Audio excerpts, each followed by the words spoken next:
Right. Welcome back to the live show. You know what time it is. We are back for another one. It is currently 3:27 a.m.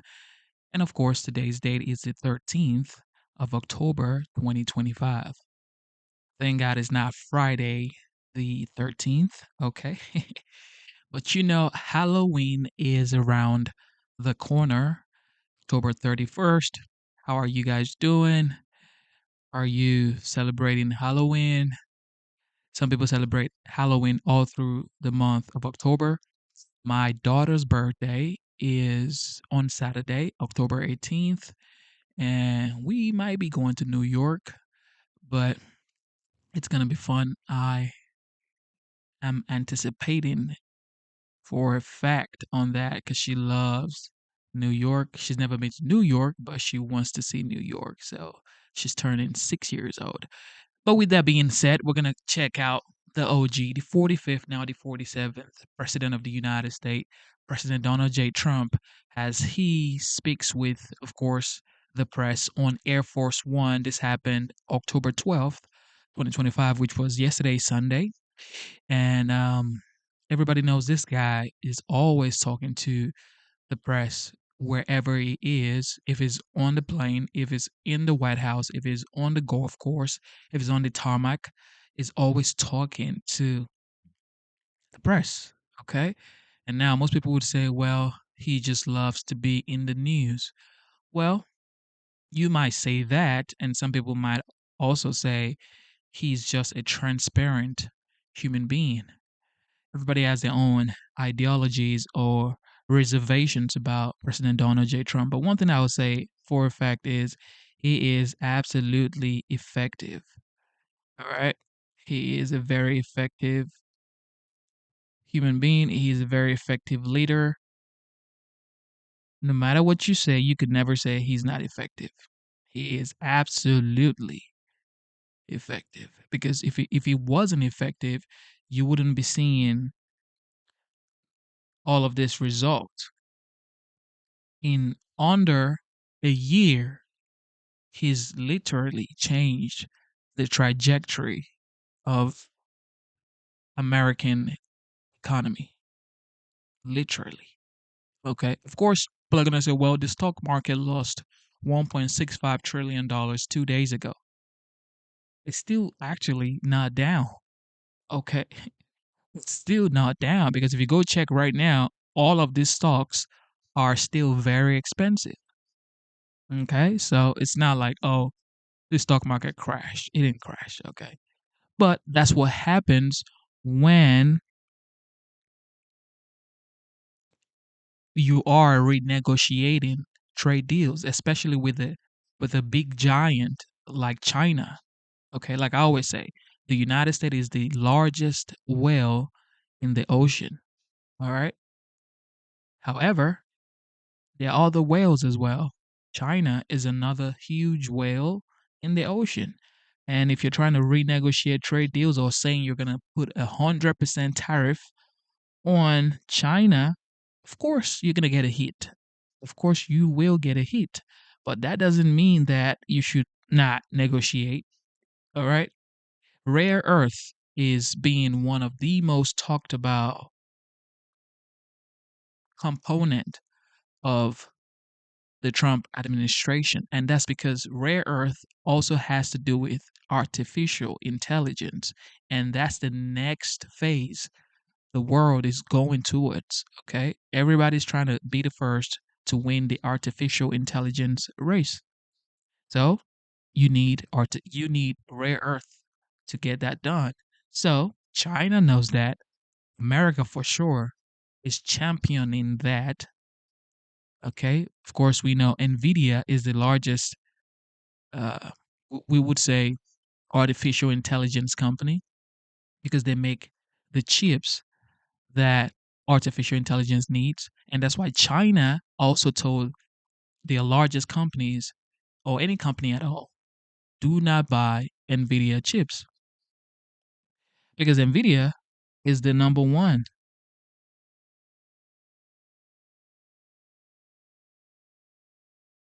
NVIDIA is the number one. Okay, of course, they're not completely banned from selling in China, but a huge chunk of China largest corporations are not allowed to buy from Nvidia. Okay, so AI chips are definitely one of the greatest asset of this generation for the future when it comes to artificial intelligence, and the world is going towards artificial intelligence. But China issues or has issued report on all NVIDIA AI chips from being imported. So, of course, that right there is going to trigger Commander in Chief, who everybody knows is a, I would say, fanatic for making huge deals. All right, huge, large deals. And it's like, there's no way you're gonna. I mean, Jesus, you abandon us from doing business in China, and then you want to keep selling to the United States. Everybody knows China is the largest production country. All right, largest producing country, and the United States is the largest consuming country. But President Donald Trump is trying to switch that and say, you know what, we should also be producing country, which it's happening already. You're seeing car plants, AI plants, robotic plants being built in the United States, in Texas, in Indiana, some parts of Georgia. It's going wild, even in California. So let's see what the next 5, 10 years holds for the United States. But with that being said, we're gonna check out President Trump right here as it goggles with press on Air Force One a couple of hours ago. Here we go. Hey, President. This is a little bit more comfortable. It was a little wet out there. Hello. Hello, sir. Go ahead. So, President Trump, what's harder, peace in the Middle East or ending a government shutdown? Well, I think the hardest is this. This has been going on for 3,000 years. The shutdown's only been for 10 days. So I think the shutdown, it's gotten to be almost customary, but we're taking care of it. We've got the military paid in full, and we're doing a lot of things. We're ending some programs that we don't want. They happen to be Democrat-sponsored programs, but we're ending some programs that we never wanted, and we're probably not going to allow them to come back. I think they made a mistake. I think they made a big mistake.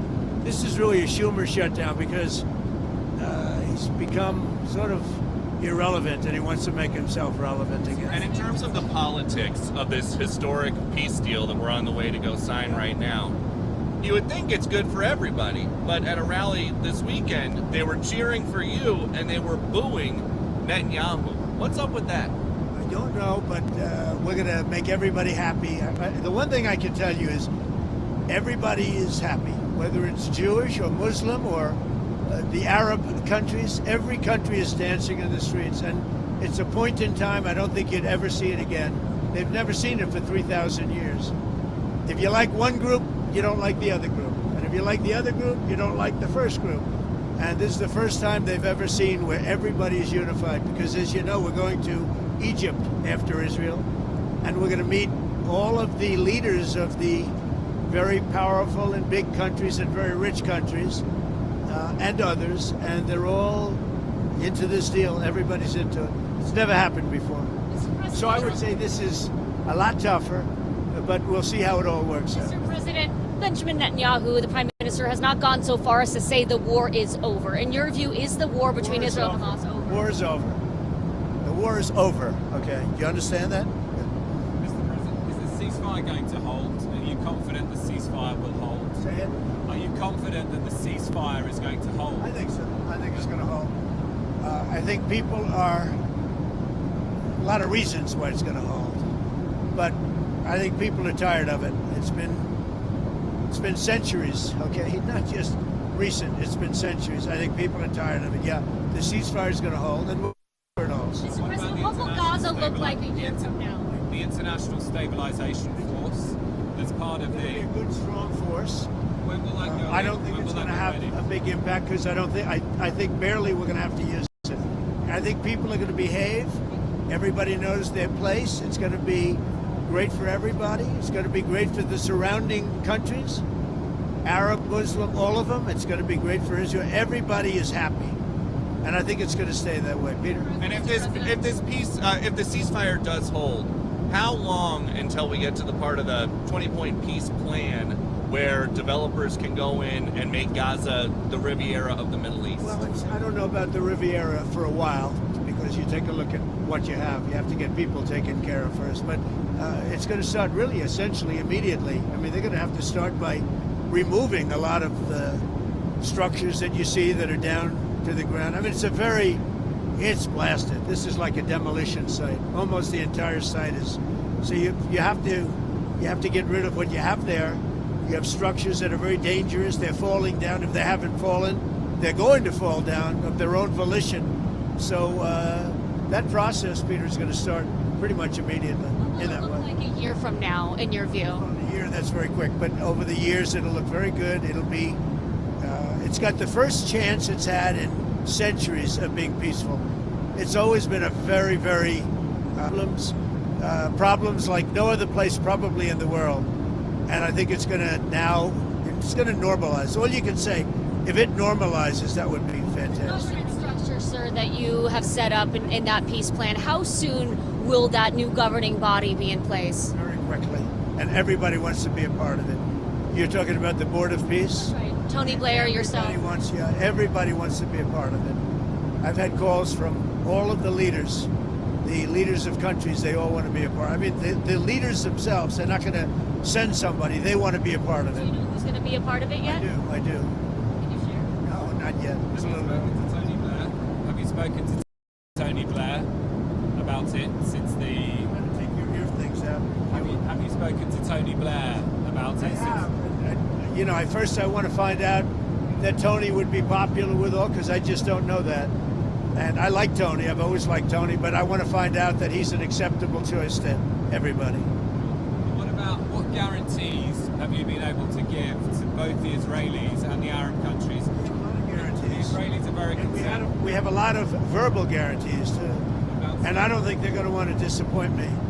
I have a lot of verbal guarantees that aren't down in writing, but they were given to me, and I believe they're going to be held very strongly. That's why I think it's going to be successful. So, President, you had to. Look who we have. Hi, Katie. Let me shake you. Good to see you, Mr. President. Good to see you. I'm sure you've seen reports of Hamas rearming, instituting themselves as a Palestinian police force, shooting rivals. What is your message to Where they are Hamas? standing because they do want to stop the problems, and they've been open about it, and we gave them approval for a period of time. You have to understand, they've lost probably 60,000 people. That's a lot of retribution. They've lost 60,000 people, and the ones that are living right now were, in many cases, very young when this all started. And we are having them watch that there's not going to be big crime or some of the problems that you have when you have areas like this that have been literally demolished. You have 2 million people, and probably it'll be less than that, but you have close to 2 million people going back to buildings that have been demolished. And a lot of bad things can happen. So we want it to be safe. I think it's going to be fine. Mr. President, you had. Who knows for sure, Katie? But I think it's going to be fine. Mr. President. Yes. Hi. What is the latest that you've heard about the hostages, when they will be released? Do you expect to meet with Well, I any hear of the them? hostages might be even a little early, but I don't want to say that. So they have the hostages. I understand all 20, and we may get them out a little bit early. Getting them was amazing, actually, because we were involved, and they were in places that you don't want to know about. Deep. Some of the top Biden administration folks who were there, like Antony Blinken, seem to want some credit for the peace deal. Blinken says it's good that President Trump adopted and built on the plan that the Biden administration developed. What do you think about that? Everybody knows it's a joke. Look, they did such a bad job. This should have never happened. this wouldn't have even happened. That was weak leadership, terrible. And the same thing with Russia, Ukraine. If just a decent president, not a great president like me, not a great president. If a decent president was in, you wouldn't have had the Russia-Ukraine. And this is, I would say, even more so. This was bad policy by Biden and by Obama. Remember when Bibi came and he begged that you not do what they were doing with Iran? You remember that, right? Begged them. And they wouldn't even listen to him. Everything they did was the opposite what you should have done. And it's nice that they try and take a little credit.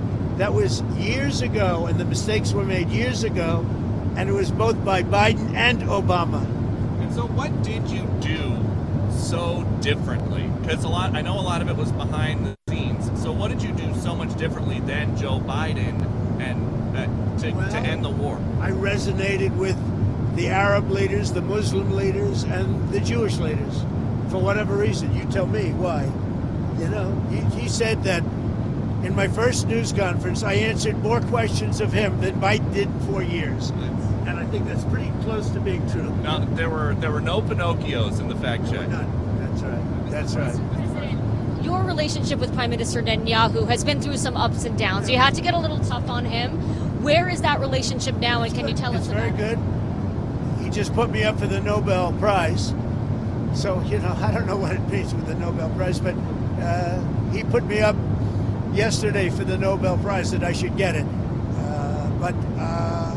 So, I mean, I think it's very good. Has he made commitments to you personally about moving forward to the next phase of peace? Look, let me tell you, he's a wartime president. He did a very good job.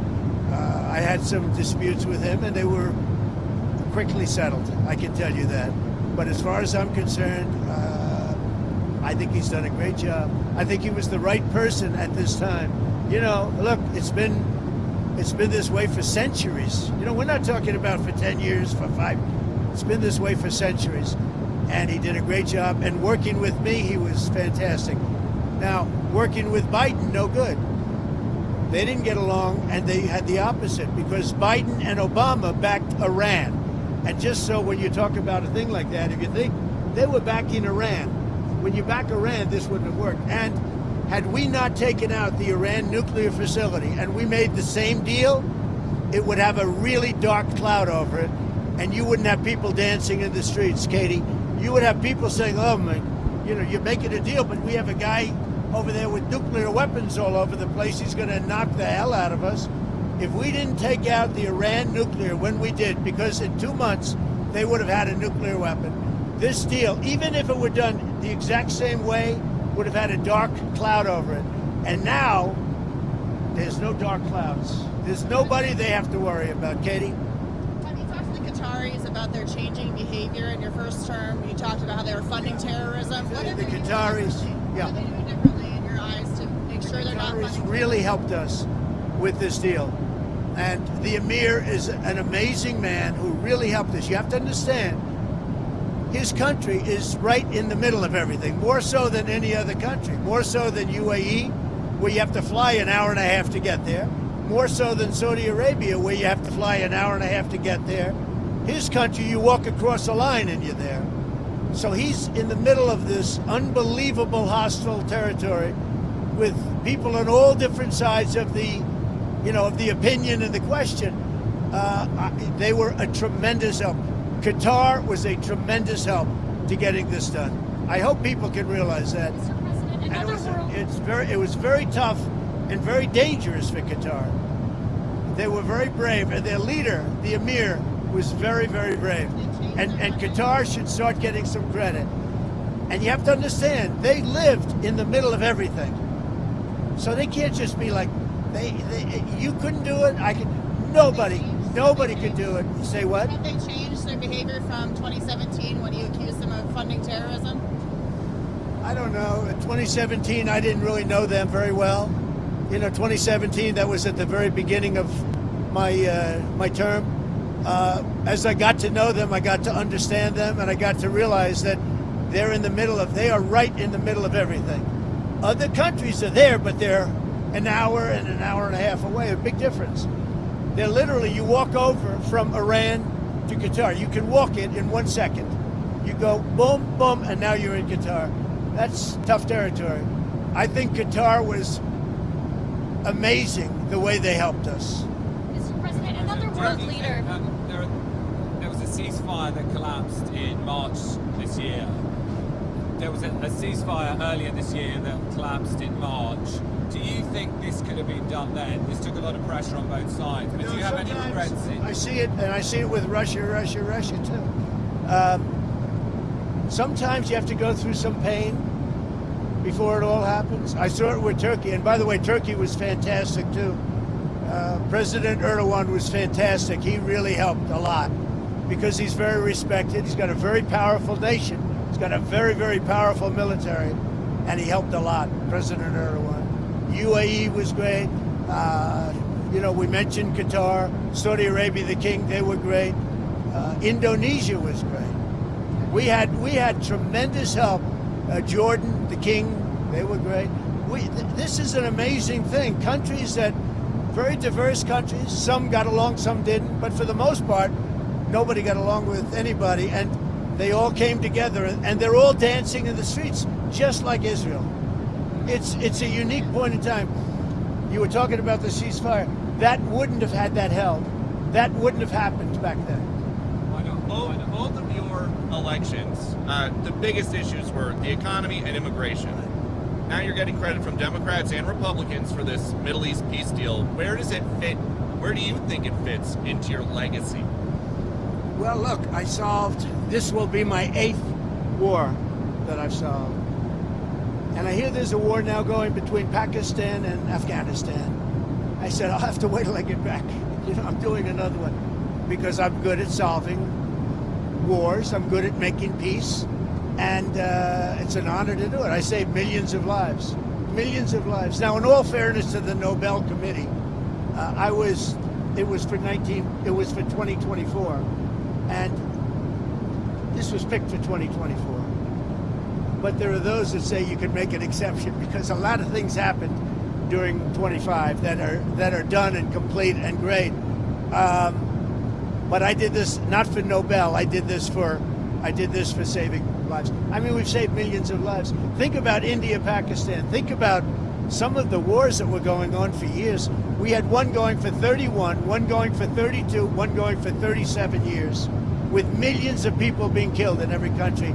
And I got every one of those done, for the most part, within a day. It's pretty good.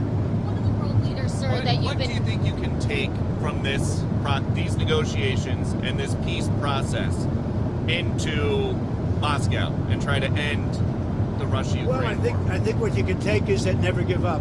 Just never give up. Last week they killed over 7,000 soldiers, mostly soldiers. And a little bit more, frankly, Russian soldiers than Ukraine soldiers last week. But think of it, every week they're losing from 5,000 to 7,000 soldiers. It's ridiculous. And I thought that would be one of my easier ones. I mean, when you settle something that's been going on for 31 and 32 years, that's, in theory, a lot harder than setting, something that's been going on for 3 years. But this is a war going on for 3 years, should have never started. Frankly, I give Ukraine credit for doing so well. I mean, they're good fighters. They're very good fighters. I really think that President Putin would look great if he got this settled. And I think he's going to settle it, but we're going to see. And if he doesn't, it's not going to be good for him. President Xi of China, you've been truthing about another world leader. You said not to worry about China, but he's been putting out some tough statements in regards to your tariffs, sir. Are you planning to speak with him? When's the last time you spoke? Putting out tough statements because we are taking in hundreds of billions of dollars, not only from China, from other countries. We've become a wealthy country again, and the tariffs have given us diplomatic strength. They've given us negotiating strength. I settled a few of the wars just based on tariffs. I said, as an example, with India and with Pakistan, I said, if you guys want to fight a war and you have nuclear weapons, I'm going to put big tariffs on you both, like 100%, 150, and 200%. No, don't do that. I said, I'm putting tariffs. I had that thing settled in 24 hours. If I didn't have tariffs, you could have never settled that war. You knew that better than anybody, McGee. First more tariffs on China. Are you considering walking that back? Who are you with? Politico, Dasha Burns, sir. Dasha Politico. Politico's gone bad. They've been so wrong about everything. Politico has been so wrong about everything. Let's get somebody else to ask some questions. You mind? Is that all right? Do you plan on? Because Politico is fake news. Do you plan on meeting with Xi now when you go to Asia in a couple of weeks? When you saw the statement I put out that he had a bad day, Right. and I think we're going to be fine with China. Look, I have a great relationship with President Xi. He's a very tough man. He's a very smart man. He's a great leader for their country. He's a great leader, and I have a great relationship with him. I think we'll get it set. I know what happened. I really understand what happened, and I'm not even saying he's wrong. But then we met him with something much tougher than what he did to us. Again, because of the tariffs, it's much tougher. Would you ever visit Gaza? What? Would you ever visit Gaza? I would. Yeah, I would. I'd be proud to. I see it. I mean, I know it so well without visiting, but I do see it. Yeah, I would actually. I'd like to do it. I'd like to put my feet on it at least. But I think it's going to be a great miracle over the coming decades. And you know, if you go too fast, that's not going to be good. You have to go at the right speed. You can't go too fast. Mr. President, Who are you with? I'm BBC, Tom Bateman, BBC, with the radio call. Nice accent. Thank you. When Steve Witkoff was in Hostages Square last night, he mentioned Prime Minister Netanyahu and the crowd booed. I wondered if you saw that, I did. what you made of that. I also saw the crowd cheer when he mentioned Trump, like really cheer, and it's an honor. No, as I said, I think Bibi did a great job. I had some words with him a couple of times where I didn't agree, and he was always, he was the right guy at the right time. But are you confident, because many Palestinians will be concerned that after the hostages are handed over, that Israel might restart the war for some reason? Are you? I'm not worried about anything. I think we have a great deal, and it's a great deal for everybody. You know, a great deal is a deal where everybody's happy. In every country, they're dancing in the streets. That's a great deal. It's a unique period in time. So President, November 1st, 100% tariffs on China is what you said. Is that still the plan? Yeah, right now it is. Yeah, let's see what happens. You know, for me, you know what November 1st is? An eternity. November 1st is an eternity for me. So there's For somebody negotiating. else, it's right around the corner. For me, when I hear November 1st, it's an eternity. Go ahead.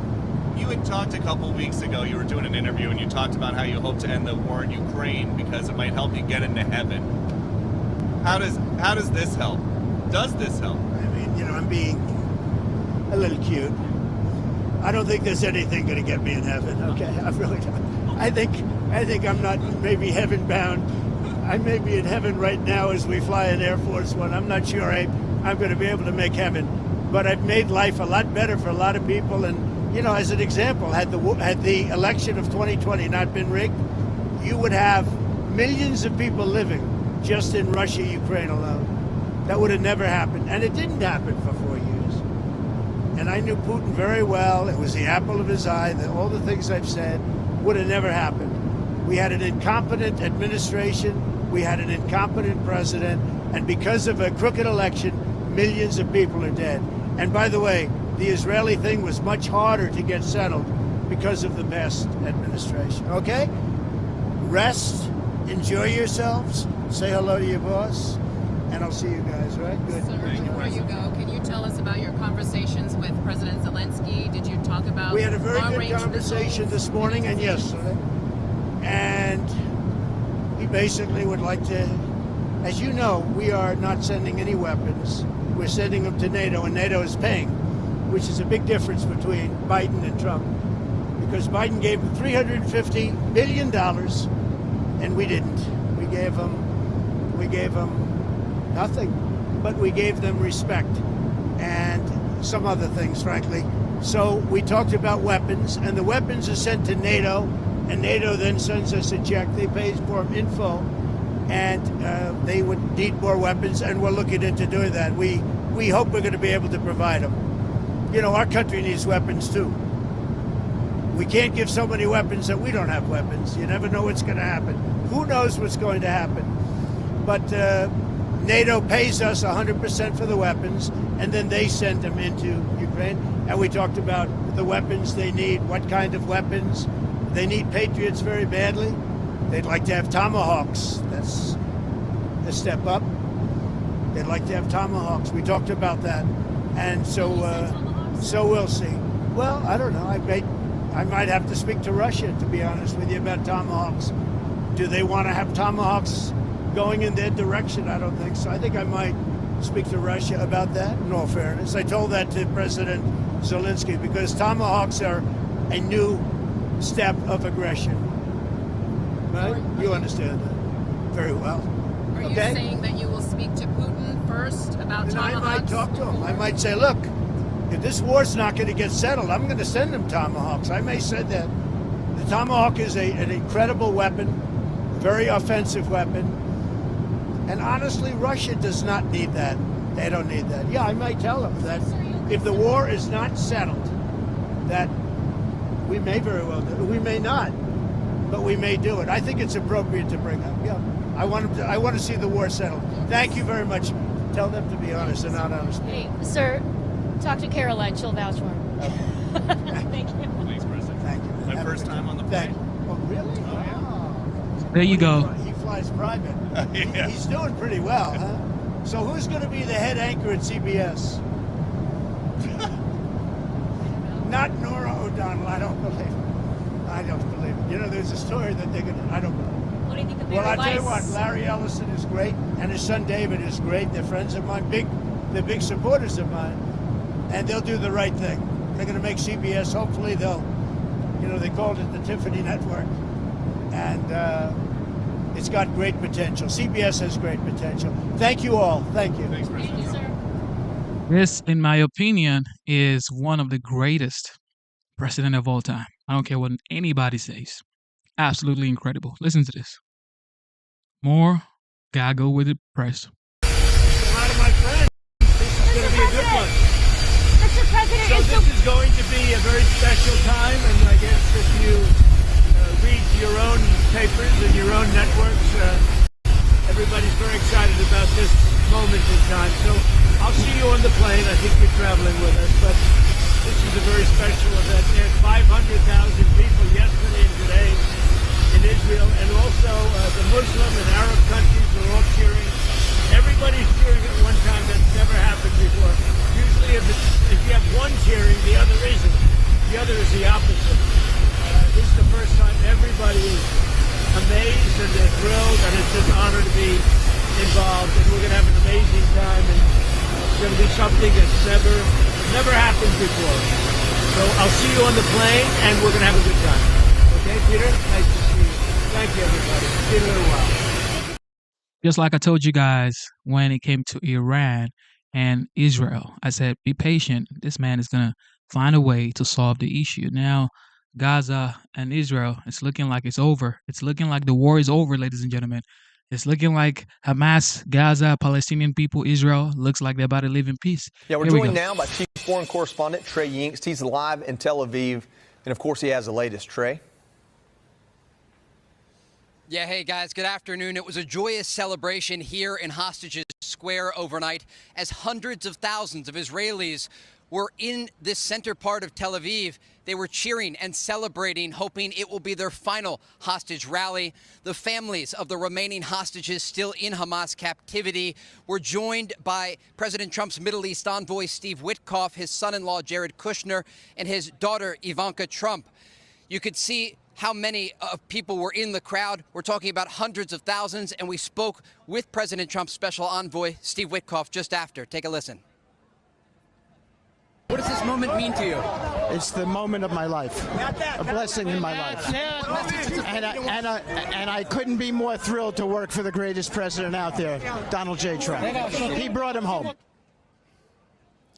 Anticipation is high in these final hours. The hostages are expected to be picked up by the Red Cross inside Gaza and then transferred to Israeli forces. Then they'll be reunited with family members and flown by helicopter to local hospitals for medical treatment. The brother-in-law of one hostage, Omri Miran, is anxiously awaiting his return. What I want to give Omri in those first moments is the ability to choose what he wants to do, what he wants to say, how he wants to act. For 2 years, he was deprived of the freedom to act on his own volition, of the freedom to choose what he wants. So I'm going to give that to him. If he wants to embrace me, I will embrace him back. If he wants to laugh, I will laugh. If he wants to cry, we will cry together. The hostages are set to be exchanged for nearly 2,000 Palestinian prisoners. 142 of them will be deported abroad, 100 released into the West Bank, 5 to East Jerusalem, and 3 to Gaza. Inside the Gaza Strip, Palestinians continue to return to their homes in areas formerly controlled by the IDF. New images show the scale of destruction within the enclave. We fled our home under artillery fire, leaving everything behind. The house was destroyed, with all our belongings inside. We have nothing left. No clothes, no bedding, not even money to go anywhere. Here I am, pushing the cart with my own hands, just trying to move forward. Tomorrow, President Trump will arrive here in Israel. He's expected to address the Israeli Knesset before traveling to Egypt to finalize his peace plan. Guys, back to you. Trey, thanks for the report.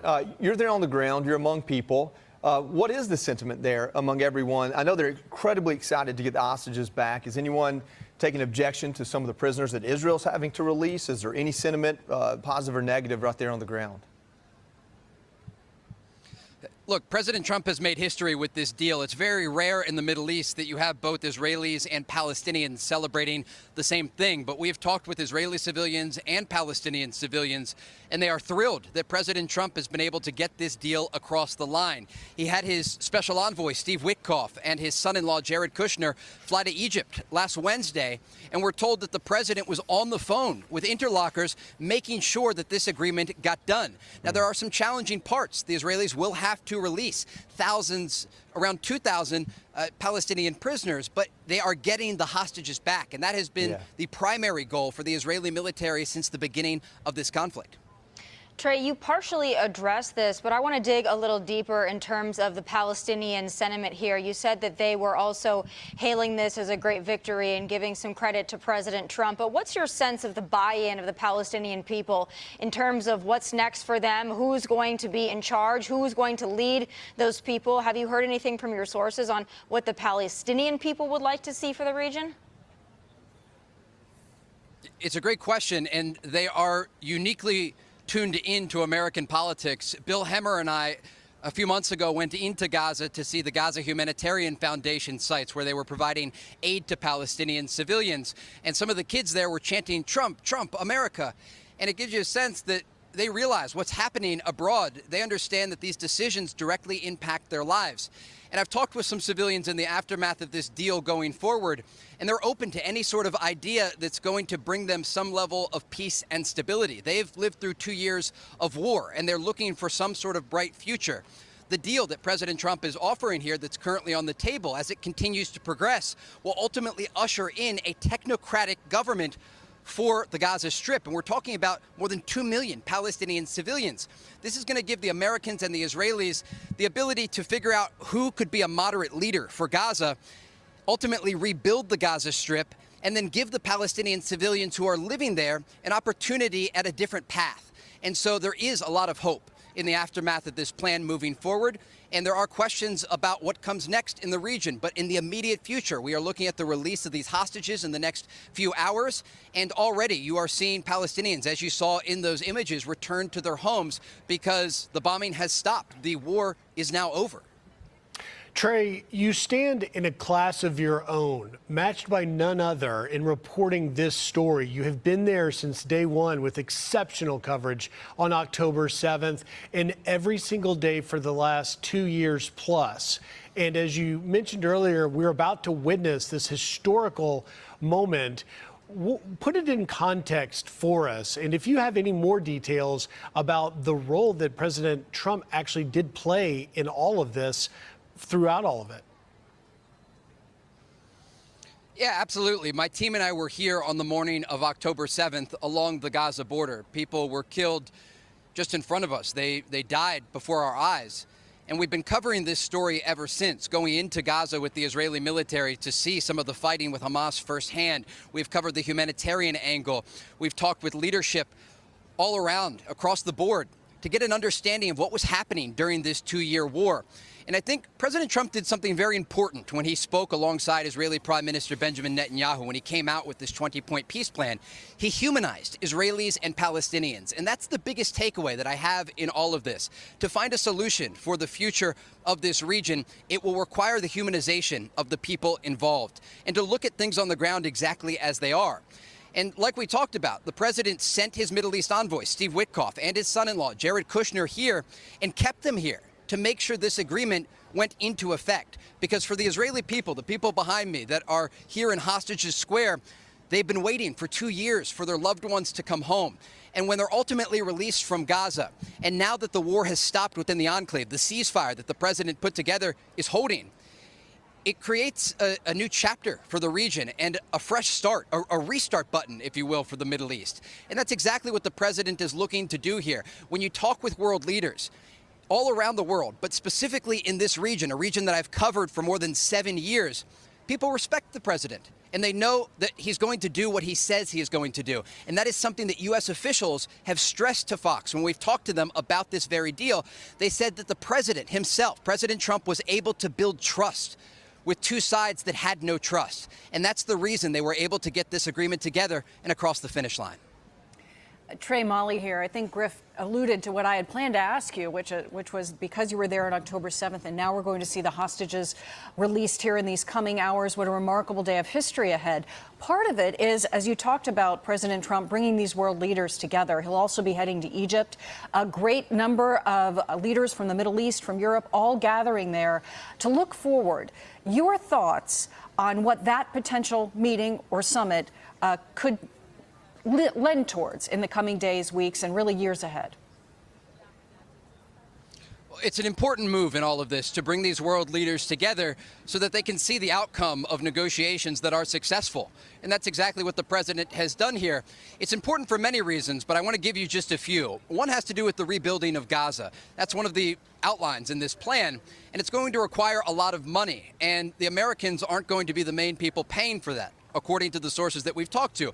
But there are regional partners in this part of the world who are going to put up money and support to get security forces in place to ensure that aid is flowing to civilians.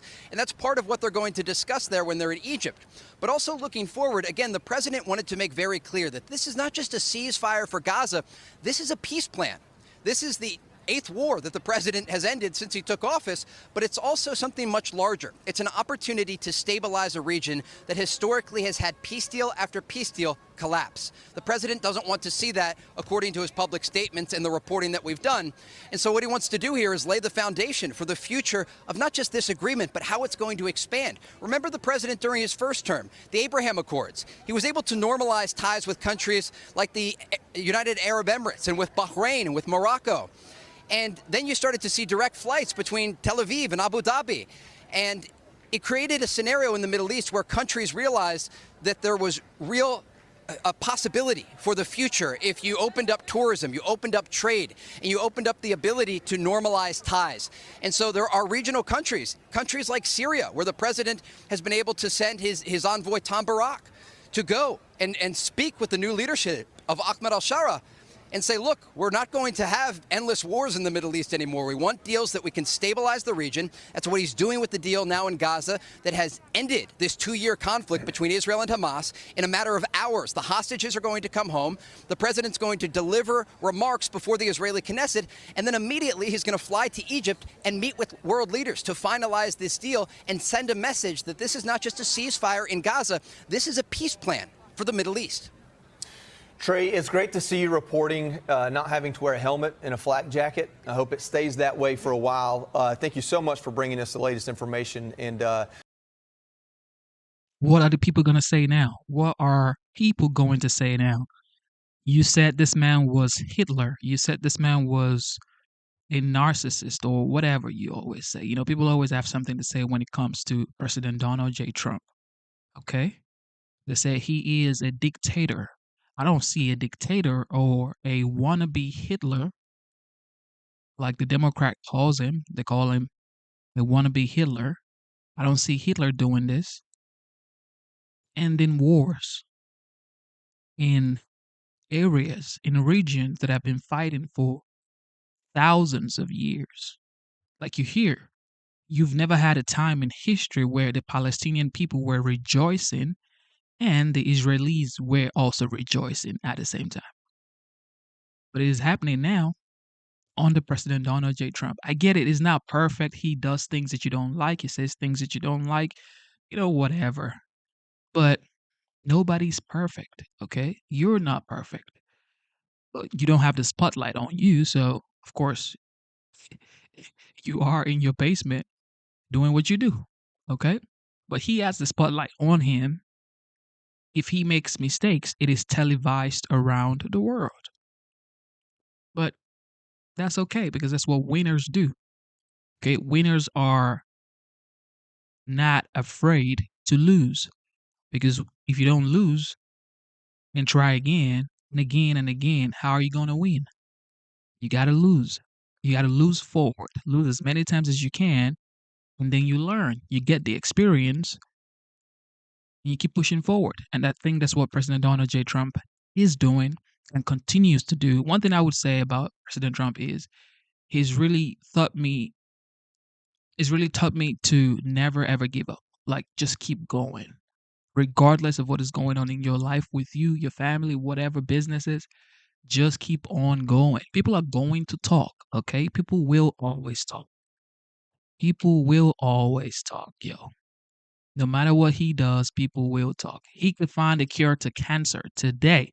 People will say, well, he's doing it for his family. He's ending wars in regions that have been fighting for actually millenniums. And they're saying, well, Kushner is going to get the construction contract. Saving lives. Oh, well, Jared Kushner is going to get all the money for the development contract. What are you talking about? All right, here we go. Now to my exclusive interview with Ukrainian President Vladimir Zelensky, who this morning spoke a second time with President Trump. President Zelensky, thank you so much for joining the Sunday briefing. I want to get your reaction to this peace deal that we're seeing unfold in Gaza. We are watching scenes of celebration that a short while ago seemed impossible, and very soon we're going to see the hostages come home. Does seeing this deal reached between Israel and Hamas give you renewed hope that President Trump can achieve a similar outcome for Ukraine? I just had a conversation phone call with President Trump. I congratulated him. This is real success. This is so important. And this is what people will come back home. And so important that ceasefire between us, ceasefire, it's big, huge step to peace deal. That's why I think this is real success. And of course, it gives signals for us and hope that with such pressure, what President Trump used in Middle East to make peace, and I hope that he will use the same instruments, even more, to pressure Putin to stop his war in Ukraine. I hope so, and I spoke about it with President. Yeah, tell me about that phone call that you had with President Trump. What did he say about either Gaza or the war in Ukraine? What's coming next? Tell me about your conversation. No, he said really that in Ukraine it's more difficult and it's a bigger war. Putin really doesn't want, and he doesn't feel full pressure on him. For example, like Americans with partners, what they did in what they did, like with the Iranians and with Iran. We need two things, I think, to make real pressure on Putin. I said to him that we need real air defense, and the second point, to have long distance capabilities. They produce Iranian drones. They produce thousands of them, and they use during one day, they use 500 plus Iranian drones. And that's the same North Korean they did with artillery. So it's difficult for Ukraine. Yes, we are not You know, we are a strong country, but not so big. To be against Russia and the Iranians and North Koreans is too much. That's why we spoke about tomahawks and other things. Did he approve the tomahawks? We work on it, okay. And I'm waiting from President. Yes, we of course we count on such decisions, but we will see. Okay. We will see.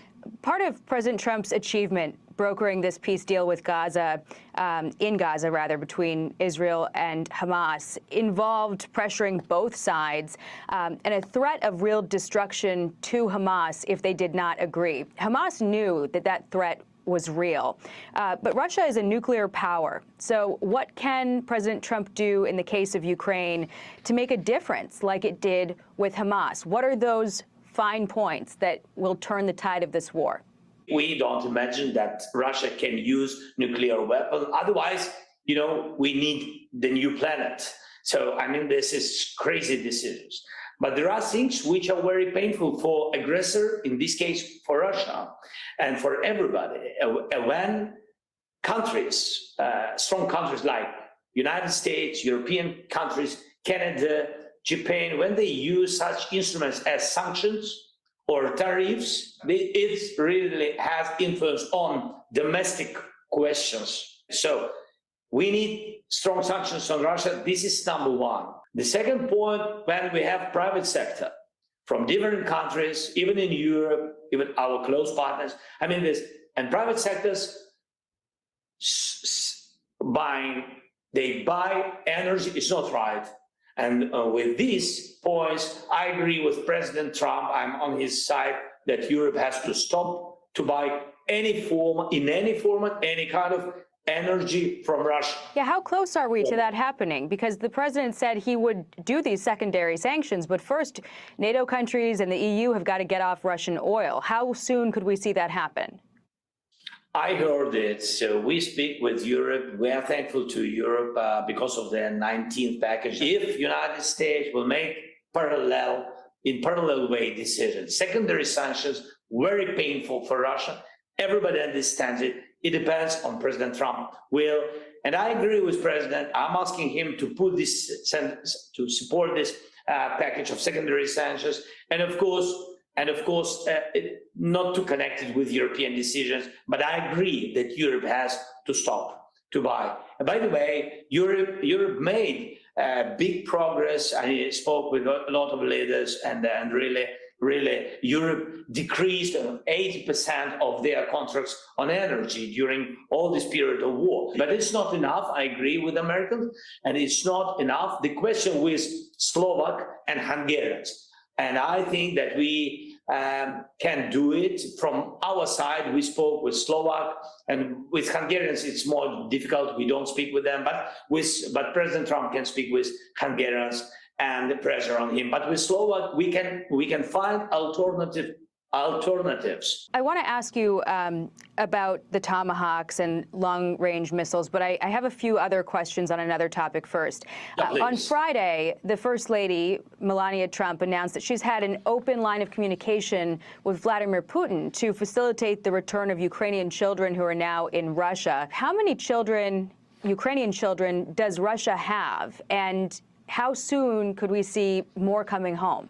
The minimum what we know that 19,000, about 19, maybe more, but 19,000 we understand been stolen by Russia. 19,000 of children. Then 1,600 we already brought to Ukraine. Yeah, we have the program Bring Kids Back. We have 40 countries who are in this coalition of helping to bring back children. I'm thankful to President Trump, and I'm thankful to First Lady that they have contact with the First Lady of Ukraine, and for this step. So we're very thankful if First Lady of the United States, she will continue this work. And I understand that there are a lot of challenges in the United States, but God bless. I think this topic is also will be in focus of First Lady and of the United States. It's nice to hear some good news every once in a while.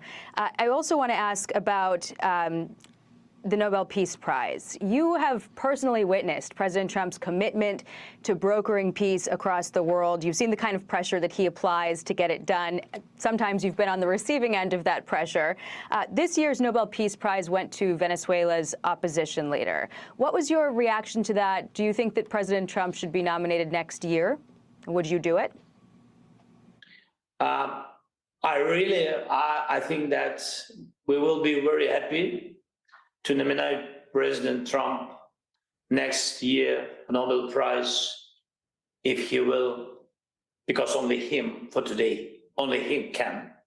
So if he will pressure and stop Putin, if he will put Putin at the table of dialogue, negotiations, if President Trump will stop these killings. And I think that ceasefire, sometimes we understand that ceasefire is not, it's not really finishing the war, but between us, we understand that ceasefire, this is the biggest step to the final, to finish the war. But if he will do it, I hope so, and God bless that he can do it. Of course, in this case, we will nominate him, and we will be proud to congratulate him. Wonderful. I also want to ask you about these long-range missiles. Last month, President Trump said that Russia's military is a paper tiger. He said that Ukraine is positioned to win back all of its territory, and he's been considering giving these Tomahawks to Ukraine, giving Ukraine access to the Tomahawks. He said, though, first he would want to know what Ukraine would hit with those missiles. Have you told the president what kinds of targets Ukraine would want to hit? And has he made any indication that an answer will come soon? Yes, so it's only military goals, only military. We never, even with all, with all this pain of losses of our families and our soldiers and our civilians and children, even with all this pain, but our people, we never attacked their civilians. This is the big difference between Ukraine and Russia. That's why if we speak about long range, we speak only about military goals. That's it. On the long-range strikes, the president recently signed off on plans to share intelligence to facilitate Ukraine's ability to conduct those long-range strikes into Russia. But according to some reports, U.S. officials were waiting on written instructions from the White House to begin sharing that intelligence. Has that happened yet? I can't share, sorry, Jackie, I can't share everything about intelligence with you. With pleasure, but I can't. So said another way, are you comfortable where things are right now? Now we are comfortable how our two intelligences, our two institutions work. They have very strong relations for today. Okay. And Russia and Ukraine have been exchanging strikes on energy infrastructure. What is the situation like on the battlefield, and what are your concerns heading into this winter?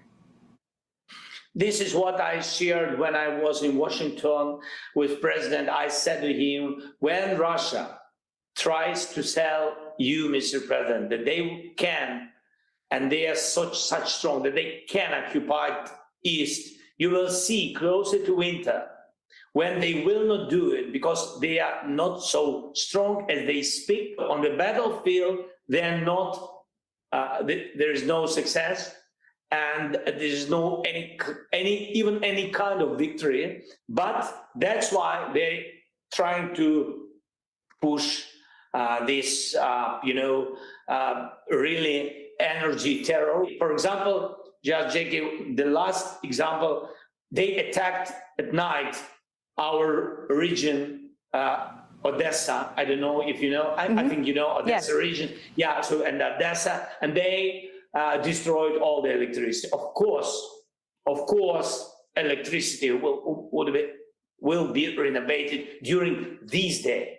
I want to ask you about Ukraine's innovation, because you've made some pretty impressive advances with your anti-drone air defense technology. How effective is this new technology if you had to give it a percentage rate?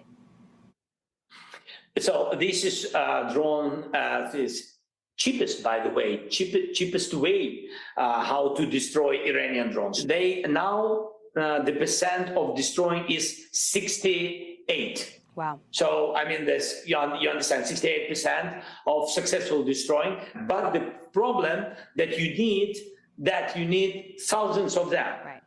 According to, for example, 500-600 of Shaheeds each day. It means that you need 1,000 of such interceptors. And we don't have for today enough money to put for private private companies to increase their production. So this is one problem, but I think that we will manage it. Finally, we can end here, but I want to ask about these recent Russian drone and jet incursions into NATO airspace. It's been ramping up. Where do you think Putin is going with this war? The first point, he wanted to see a real reaction of Europe, and I think that it was not loud enough, and he didn't see a real reaction. The second point, not political, very practical, that he saw what air defense capabilities, how Europe is ready for one or another attack. You see these as a test, then? I think, yes, it was a test. And he saw, so he looked at Nordic countries, he looked at the reaction of Poland, and they destroyed 20%. And just to remind to everybody, and I said it to Europeans, look at this situation. He made the same with Crimea. That's why I said, I think this is the most dangerous reason, if I'm right, that he's testing and preparing his society. History is the most important teacher. We'll have to leave it there. President Volodymyr Zelensky, thank you so much for joining the Sunday briefing. We hope to have you back again soon, sir. What do you guys think about this war between Russia and Ukraine? I think it's eventually going to come to an end. It's just going to happen. I truly believe that the commander-in-chief, the 45th, now the 47th president of the United States, will use some sort of leverage to get that war ended, because nobody wants any uncontrollable disaster, okay? Because now the United States is looking to arm NATO with tomahawks that would be sent to Ukraine. And that's going to be a huge problem for Russia. So let's see what Vladimir Putin says about that. But I don't think he would want to back down now, because he might just look weak. But if some sort of deal comes to the table where they can both have a win-win situation, maybe that's going to work. But Vice President J.D. Vance speaks with Maria. Here we go. And joining me now this morning with more on the president's peace deal is Vice President J.D. Vance. Mr. Vice President, congratulations to you, President Trump, and the administration for this incredible deal. Thank you, Maria. It's a great morning. It's a big deal for the country, and just a great credit to the president and the entire team. So we're very excited about it. And look, knock on wood, but these hostages should be at home in the next 24 hours. Well, that's what I want to ask you, because we are expecting the hostages to begin to get released today. When specifically would you expect that release to begin? You know, it's hard to say, Maria, because obviously this is a war zone. They have to locate the hostages. They have to gather them up. They have to take them to a safe place and then transport them. So it's a little bit unpredictable, but we've been told to expect them by tomorrow, Israel time, which of course would be early morning here in the United States. We'll see what happens, but the president is extremely confident these hostages are going to come home. He's actually flying to the Middle East later today so that he can welcome them in person. And Maria, one thing I have to say about the president's leadership style, about his diplomatic style, which of course has been criticized by much of the corporate media for a very long time, is it actually got results. And I think the story of how this historic peace deal came to fruition is that you had Secretary Rubio, you had Jared Kushner, you had Steve Witkoff, who were empowered by the President of the United States in very non-conventional ways to bring the Gulf Arab states and Israel to the table and really force them together to hammer out a peace deal. I take a special pride in Steve Witkoff, who was attacked mercilessly by the press. You know, he wasn't experienced. He wasn't a well-heeled diplomatic negotiator. Well, the fact that he brought a fresh set of eyes to this and the fact that he brought such great energy to it, I think is one of the reasons why we are at this moment where we can say we're on the cusp of a lasting peace. And the fact that President Trump didn't go down the failed pathway that every president of both parties had pursued is, again, why we are on the cusp of getting these hostages home. So it's an amazing thing, but I think that it shows the power of President Trump's non-conventional leadership style, and that's why we're here. I think the whole country, we should just be proud. We should be proud of this negotiating team. We should be proud of our country because these hostages are going to live their lives thanks to what the United States of America did. Yeah, and we're hearing that mostly on both sides of the aisle, actually. Mostly. but let me get your take on what Hamas reportedly told Israel and the mediators, that they can't locate the deceased bodies. They're not sure. How will we locate those who are deceased, that they can't find the bodies? What is the effort there? Well, I think we'll locate most of them. And obviously, I think especially for religious Jews, it really matters that they have those bodies back to give them a proper religious burial. So that matters a lot, of course, to us, of course, to everybody who cares about these hostages. I think the reality is that some of the hostages we may never get back, but I do think that most of them, with some effort, will be able to give them to their families so they at least have some closure. Our focus has been on the living hostages. Those are the people that we've been most focused on. But we do want to give these people the ability to have a proper burial with their loved ones who were murdered by brutal terrorists. And that matters to us. It matters to the families, and it will remain a focus, but it's going to take some time. And Maria, here's a guess. I can't say this with certainty because nobody can predict the future. I think that we will eventually get most of the bodies, but we won't get all of them. I see. What are America's commitments post this war, Vice President Vance? I know that in the past, President Trump has talked a lot about developing the Gaza Strip. What are the commitments in place right now as far as America and the Gaza Strip?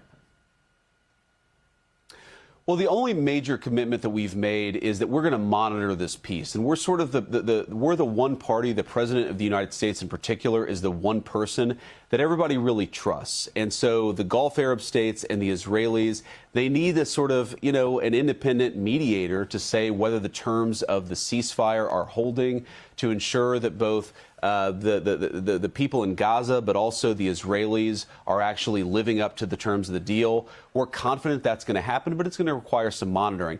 I've seen some reporting, Maria, that suggests that you're going to have American boots on the ground in Gaza. That is not true. That is not the president's intention. What we are is going to use the troops that we already have at Central Command, and we've had these troops for many, many years. They're going to make sure that everybody's actually keeping up their terms of the deal. Meanwhile, and this is another great diplomatic breakthrough, Maria, is you've got Muslim-majority nations from all over the world, both the Arab nations, but also in Southeast Asia, like Indonesia. They're offering to put troops on the ground to ensure that Gaza is properly policed, that there's public safety. And of course, the Gulf Arab states, it's a beautiful part of the world. They want to rebuild Gaza so that everybody who lives there can have a safe and prosperous life. We're not there yet, but that's the sort of thing that peace unlocks, is that incredible prosperity that comes along with a real, durable, and lasting peace deal. So beyond that, there's no further economic commitment from America to the region?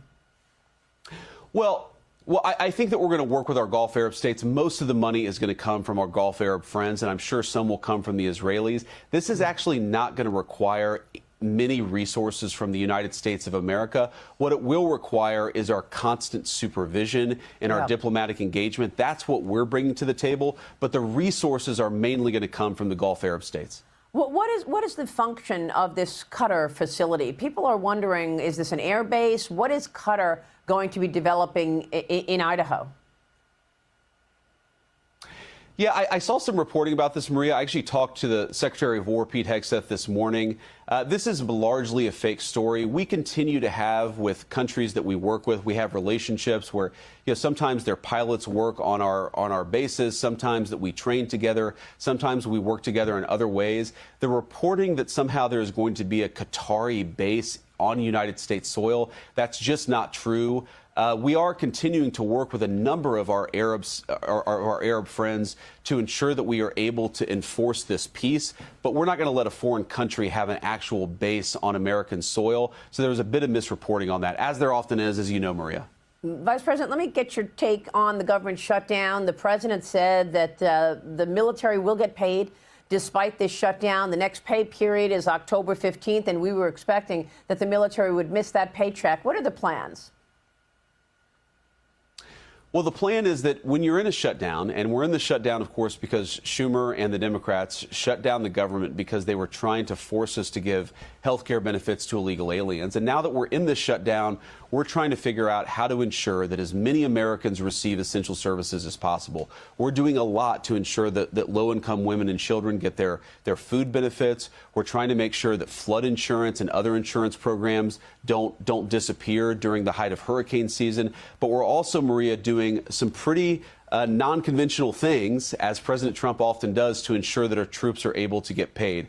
We are confident we've identified the legal pathways in order to do this, but it's really important for the President of the United States. Even though Schumer has shut down the government, he doesn't want our troops to suffer because of it. Of course, he doesn't want our national security to suffer because of it either. But wouldn't it be great, Maria, the last point I'll make on this, wouldn't it be great if the Democrats just opened up the government so that we did not have to make these very difficult decisions? You hear a lot of Senate Democrats say, well, how can Donald Trump possibly lay off all of these federal workers? Well, the Democrats have given us a choice between giving low-income women their food benefits and paying our troops on the one hand, and on the other hand, paying federal bureaucrats. Well, given that choice, we're going to choose low-income women. We're going to choose our troops. That is the choice the Democrats have given us. I would really appreciate if they gave us a different choice. The country would be better off for it. Well, where will the money come from then for the troops? Well, some of it will come from just tightening the belts. Some of it will come from tightening the belts in other areas. But, Maria, this is exactly right. A lot of this will come from incoming revenues to the Internal Revenue Service, tariff revenue, but also income tax revenue that is going to make it possible for us to pay our troops. And this is another reason why President Trump's decisive action on tariffs is one of the reasons why we have the money in the Treasury to actually be able to pay our troops. So it is one of the critical things that we've done, of course, to reshore America's industrial base, to create good jobs in the United States of America. But the tariffs have also given us a little bit of financial flexibility so that we can keep on as many essential services as possible, including, most importantly, paying the troops. And the president said that he's going to use this opportunity to cut down government. Can you assess how significant these job cuts will be? Well, the longer it goes on, Maria, the more significant they're going to be. If you remember, we went 9 days before announcing any significant layoffs. Again, the President of the United States wanted to reopen the government. He was trying to work with Democrats in order to make that happen. But the longer this goes on, the deeper the cuts are going to be. And Maria, to be clear, some of these cuts are going to be painful. This is not a situation that we relish. This is not something that we're looking forward to. But the Democrats have dealt us a pretty difficult set of cards. We're trying to do the best that we can with the shutdown situation that Chuck Schumer has left us. Let me switch gears to ask you about China, because the markets reacted to China tightening the export control of rare earth minerals. And then President Trump responded with a new threat of a much higher tariff of 100%. What is the plan to take on communist China? Well, I talked to the president about this yesterday and this morning, Maria. Look, he actually appreciates the friendship that he's developed with Xi. They have a good relationship. But I think all of us were really shocked by this action from the communist Chinese government. They basically, not just with the United States, but with the entire world, threatened to completely cut off trade for critical resources, critical minerals, things that all of us rely on. And what the United States has is we have a lot of leverage, Maria. And my hope, and I know the president's hope, is that we don't have to use that leverage. We actually want to rebuild more of our own industrial base, but we also think that we can have a positive relationship with the People's Republic of China, but not if the Chinese go down this pathway of cutting off the entire world from access to some of the goods that they produce. And Maria, this really highlights why the president, it was so important that he declared a national emergency and implemented these tariffs in the first place. The fact that the People's Republic of China, the fact that they have so much control over critical supply in the United States of America, that is the definition of a national emergency. The president has taken very decisive action to correct that problem over the last 8 months. But unless we have access to this tariff authority, it's going to be very hard to negotiate with China, and it's going to be very hard for us to reshore some of these critical supplies and goods that we absolutely need for our own economy. Yeah, and I'm asking myself, why are we in this position? Why are we so reliant on China for all of these things? Why haven't past presidents considered increasing the supply chains in America the way President Trump has done? And, you know, you do have economic leverage. You've got lots of Chinese companies traded on U.S. exchanges right now. Many of those are tied to the Chinese military. Would you support yanking those companies off of our U.S. exchanges? America's exchanges are the deepest, most liquid capital markets in the world. So, Maria, the president is open to everything, and he's going to pursue, obviously, America's interests decisively. But you asked the critical question at the beginning, why have we gotten in this position to begin with? And the answer is because a generation of bipartisan leadership allowed the critical things that we need to get offshored. These rare earth minerals, the magnets, our computer chips were actually invented, silicon chips were invented in the United States of America. Now Taiwan, just off the coast of China, makes nearly 100% of the computer chips in the world economy. We were put in this position by failed leadership. It is a national emergency, and the president is doing everything that he can to get us out of this mess. It's not going to happen in 8 months. It's going to happen in some cases through negotiation, in some cases through bringing some of this critical supply back to the United States of America. But the president is committing to protecting America's economic livelihoods, but also making us more self-sufficient. And we've got to do both of those things at the same time. I'll be honest with you, Maria, it's going to be a delicate dance. And a lot of it is going to depend on how the Chinese respond. If they respond in a highly aggressive manner, I guarantee you the President of the United States has far more cards than the People's Republic of China. If, however, they're willing to be reasonable, then Donald Trump is always willing to be a reasonable negotiator. We're going to find out a lot in the weeks to come about whether China wants to start a trade war with us or whether they actually want to be reasonable. I hope they choose the path of reason. The President of the United States is going to defend America regardless. All right, Mr. Vice President, thanks very much for taking all of that on. We appreciate it. Thanks very much. J.D. Vance, Vice President of the United States. A lot of people are saying this man may be the next President of the United States come 2028. Some people think so. Some people do not think so. Now, what do you guys think about that? You think J.D. Vance is going to be the next President of the United States? Or you think Marco Rubio? Or you think Kamala Harris? You think Kamala Harris is going to be the next President of the United States? Anything can happen. This is America, ladies and gentlemen. Anything can happen. All right? Anything can happen. So let us know if you think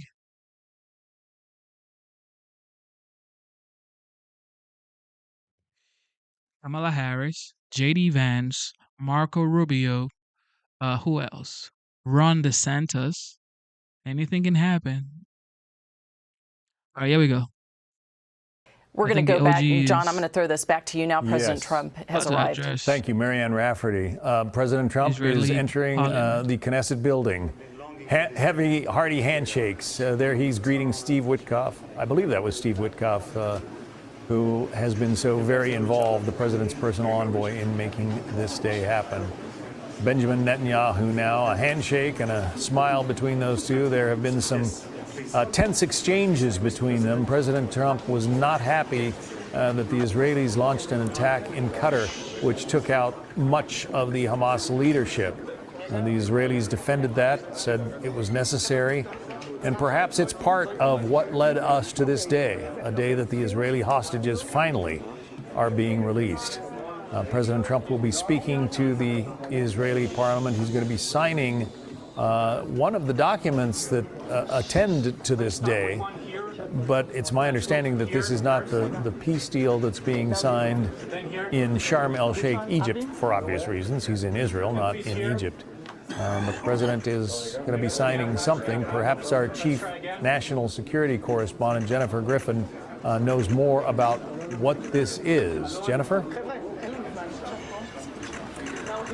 John, right now, what we are seeing, you're seeing President Trump. He is in the Israeli Knesset. He is signing what looks like a guest book. It's a guest book. I'm trying to read over his shoulder to see what he is writing, but you might have a better view from where you are right now. But clearly, he is being welcomed at the Knesset. With highest honors. He will be receiving the Medal of Honor, which is the highest civilian award. Looking on is the Prime Minister of Israel. President Trump, in his traditional Sharpie and very recognizable handwriting, is writing what looks like a long message to the Israeli people, to the Israeli government. He's finishing up now, but we've started to receive some really emotional images from the released hostages. One of the most searing moments was seeing two twin brothers who have been held in separate locations. President Trump now holding up, it says, "This is my best." I'll let you read it, John. You could probably see it better than I can on our monitor here. But President Trump sending a very heartfelt message to the Israeli people and to the region. He's very proud of this moment. He's said on board Air Force One that it is the proudest, maybe the best moment of his life. He is so happy to be here in Israel and to have achieved what many before him have not been able to achieve, a ceasefire in Gaza, an end to what he says the war in Gaza,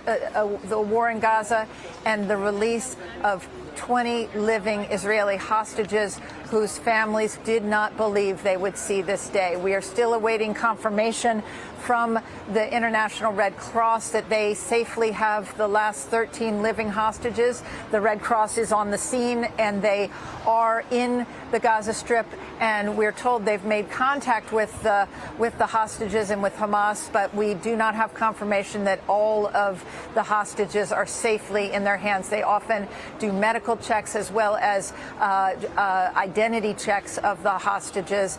We've been seeing images coming out actually through Hamas phones of the hostages, the 13, calling their families in Re'im. Some of them are smiling. The families certainly are happy to see the faces of their children and loved ones, but it's still rather gut-wrenching that they are still using their Hamas captors' phones to call their family. You see President Trump right now walking through the Knesset, greeting people along the way.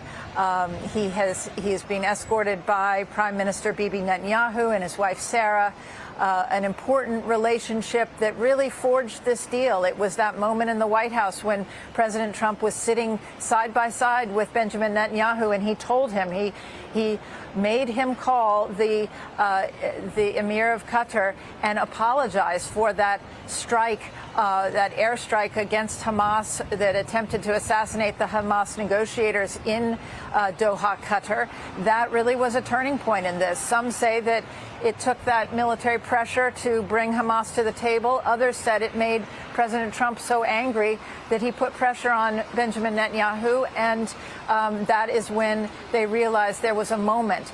We also heard from negotiators who were involved in the talks that that they believed there was a moment to make this deal when they realized that Hamas was starting to view the hostages less as an asset and more as a burden. When they got that message, probably through the Qatari interlocutors, that is when Jared Kushner and Steve Witkoff began the final push to get this deal. And they got it done in Sharm el-Sheikh, Egypt, just moments ago. It looks like what President Trump wrote is, "This is my best still hard to read. A great and beautiful day, a new beginning. This is my great honor. This is what he says. President Trump writes to the Israeli people, this is my great honor, a great and beautiful day, a new beginning. Very profound words for a man who has become a peacemaker here in the Middle East. We can now confirm, John, that all 13 living hostages have been transferred to the International Red Cross in Gaza. They are now safely transferred, and they are in the hands of the Red Cross. They will be making their way now to the IDF and handed over to the IDF, and they will then be making their way within the next few minutes. They will be transferred, and then they will make their way that brief ride to the state of Israel, cross the border, and to the Re'im base where their families are waiting for them. But we can confirm that all 20 living hostages have now been released from Hamas captivity. They have been handed over safely to the Red Cross. We're told that all 20 are walking on their own. That is good news. That suggests that they did not need wheelchairs or to be taken out in stretchers. President Trump will be making his way to the podium there in the Knesset. He will be addressing a government that has been divided until now. Prime Minister Bibi Netanyahu's government has not been unified on this issue, on the issue of the hostages, on the issue of how to prosecute the war in the Gaza Strip. But today, a show of unity with the President of the United States standing, only the fourth president to ever do so, to address the Knesset on this momentous and happy occasion for the Israeli people, 20 living hostages coming home. Now, for the families of the 28 deceased hostages who remain in Gaza, still a bittersweet moment. They will not have closure until those 28 deceased hostages return home. And then, of course, the mourning begins, the collective mourning. They've been in a state of suspended mourning, if you will, for the last 2 years, unable as a nation to bury their dead, to mourn the losses, the 1,200 people who were killed that day 2 years ago. And then, of course, the Palestinian people. They are still digging out from the rubble. 90% of the Gaza Strip is rubble at this moment in time. There are hundreds of dead bodies of Palestinians being unearthed as we speak. 500,000 Palestinians returned to their homes, much of which were destroyed in the last 2 years of fighting. The Israelis blame Hamas. They say that they were hiding the hostages and other and militants in those civilian areas, in the tunnels, which were dug underneath all of these residential areas, underneath hospitals. And so, but the destruction is like something we haven't seen since, since sort of World War II Dresden era photos or Hiroshima. It is really unbelievable. I have friends in Palestinian friends who sent me pictures of their homes before and the after is simply rubble. So right now we await the President of the United States. He will be making his way to the front of the Knesset. He will be speaking. We were told that before he spoke, he was going to speak to some of the families of the hostages. I imagine if past his prologue, the president may be on the phone right now with some of those hostages, some of those families. This is a very, very proud moment for him. He has expressed as much. He says that this is really his greatest achievement, and it is certainly a high point in his presidency. He will be traveling on to Sharm el-Sheikh, Egypt, to meet with those leaders of 20 countries, including the Palestinian president, Mahmoud Abbas, later today for a signing ceremony, an official signing ceremony for the end to the Gaza war. The Israelis will not be traveling to Egypt for that ceremony.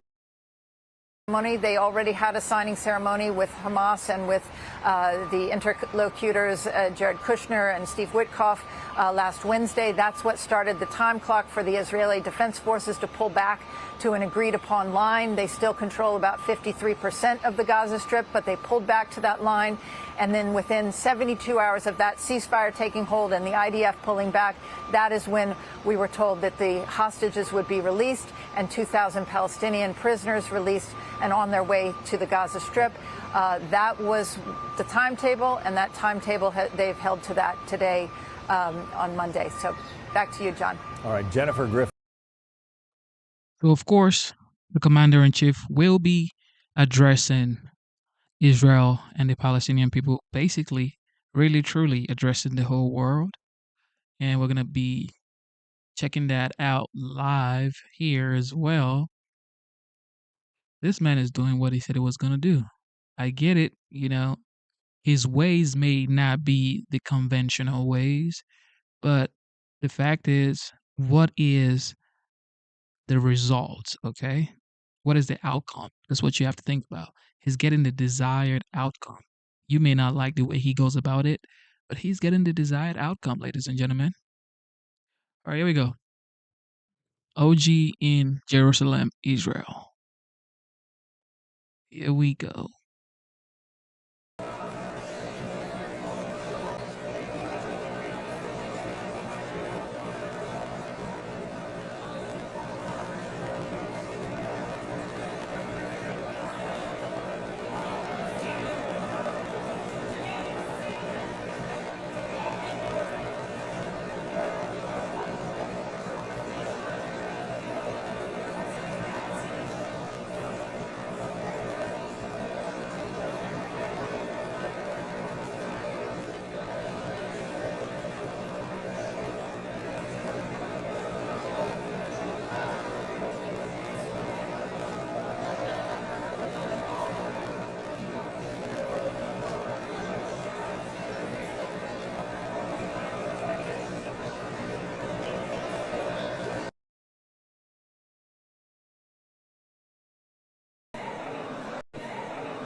So this right here is the Israeli parliament. I guess their parliament building.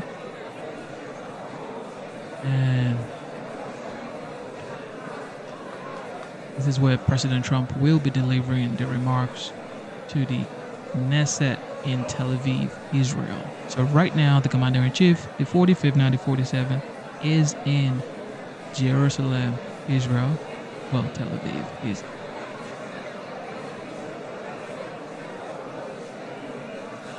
This man works nonstop. I don't know how he's doing it at almost 80 years old, but he's absolutely hardworking for his age.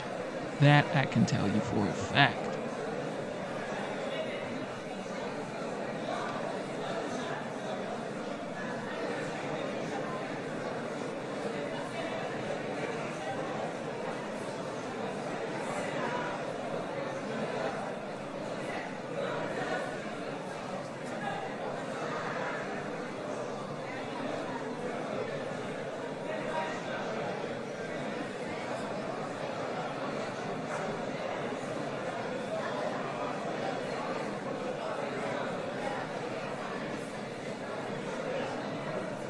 Let's see what happens. Let us see what happens today. It is currently 5 a.m. in the south here in Georgia. And we are currently watching the OG, the 45th, now the 47th President of the United States, deliver a remark in Tel Aviv, Israel. Let's see what happens. Hopefully everything works out perfectly. Hopefully everything works out perfectly.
And just before I forget, did you guys know that AG Letitia James is actually, like if you see my thumbnail, you will see that she's saying that she needs money for her legal battles with the allegations and indictment that she's had. She's saying here that Trump demanded I resign, but I refuse. I need $10,000 rapid response donation to keep fighting. Can you chip in now? Letitia James, donate now. Rush $5 today. So she's saying that, or, okay, let me just read it exactly the way it's been written. It says, Trump demanded I resign. I refuse. I need 10K rapid response donations to keep fighting. Can you chip in now? Letitia James. And it has a picture and the donate whatever right up down by her picture. And under that you see a link and it says rush $5 today. So wait, 10,000 times 5. I mean, I don't know. She's literally doing a sponsored advert. A sponsored commercial for donations. And it's saying it is paid for by James for New York or something like that. Oh, actually, James, that's her last name. Okay, Letitia James. So it's saying the sponsored ad is paid for by James for New York. That's pretty ballsy. That's ballsy right there. That is absolutely ballsy for her to, you know, sort of ask for donations. And under that post, sponsored ad, a lot of people are saying, yes, we are rooting for you. We will donate. A lot of people are rooting for her. And they're donating too.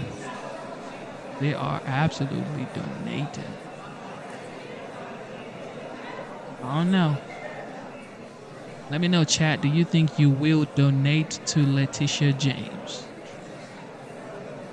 Are you going to be donating at least $5 to Letitia James, Attorney General of New York, who formerly indicted or convicted or pressed charges or whatever against President Donald J. Trump? Would you be donating your $5? Let us know. Or maybe more. We have some people donating $1,000 or $2,000. Some people are donating $5, $10. But you know, let me know in the chat if you will be among the people that donates to Letitia James, Attorney General, New York.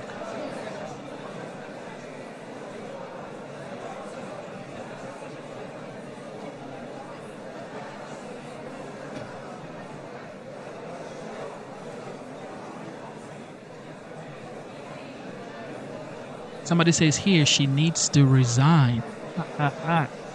Well, she's being indicted, and of course the Democrats are twisting it, saying that it is a retribution from Trump and his administration. So what do you guys think? Do you think President Donald J. Trump is actually looking for retribution with this indictment that Attorney General just got? And it's looking like she may actually, I don't know. This may not end well for her. I don't know. Anything can happen. You are innocent until proven guilty. Okay, so let's see how it works out for her. But they're saying that it is Trump that is going against her now because of what she did. Because she ran her campaign. She said, if you vote me in as the Attorney General for New York, I will get you Donald J. Trump. Yeah, I mean, this is a public knowledge information, okay? You can go online and see how she campaigned, videos of her saying exactly what I just said. Vote me as your AG, and then I will get you Donald Trump. Easy. And she won.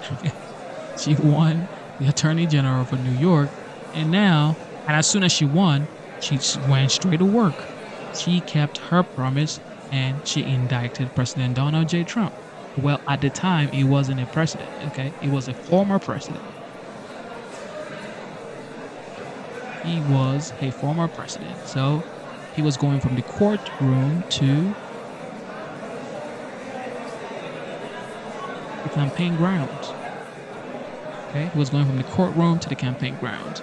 And fortunately for him, I think some people would say that that indictment that came from the Attorney General's office actually helped President Donald Trump to win the 2024 presidential election.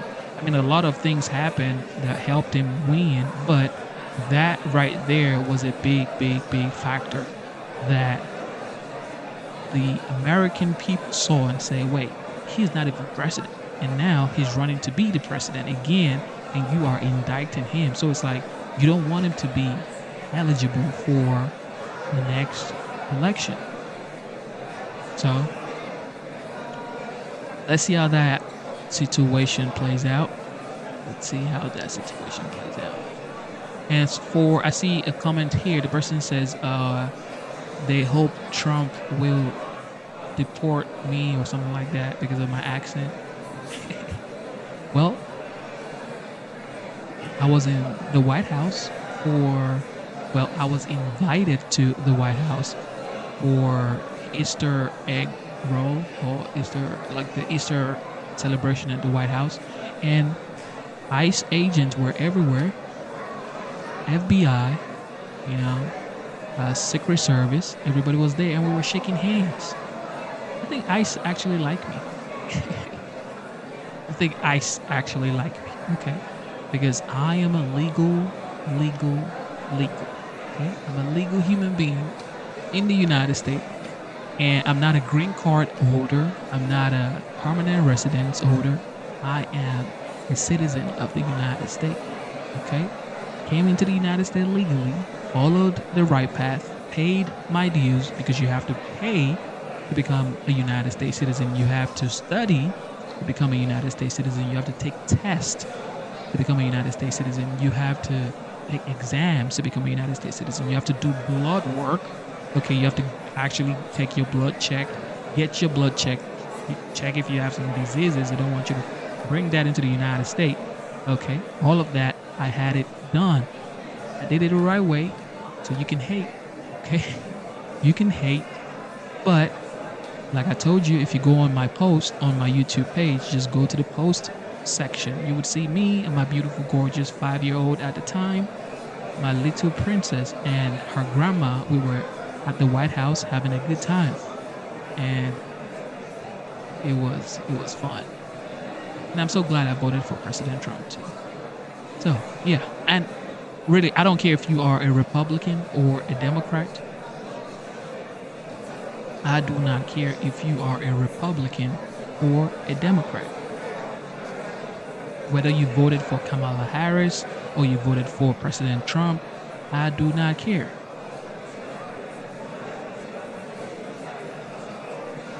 I do not care. Okay? I don't care. What I do care about is I love the United States. Okay? I was embraced by the United States.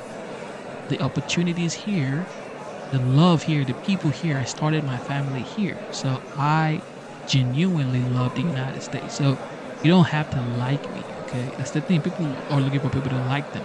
You don't have to like me. Okay? But if you don't have a profile picture, you don't have anything going, and you come on somebody else's YouTube page looking for, I don't know, an adult would not do that. If you have bills to pay, if you have family to take care of, if you have kids that love you, that gives you hugs and say, hey daddy, I love you, or hey mom, I love you, I don't think you would come on somebody else's page, online for that matter, and say trash. But like I said, the war, according to President Donald Trump, is at the end, okay? It has ended. The war has ended, according to President Donald J. Trump. So everybody, God is great. That's all I can tell you. God is great. God is great. The war is ended. Hopefully, stays that way. Hopefully, it never comes back.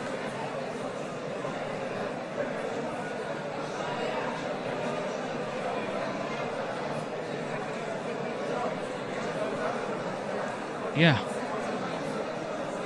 So let's wait. It might be a while, but let's wait and see what's going to happen here. Let's see what's going to happen here as President Trump delivers his remark. Okay? Chat room is open whether you are a Democrat, Republican. Like I said, I don't care. Just be respectful in the comment section. Love your neighbors. This is America. Everybody has a right to free speech, so have fun.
לא שמעת כלום. אוקיי.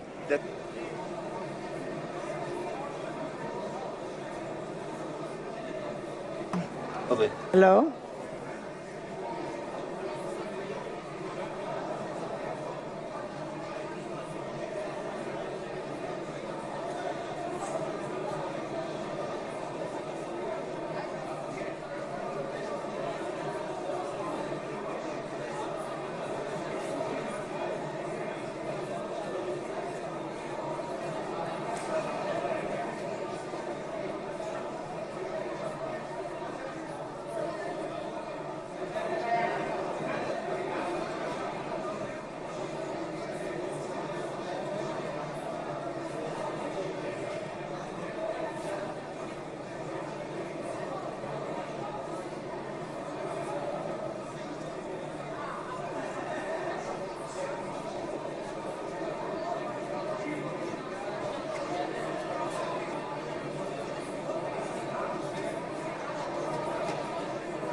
The session will begin shortly.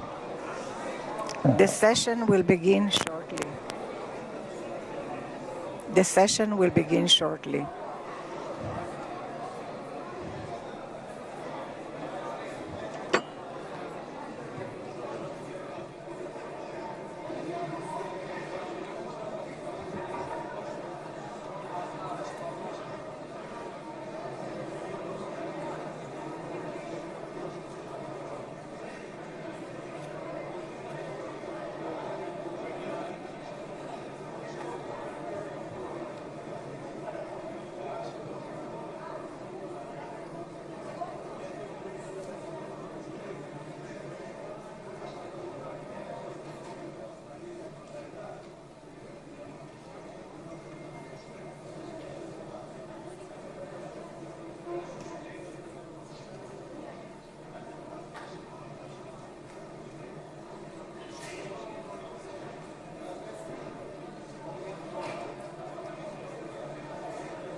חברי הכנסת והקהל, אנא תפסו את מקומותיכם.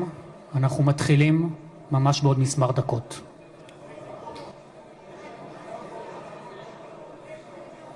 We are going to begin in a few minutes. Please take your seats. Please take your seats. We're beginning in a few minutes.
חברי הכנסת והקהל מתבקשים לקום. Members, please stand up. The Honorable President, the Honorable חברי הכנסת והקהל מתבקשים לקום. Members, please stand up. כבוד הנשיאים, כבוד ראש הממשלה וכבוד יושב ראש הכנסת. President, the Honorable Speaker of the Knesset.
נא לשבת.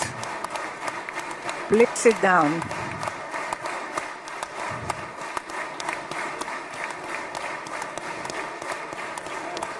Knesset members, today is Monday, 13th of October 2025, and I'm intending to open the special session of the Knesset in honor of the President of the United States, Mr. Donald J. Trump. Monday, 13th of October 2025, and I'm intending to open the special session. Dear Knesset members, I would like to remind you that this is a special session, and therefore there will be no disturbances, and whoever will disturb the session will be expelled from the session, and there will be no warning, and it is allowed to remind you that this is a special session, and therefore there will be no disturbance.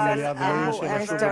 Yitzhak Herzog and his wife Michal expelled from the session, and there will be no warning, and it is honorary to the Prime Minister Benjamin Netanyahu and his spouse Sarah, Yitzhak Herzog and his wife Michal. כבוד ראש הממשלה בנימין נתניהו ורעייתו שרה. Benjamin Netanyahu and his spouse Sarah.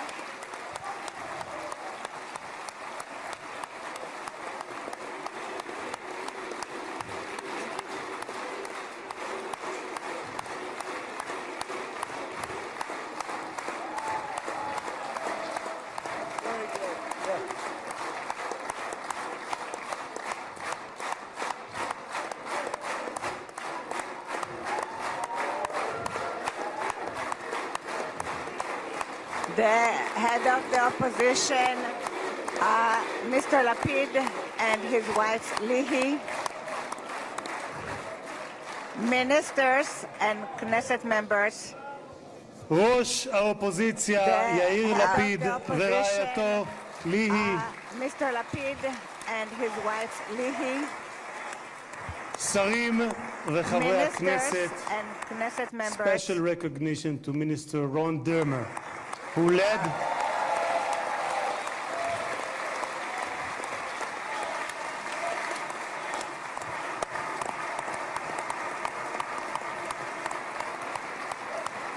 special recognition to Minister Ron Dermer, who led the negotiation team on behalf of Israel. Thank you, Ron.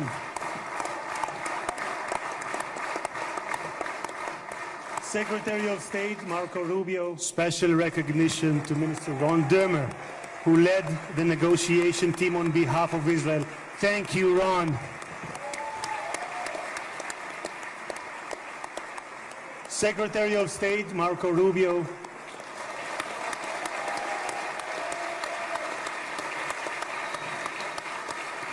Secretary of War Pete Hegseth,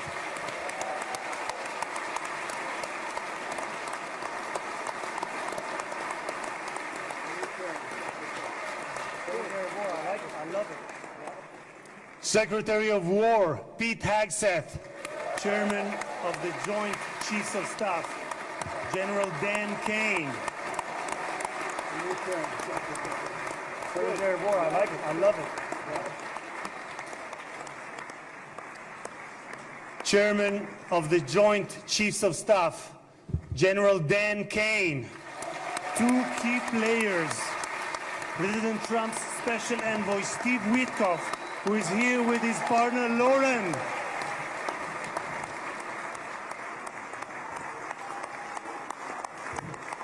Two key players, President Trump's Special Envoy Steve Witkoff, who is here with his partner Lauren.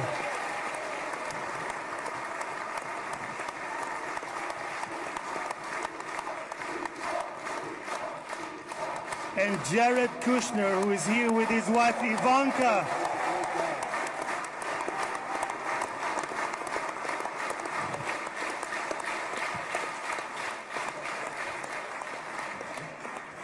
And Jared Kushner, who is here with his wife Ivanka.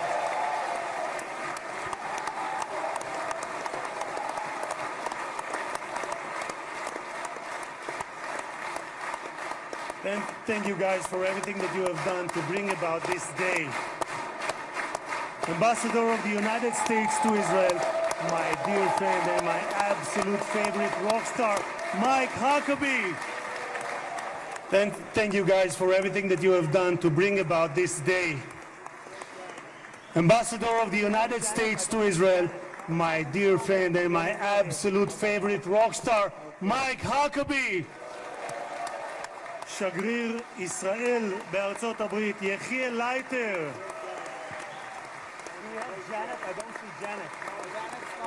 Janet's not here. Okay. תודה. שגריר ישראל בארצות הברית, יחיאל לייטר.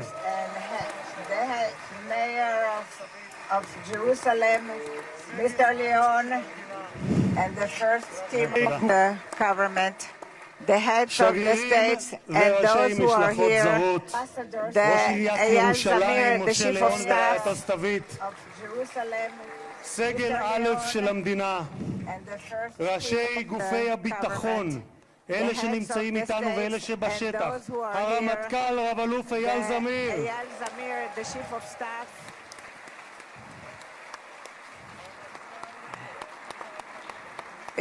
the head of the police, Daniel Levy.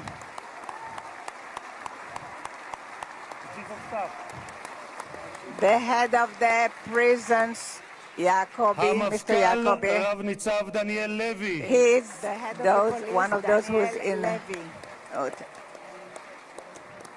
Mr. Eyal Kasti, the head of the fire. The head of the Mossad, Mr. David Barnea. One of those who is in נציב הכבאות וההצלה הרב תפסר אייל כספי. Mr. Eyal Kasti, the head of the fire. ראש המוסד דוד ברנע. The Mossad, Mr. David Barnea. The head of the General Zini, the head of the General Security. Great success to you.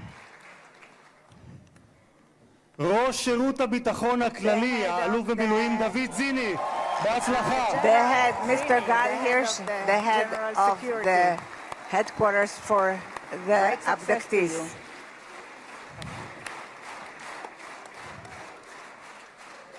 ראש מנהלת החטופים גל הירש. And the local authorities, the chairman of the Knesset, who brought about a visit in 3 days, which usually takes 3 months. Mr. Itzik Edry, the local authorities, the secretary of the Knesset, the legal counsel of the Knesset, in 3 days, which usually takes 3 months. And the head of the Knesset, members of the management of the Knesset, families of the bereaved, families of the abductees, and the head of the Knesset, members of the management of the Knesset, families of the bereaved, families of the abductees.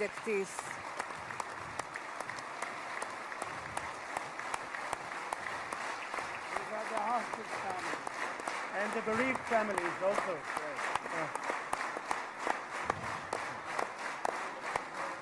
The head, great honoraries, and I am exempt the others from mentioning them there. And the citizens of Israel, I had the special honor to bless together with you the best friend that Israel ever had in the White House. Welcome to Israel. Welcome to the Knesset. The President Donald J. Trump. את החבר הטוב ביותר שהיה אי פעם למדינת ישראל בבית הלבן. ברוך הבא לישראל, ברוך הבא לירושלים, ברוך הבא לכנסת, הנשיא דונלד ג'יי טראמפ. President Donald J. Trump.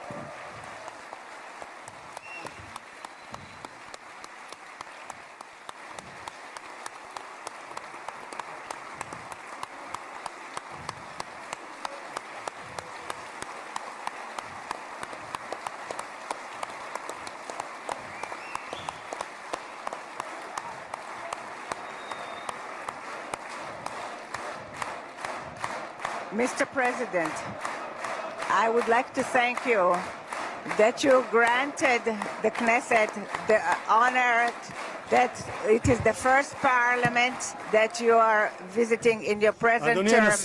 In the Jewish tradition, we are used to bless that you granted you, the one who gives us the honor. Thank you very much, Mr. President, President Trump. In your present term, in the honorary president, 2,000 years ago, we were exiled from our homeland, but in all the diaspora that we lived by, we never forgot Jerusalem, the beating heart of the Jewish people since it's 2,000 years ago, for which we prayed for year after year.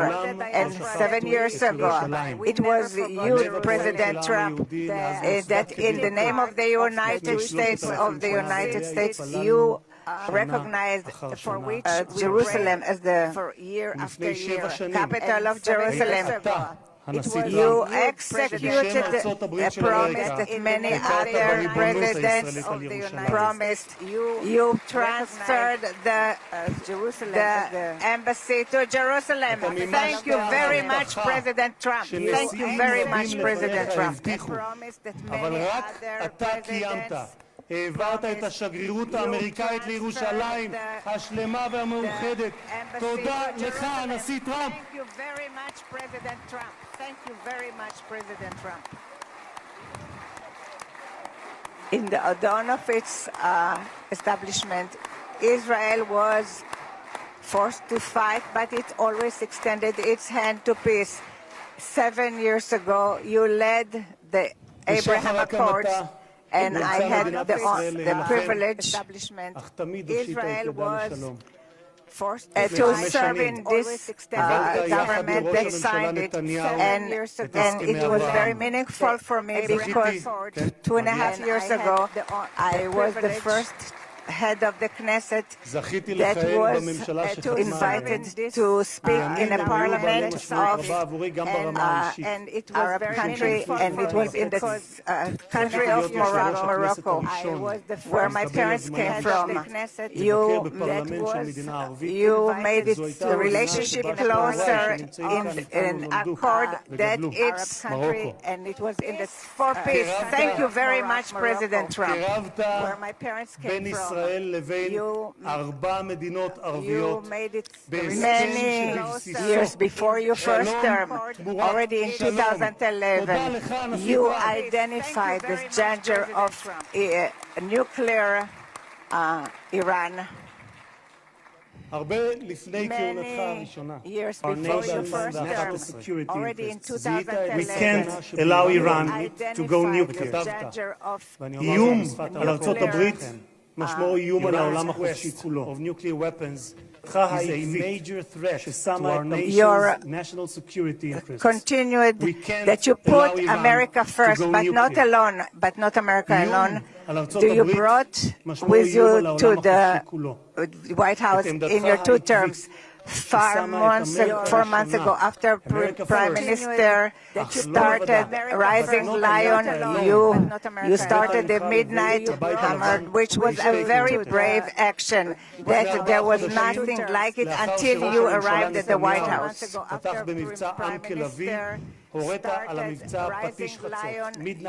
Thus, Mr. President, you prevented a nuclear holocaust that Iran wanted to bring about to the world. A country in its parliament, its elected officials cry death to America and death to Israel. And today we can say to the Ayatollah's rule in Iran will not have nuclear power. Thank you, President Trump. Cry death to America and death to Israel. And today we can say to the Ayatollah's rule Iran will not have nuclear power. Thank you, President Trump. Mr. President, today the Jewish people are ending the holiday of Sukkot, and tomorrow it will be Simchat Torah. And 2 years ago in Simchat Torah, it was the most difficult day for the State of Israel since its establishment and for the Jewish people since the Holocaust. Many times I came with many visitors to the area of the slaughter, and I saw the horrors. It was the most difficult. And a few weeks after the 7th of October, I accompanied Jared and Ivanka that came to those difficult areas. We saw what we were in Kfar Aza, and we saw what we hope that we will never see again. Horrible sights of pogroms, children, men and women, the elderly, they are no longer there. Satan not only murdered and raped and many of our brothers and sisters, he also abducted the alive and the dead.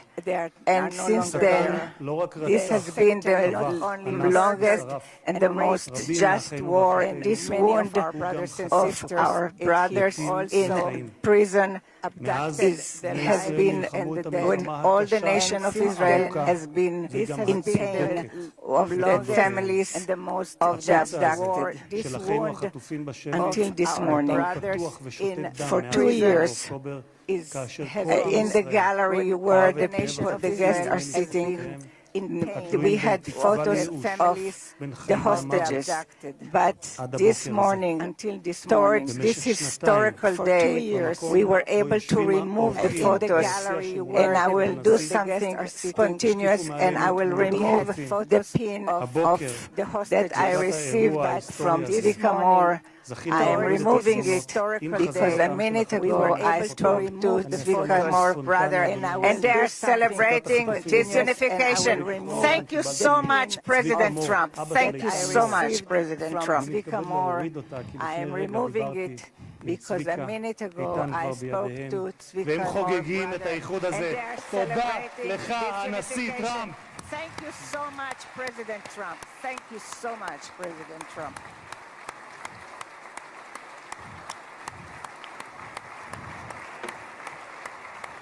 Other American president, but as a giant of Jewish history.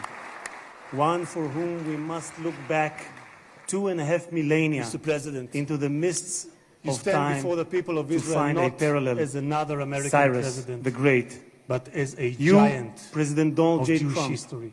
are a colossus One for whom we must who will look be back enshrined in the 2.5 pantheon of millennia history. into the mists Thousands of of years time from now, Mr. to President, find the a Jewish parallel people will Cyrus remember you. the Great. We are a nation You, President that Donald J. remembers.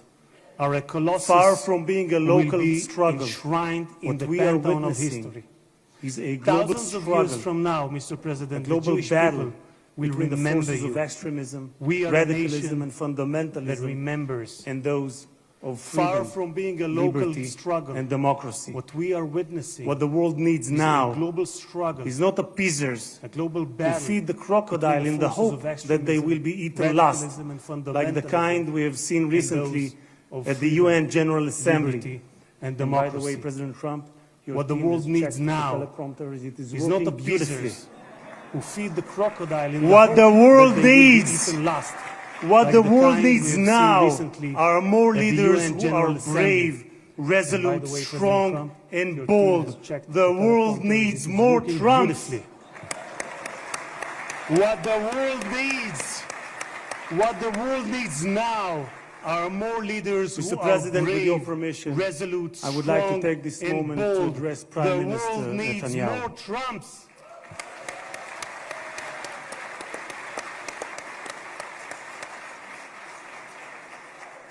Mr. President, with your permission, ראש I would like הממשלה, to take this moment to ראש address Prime הממשלה Minister עמד- Netanyahu. Mr. Prime Minister, you, the last few years, you faced great pressures. Steve Witkoff, the special envoy that fought along with you to return the hostages, said about you the most difficult work was that of the Prime Minister. It was the Prime Minister who had to take hard decisions, how much we have to be hard towards Hamas and when we have to be more moderate. But the truth now that looking backwards, we wouldn't have reached this point if the Prime Minister Netanyahu wouldn't have acted the way he acted. אבל האמת היא שכעת, במבט לאחור, אני חושב שלא היינו מגיעים לנקודה הזו אם ראש הממשלה נתניהו לא היה פועל כפי שפעל.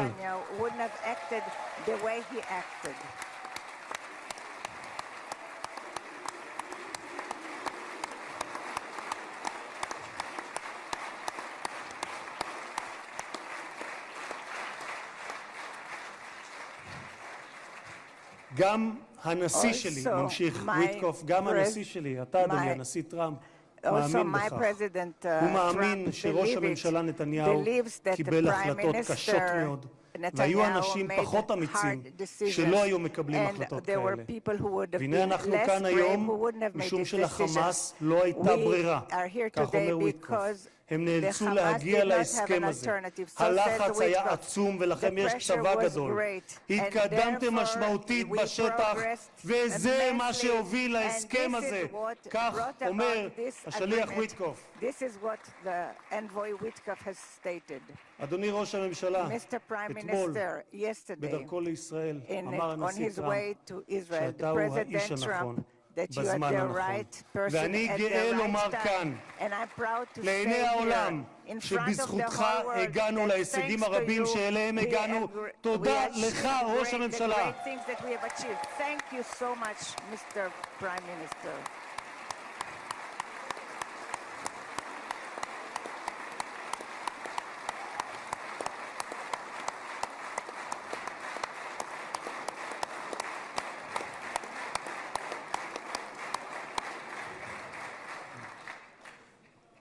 ביום הזה This day, today, נודה מלב האומה and we will וממעמקי thank from the הנפש heart, הלאומית depths of לחיילי our heart, צה"ל to האמיצים, the brave soldiers of the IDF, of the Israeli Defense Forces,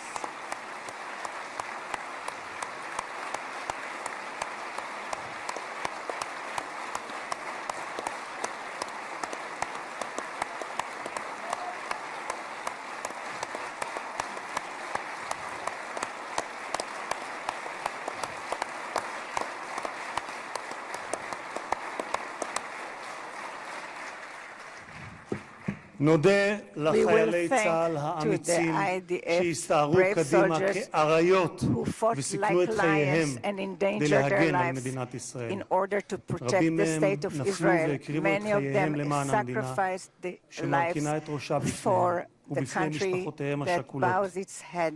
דמם לא Their נשפך blood לשווא, was not, כי בגבורתם ובהקרבתם die in הם vain, הביאו לרגע because with their הנשגב הזה, heroism ושמותיהם they brought this ייוותרו state, חקוקים לעד and their names בלב will האומה. be inscribed forever in the hearts of the nation. President Trump, President, you are the president of peace. There was not a single person on this planet who did more than you to advance peace. No one even came close. Your election to the presidency marked a turning point, not only for the United States, but for the entire world. Through your strength of character and unwavering resolve, you brought an end to bloody conflicts in no fewer than 8 regions across the globe. In less than 9 months, you became one of the most consequential presidents in history. You saved countless lives that would have been lost without your leadership. And as our sages teach, whoever saves one life, it is as though he has saved an entire world. You have proven that true peace is achieved through strength, and that only those who are prepared to use force in the present can prevent the need to use it in the future. Mr.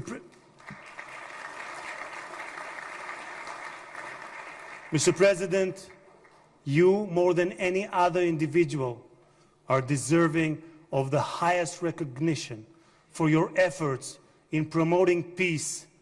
Therefore, I hereby announce that together with our good friend, Speaker of the House, Mike Johnson, we will rally speakers and presidents of parliaments from around the world to submit your candidacy for the Nobel Prize, Peace Prize next year. There is no one more deserving than you, President Trump. No one.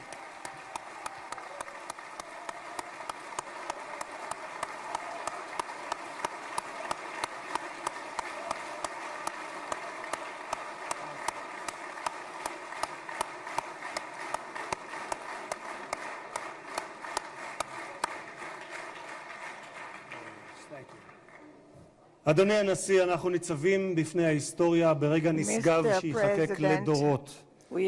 זה יום מאוד מרגש לאזרחי ישראל, יום שכולנו ייחלנו לו. בספר ירמיהו משיב השם לרחל המבכה את בניה. מנעי קולך מבכי ועינייך מדמעה, כי יש שכר לפעולתך, נאום אדוני, ושבו מארץ אויב, ויש תקווה לאחריתך, נאום אדוני, ושבו בנים לגבולם.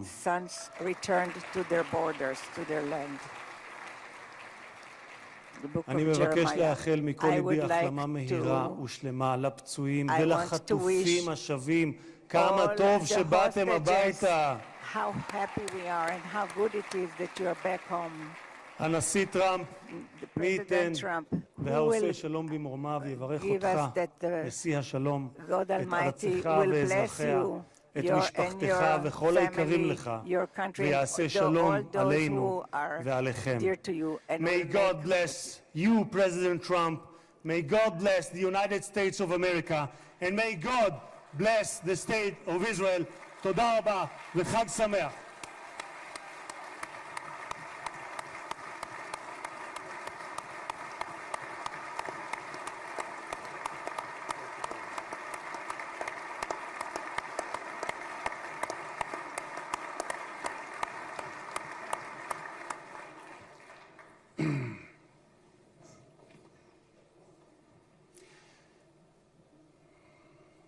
אני מתכבד להזמין כעת את ראש הממשלה, חבר הכנסת בנימין נתניהו, לשאת דברים. Benjamin Netanyahu, the Prime Minister, to say a few words.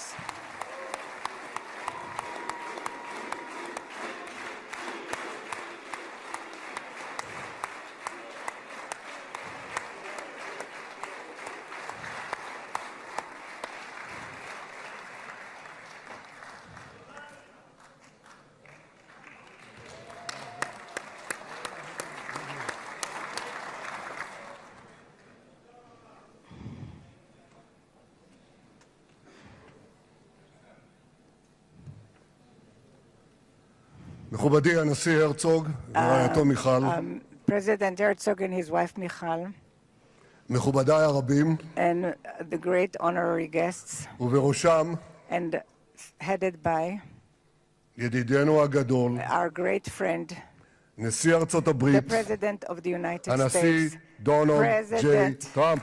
Donald J. Trump.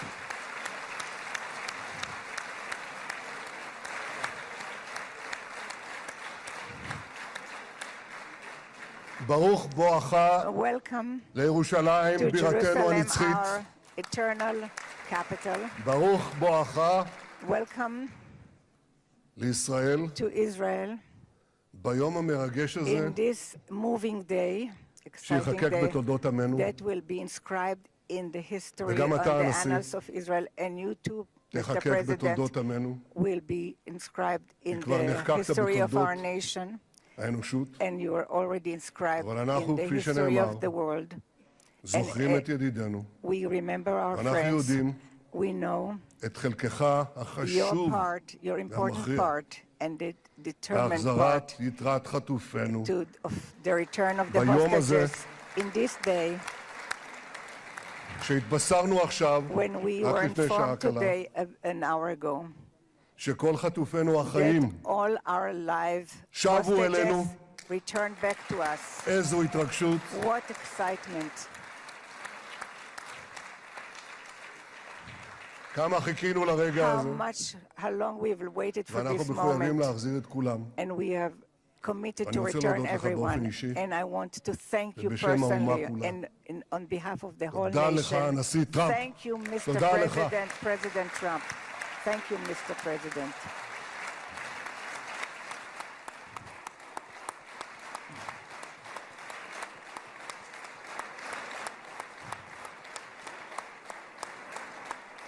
Now, I know that the teleprompters are working well, though I'm not using them. But I'm not sure about the translation. So I'll say words in English. President Trump, the Knesset welcomes you and your distinguished delegation to Jerusalem, our eternal capital.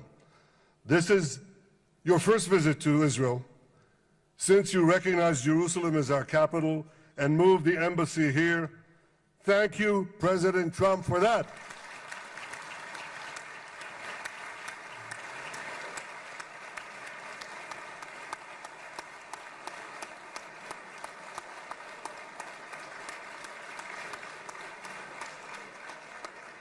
There are many other reasons to thank you since your last visit here.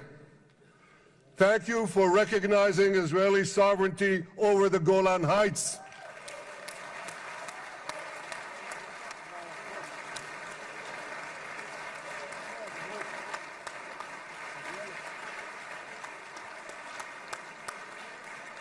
Thank you for standing up to the lies against Israel in the United Nations.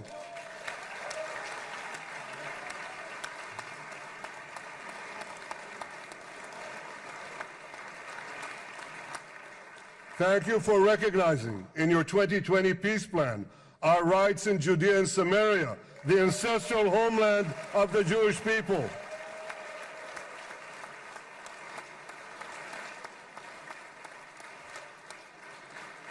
Thank you for brokering the historic Abraham Accords.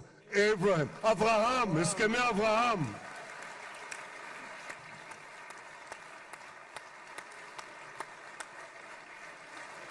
Thank you for withdrawing from the disastrous Iran nuclear deal.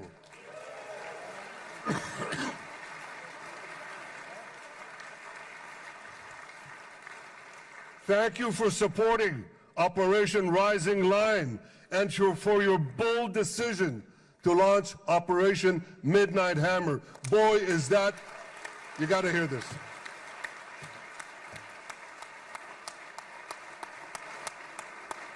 This is the most fitting name ever named for a military operation, because a little after midnight, you really hammered them.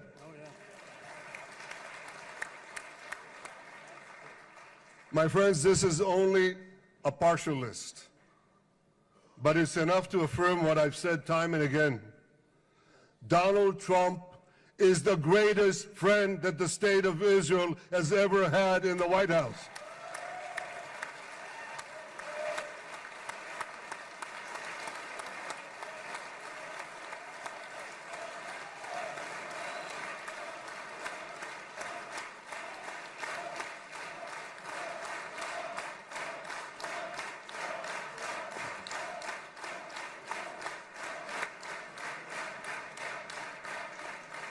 No American president has ever done more for Israel.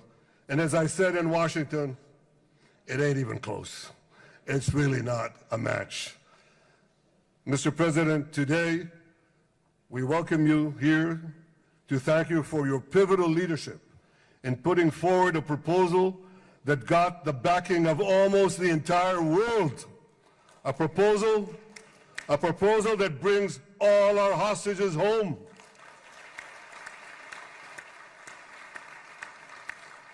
A proposal that ends the war by achieving all our objectives. A proposal that opens the door to an historic expansion of peace in our region and beyond our region. Mr. President, you are committed to this peace. I am committed to this peace. And together, Mr. President, we will achieve this peace. We've done it before. We've done it before in the Abraham Accords, and we'll do it again. Mr. President, today the Jewish calendar marks the end of 2 years of war. That war began on October 7th, on the Jewish festival of Simchat Torah. You always tell me, and you tell the world, remember October 7th. Mr. President, we remember. We remember the thousands of Hamas terrorists who stormed into our towns and kibbutzim. We remember the 1,200 people Hamas savagely slaughtered in cold blood, including dozens and dozens of Americans. We remember entire families burnt alive as they embraced each other. We remember the beautiful young Israelis brutally gunned down at the Nova Music Festival. We remember the hundreds of our citizens who were dragged into the dungeons of Gaza, including 12 Americans, men and women, young and old, babies and elderly Holocaust survivors. My friends, Mr. President, Donald, these monsters take babies as hostages. In response to this barbaric attack on October 7th, Israel did what it had to do. With indomitable courage, we set out to defend our people, to defeat our enemies, and to release our hostages. Our heroic soldiers fought like lions. They fought on the front lines of civilization and barbarism. Israel achieved amazing victories over Hamas and the entire Iran terror axis. Sinwar, Def, Hania, Nasrallah, Assad, they're all gone.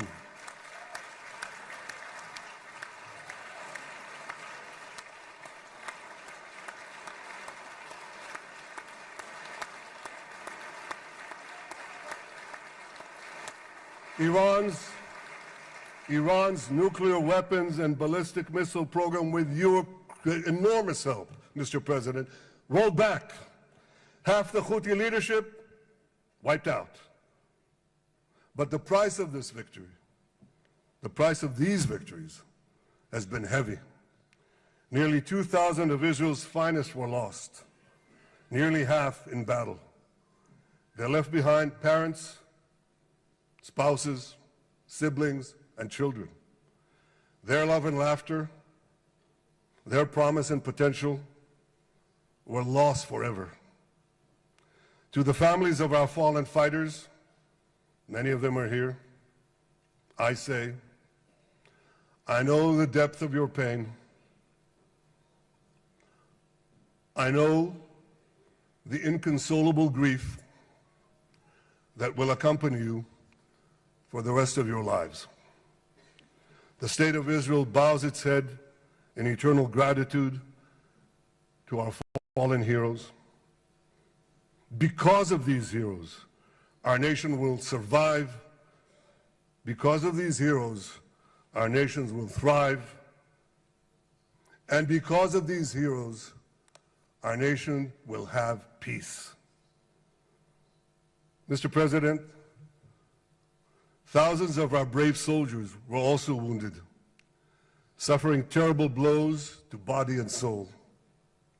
Brave soldiers like Ari Spitz. Ari is an American.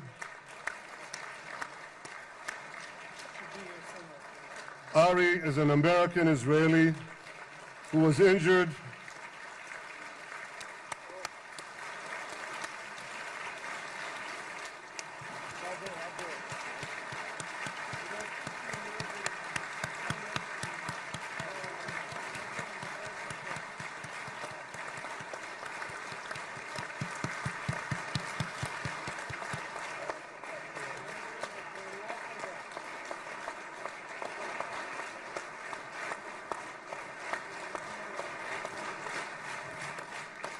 Ari is an American Israeli who was injured in Gaza while searching for Hamas terrorists and weapons.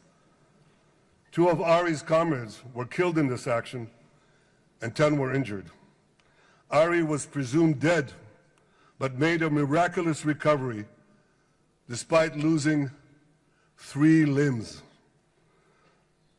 Ari, stand up for a minute alone. Stand up. There you go. There. Ari, you are the spirit of Joshua. You are the spirit of David. You are the spirit of the Maccabees. You are the spirit of Israel. I salute you. We all salute you.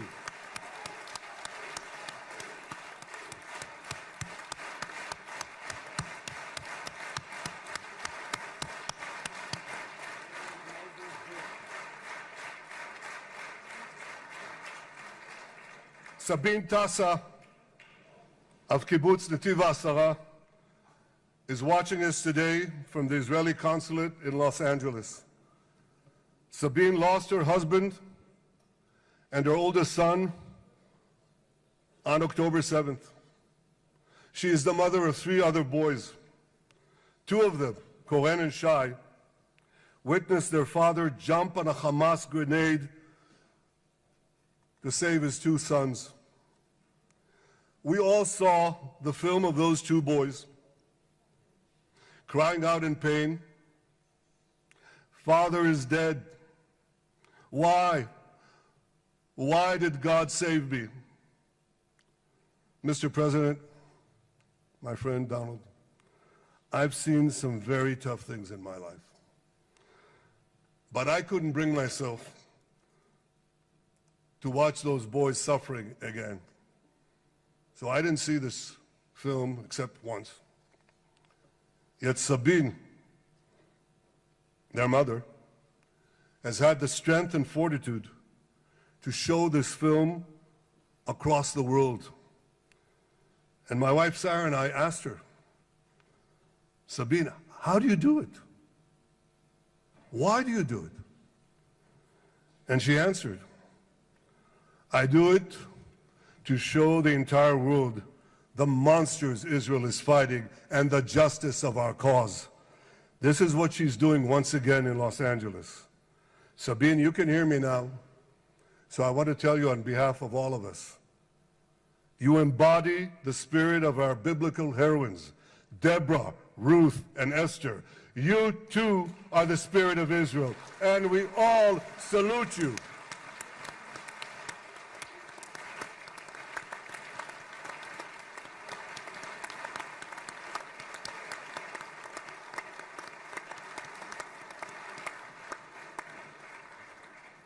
Mr. President, you asked me on our many conversations during the 12-day war with Iran, you asked me, how are the people holding up?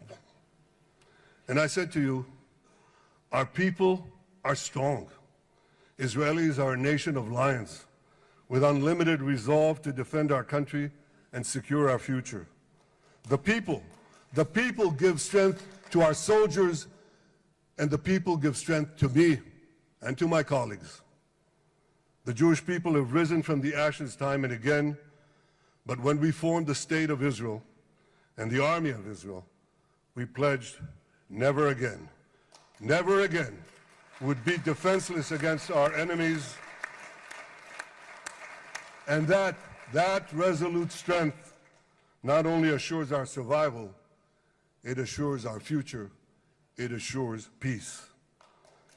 We have paid a high price for this war, but our enemies now understand just how powerful and just how determined Israel is.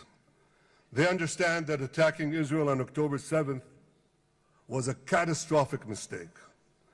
They understand that Israel is strong and that Israel is here to stay. And this, Mr. President, is the indispensable foundation of peace. Peace through strength. Ladies and gentlemen, this is a momentous day, a day of great joy as the remaining hostages come home. My wife Sarah and I have met with the hostage families many times. There were no words to describe their agony, only tears of bottomless sorrow and unimaginable pain. At the beginning of the war, I promised to bring all the hostages home. Today, with the indispensable help, the determined and focused help, the unremitting help of President Trump and his team, and with the incredible sacrifice and courage of the soldiers of Israel, we are fulfilling that promise.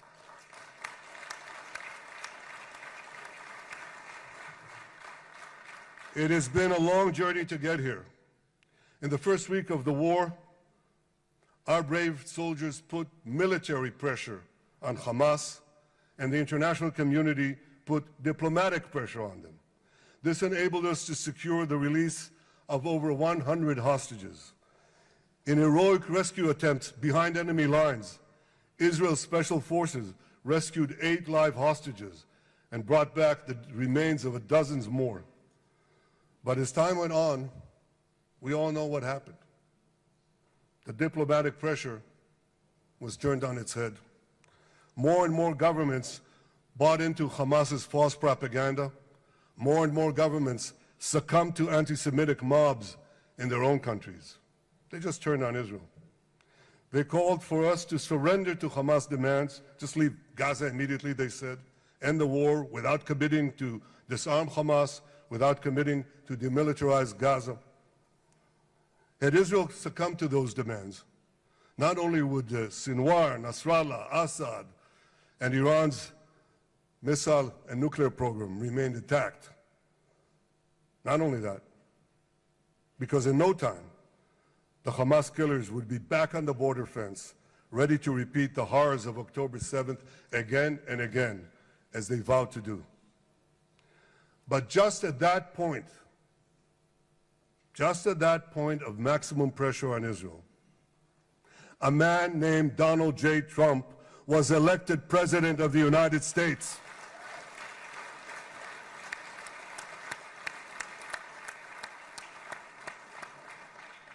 And ladies and gentlemen, overnight, everything changed. Everything. We felt it right here. Mr. President, thanks to your unequivocal backing of Israel, We secured a second hostage deal within weeks of your election. And in the months that followed, we worked closely together to forge a path to bring the remaining hostages home and end the war. End the war in a way that ensures the disarming of Hamas, the demilitarization of Gaza, and that Gaza would never again pose a threat to Israel. 2 months ago, you fully backed my decision to send the IDF into the last Hamas stronghold in Gaza City. You shared my view that this military pressure would help free the hostages. And despite all the criticism, all the naysayers, we were right. Hamas caved in.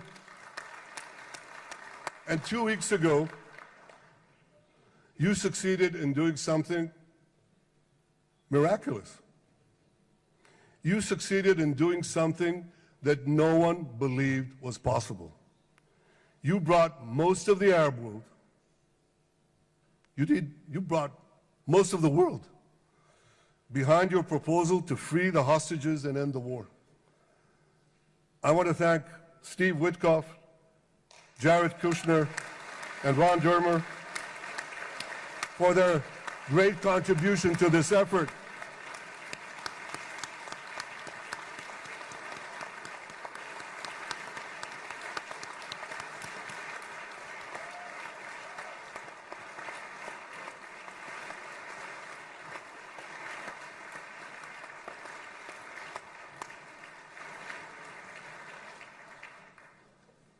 And I want to thank our negotiating team. I believe that the close cooperation between the two of us, between our two nations, combining Israel's military pressure and President Trump's unmatched global leadership. I have to tell you, I've seen a lot of American presidents. I've seen them all in the time that I've been here, and I've been here quite a lot of time.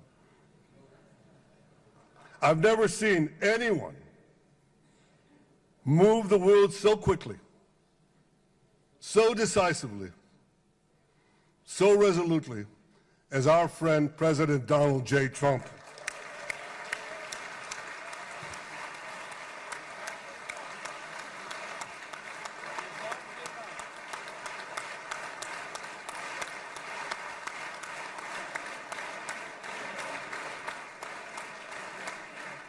With our military pressure and President Trump's global leadership, we achieved this historic moment.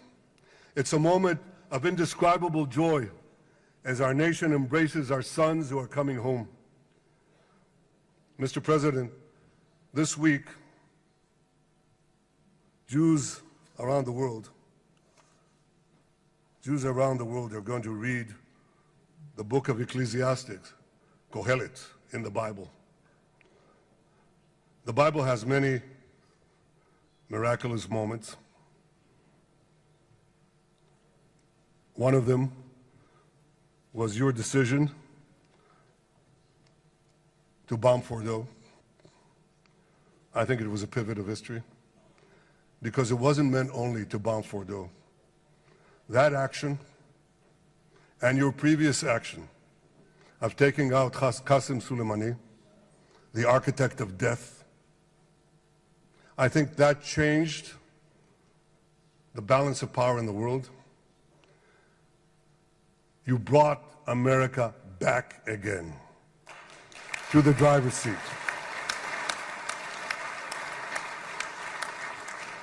Now, I said that we're going to read this week the book of Ecclesiastes.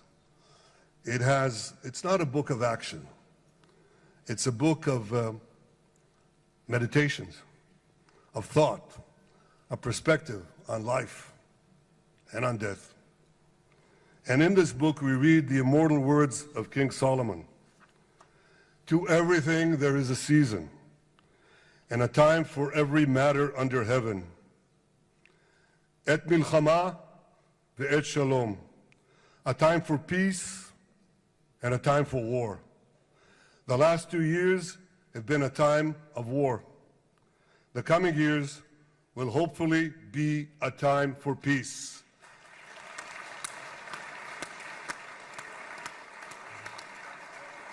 Peace inside Israel and peace outside Israel.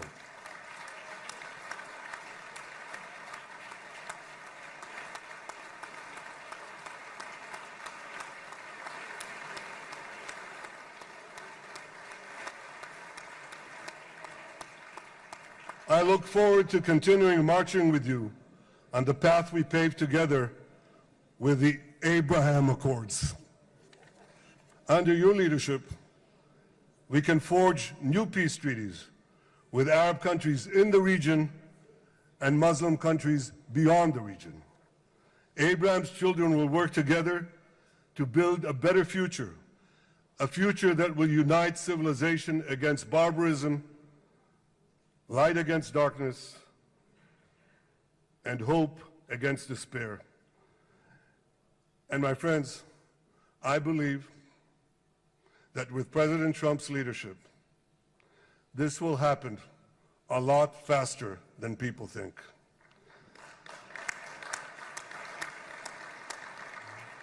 As Prime Minister of Israel, I extend my hand to hold those who seek peace with us. No one wants peace more than the people of Israel.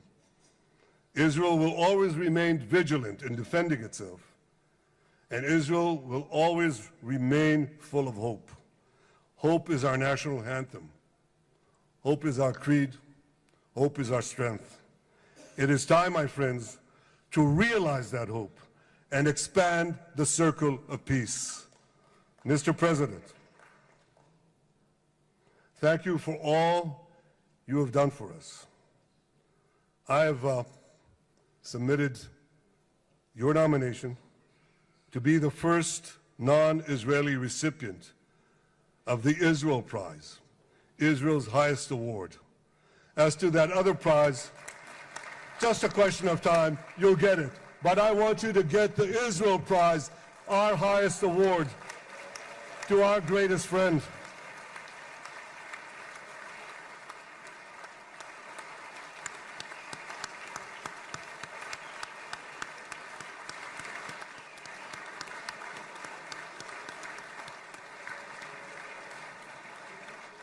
When others were weak, you were strong.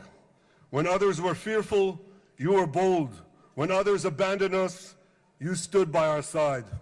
On behalf of the government and people of Israel, I thank you for your extraordinary friendship. Thank you for helping bring our hostages home. Thank you for supporting Israel's march to victory.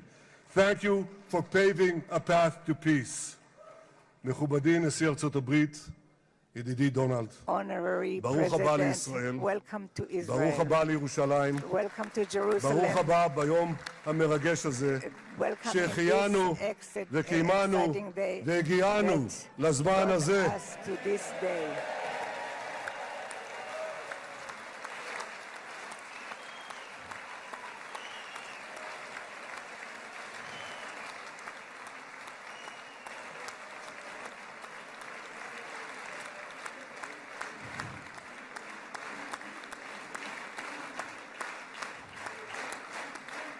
May God bless you and your family, Mr. President.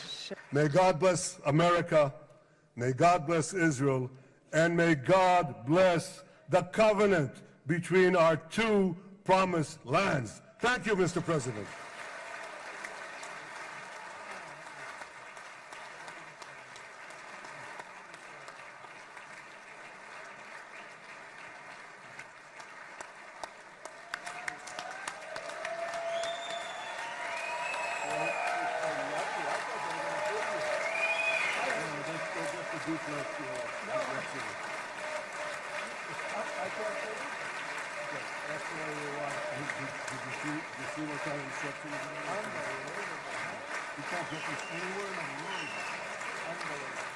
But you'll get it in the morning. Thank you.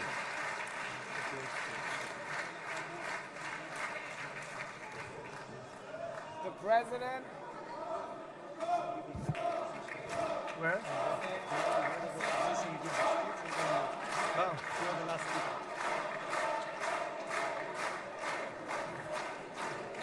Come on up, opposition. Come on, opposition. Yeah. Okay.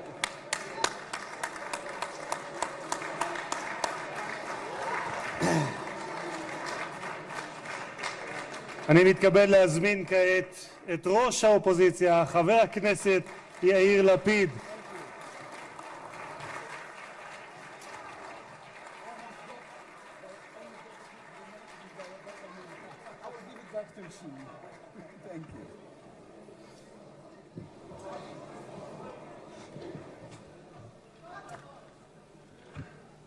Mr. Speaker, members of Knesset, ministers, President Herzog, Prime Minister Netanyahu, distinguished guests, Your Excellency, President Trump. For 2 years, we waited for this moment. 2 years of sleepless nights, 2 years without air in our lungs. Our eyes are filled with tears today. Our hearts are filled with gratitude. Our children are coming home.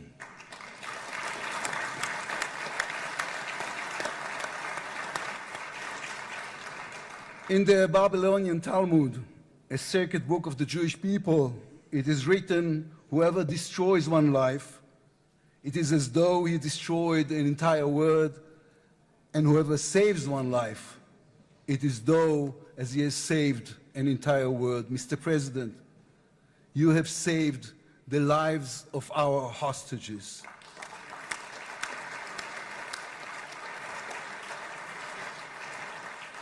But you saved so much more. You have saved the souls of the bereaved whose loved ones now will be brought home for burial. You have saved thousands of soldiers who will now not fall in battle. And you have saved millions from the horrors of war. You have saved more than one life, and each life is an entire world. This is a historic moment, and a reminder that history is shaped by people. It is shaped by those who know the past, but have the vision to change the future.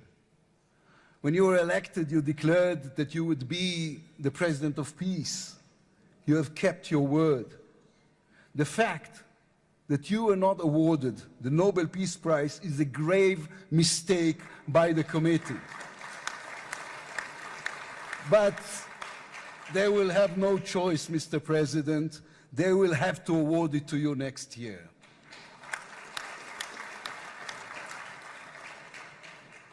Peace will not come by waiting.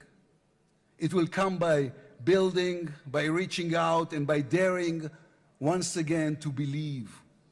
You, Mr. President, have done the unimaginable. We will be eternally grateful. But we also need to take responsibility. The destiny of Israel will always be written by the people of Israel. We must now prove ourselves worthy of what has been achieved. From its founding, Israel has said to the world that our strength, our power, rest upon our values. Israel is the strongest country in the Middle East because we are the only democracy in the Middle East. Because we believe in the principles laid in our Declaration of Independence, which says Israel will ensure complete equality of social and political rights to all its inhabitants, irrespective of religion, race, or sex. It will guarantee freedom of religion, conscience, language, education, and culture. It will safeguard the holy places for all religions. Those are our values. That is who we are as people, as a country. Our neighbors must understand one more thing about us. We are not going anywhere. The Middle East is our home. We are here to stay. Our story did not end in the Bible. It began there. It continues in our laboratories and universities, in our innovation hubs. Hamas, Hezbollah, Iran, and the Houthis, they all read the wrong intelligence reports. The real intelligence report on Israel's intentions is found in the book of Genesis. And I will give you and your descendants after you the land of Canaan for an everlasting possession. We call upon the nations of the Islamic world, on all our neighbors, Saudi Arabia, Syria, others. We are here to stay. We can do great things together. Come and talk to us. Mr. President, you are the one who can make it happen as you did with the historic Abraham Accords. Then too, no one believed it was possible. Then too, you imposed your vision on everyone. While others spoke of difficulties, you created opportunity. You can be the one to bring the next wave of peace. The people of Israel support this. They want this. We are ready. And you can later today in Egypt with your unbelievably talented team, my friends, Steve Witkoff, Jared Kushner, Marco Rubio, Pete Hegseth, forge a regional alliance that will change not only the Middle East, but the entire world. After 2 years of war, the peoples of this region should look around and ask themselves, whose situation is better? Those who chose the path of peace or those who chose the path of war? Those who invested in their people, in the education of their children, in science and education and technology, or those who invested in hate and in violence? From here I say to all those who demonstrated against Israel these past 2 years, on the streets of London and Rome, in Paris and in Columbia University. I do not represent the government. As you know, I am the leader of the opposition. And I tell you, then, you were deceived. You were deceived. Propaganda experts, funded by terror money, manipulated you. Now that the war has stopped, you have time and a chance to go and learn the facts. The truth is, there was no genocide, no intentional starvation.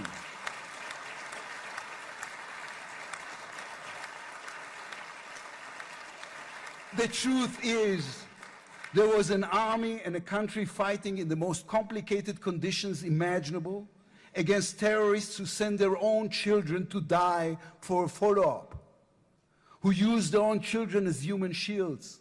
The truth is that the democratic state was attacked by a fanatical terrorist organization. 1,200 people were killed in one day, women were raped, babies were burned alive.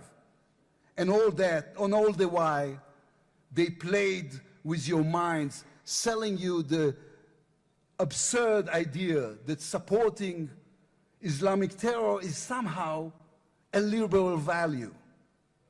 There is good and evil in this world. When you stand with Hamas, you stand with evil. When you stand with Hezbollah, you stand with evil. When you stand with the Iranian regime, you stand with evil. When you stand with Israel, you stand on the side of justice.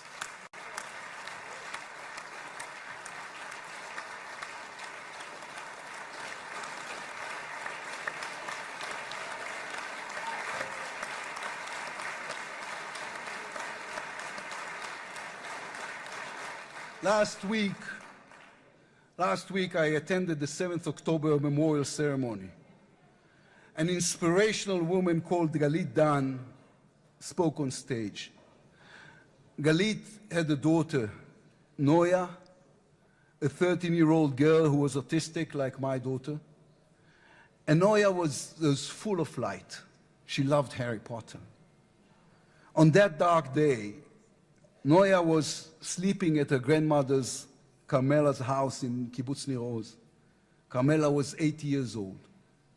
Their bodies, grandmother and granddaughter, were found embraced. They were murdered together. On stage at the ceremony, Galit said a sentence that moved us all. We don't want revenge, she said. We want redemption. Today, the redemption begins. Israel has endured 2 terrible years on the battlefield and in the international arena. But in those 2 years, we also rediscovered our own greatness. We remember how good we can be, our pilots who took control of the skies over Iran, our industries leading the world in technology, our civil society, which reached out to help every victim of the war. We will move forward toward a different future.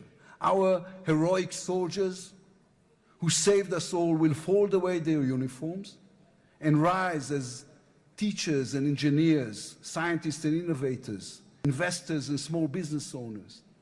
We will never be able to repay the debt to those who sacrificed everything these past years, to those who, as President Lincoln said, gave the last full measure of devotion. We can only be worthy of them, worthy of their sacrifice. Mr. President, allow me to speak also to the businessman in you, the deal maker who understands value. If there were one stock in the world I would invest in today, it is the State of Israel. If there were one nation that deserves unrestricted access to GPU chips, to AI and SMR technologies, to American markets, it is the State of Israel. Israel's future is intertwined with our eternal alliance, our strategic and moral covenant with our greatest friends, the United States of America. This war is over. We will always need to stay vigilant, to guard against those who seek our destruction. But the State of Israel is about to reinvent itself. The challenges ahead demand not only strength, but a new vision. It's time to take a new path, to be a nation that is advanced and thriving and peace-seeking. We have waited for this moment, for the end of the war, for the return of the hostages, for the chance to rechannel our grief and loss into the energy needed to rebuild our nation. Thanks to you, Mr. President. Thanks to our soldiers, our lions. Thanks to the millions of great Israeli patriots who filled the streets and the square and never, not for one moment, gave up on the hostages. Thanks to all of them, the strength within us can now rise, succeed, and build for our future and for our children. Thank you very much. God bless the United States of America. Am Israel Chai.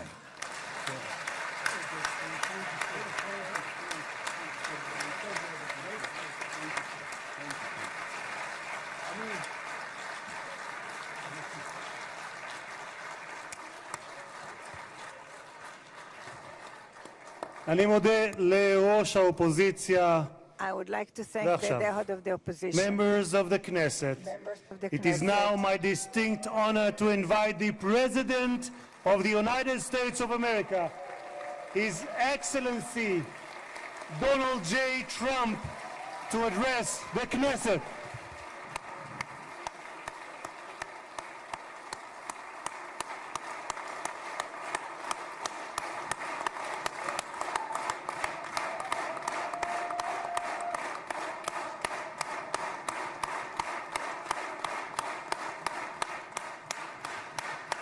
Thank you very much. Thank you. Thank you very much, everybody. It's a great honor. Nice place. Very nice place. Mr. President, Mr. Prime Minister, Mr. Speaker, esteemed members of the Knesset and cherished citizens of Israel, we gather on a day of profound joy, of soaring hope, of renewed faith, and above all, a day to give our deepest thanks to the Almighty God of Abraham, Isaac, and Jacob.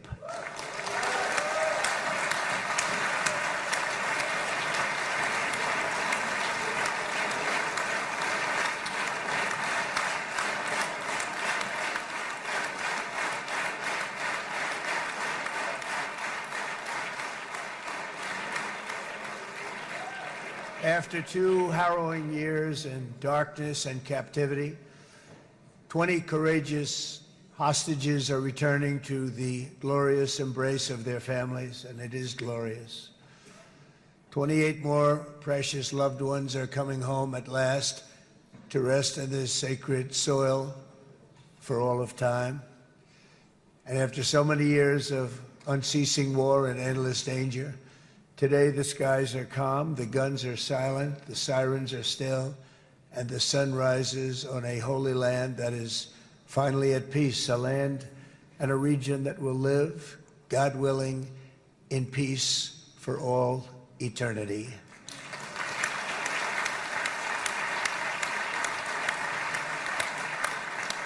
This is not only the end of a war, this is the end of an age of terror and death and the beginning of the age of faith and hope and of God. It's the start of a grand concord and lasting harmony for Israel and all the nations of what will soon be a truly magnificent region. I believe that so strongly. This is the historic dawn of a new Middle East. I want to express my gratitude to a man of exceptional courage and patriotism, whose partnership did so much to make this momentous day possible. You know who I'm talking about. There's only one, Prime Minister Benjamin Netanyahu. Bibi, please stand up.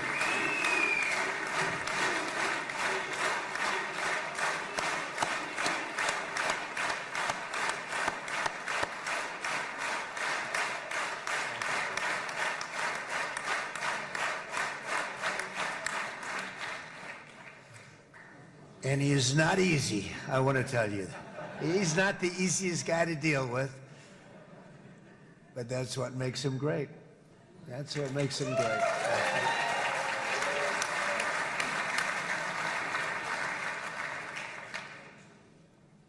Thank you very much, baby.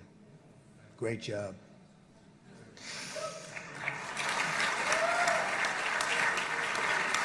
And let me also convey my tremendous appreciation for all of the nations of the Arab and Muslim world that came together to press Hamas to set the hostages free and to send them home. We had a lot of help. We had a lot of help from a lot of people that you wouldn't suspect, and I want to thank them very much for that. It's an incredible triumph for Israel and the world to have all of these nations working together as partners in peace. And it's pretty unusual for you to see that, but it happened in this case. This was a very unusual point in time, a brilliant point in time. Generations from now, this will be remembered as the moment that everything began to change, and change very much for the better. Like the USA right now, it will be the golden age of Israel and the golden age of the Middle East. It's going to work together. I'd like to thank several great American patriots for their invaluable help in getting something done that almost everyone thought was absolutely impossible. We were wasting our time. So many people said, "You're just wasting your time." But we weren't, because we had talented people working with us, and we had people that loved your country, and frankly, people that loved the region. They loved the Middle East. I want to thank my friend Steve Witkoff.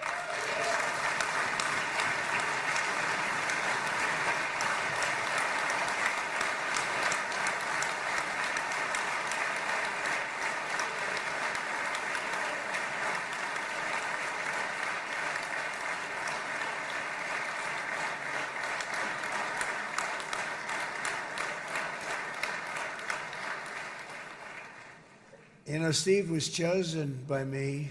He never did this before, but I knew him as a few things. He was a great businessman, but I know a lot of great businessmen, to be honest with you. He had tremendous negotiating skills, but I know a lot of people that negotiate pretty well, although it is an art. But there are people that can negotiate pretty well. But most importantly with Steve, he's just a great guy. Everybody loved him. Everybody.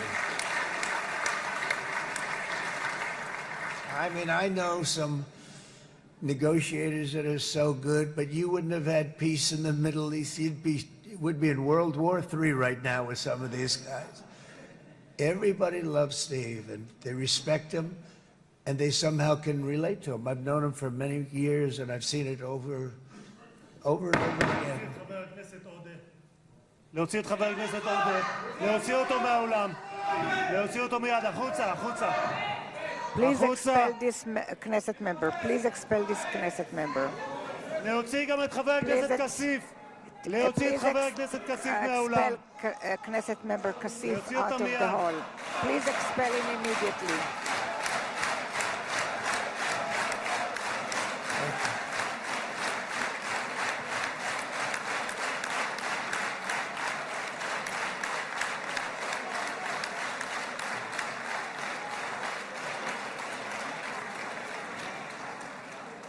Sorry for that, Mr. President. I'm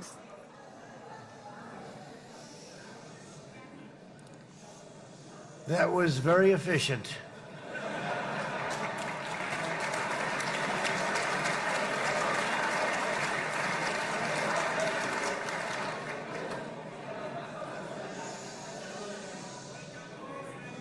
So back to Steve. He's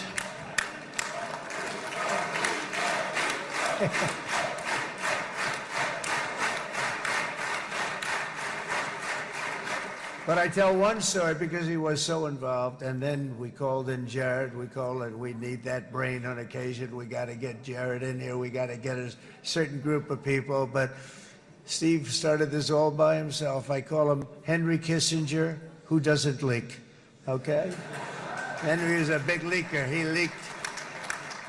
Steve doesn't leak. Steve just wants to get the job done. He wants to do what's right. But I'll give you just a quick story because, as you know, he's working on the war with Russia and Ukraine, a war that would have never happened if I were president. A shame. 7,000 young soldiers a week are being killed. More than that this last week. It's a shame. Should have never happened. But it did happen, and we won the race, and I took over this horrible war that's been raging, and I thought it would be easily settled. I thought it was a hell of a lot easier than doing what we just did very successfully with Israel and a lot of other people.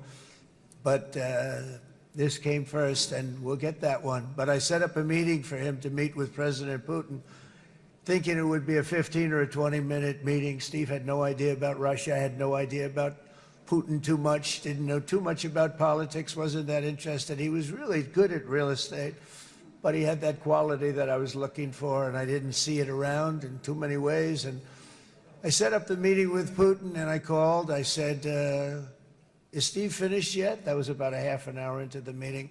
No, sir, he's not. He's still inside. This is in Moscow. I said, well, how's he doing? I don't know, sir. He's still inside. I called up an hour later. Let me speak to Steve. Sir, he's still with Putin. He's with President Putin. I said, wow, it's a long meeting, 1 hour. I called up an hour later, he was still with Putin. 3 hours later, he was still with Putin. 4 hours later, he started to get the word that he was going to be coming out soon. And in 5 hours, he came out. I said, what the hell were you talking about for 5 hours?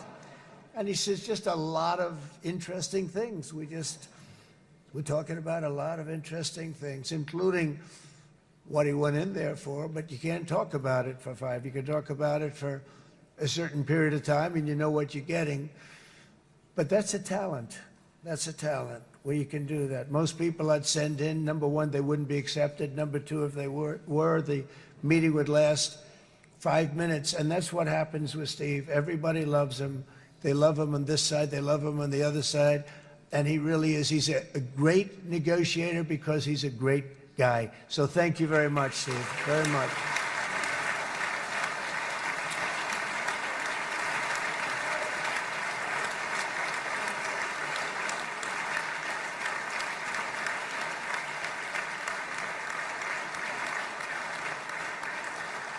And let me also give a very special thanks to someone who truly loves Israel. In fact, loves it so much that my daughter converted.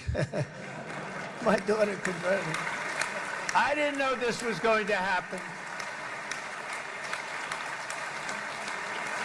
And Ivanka's here.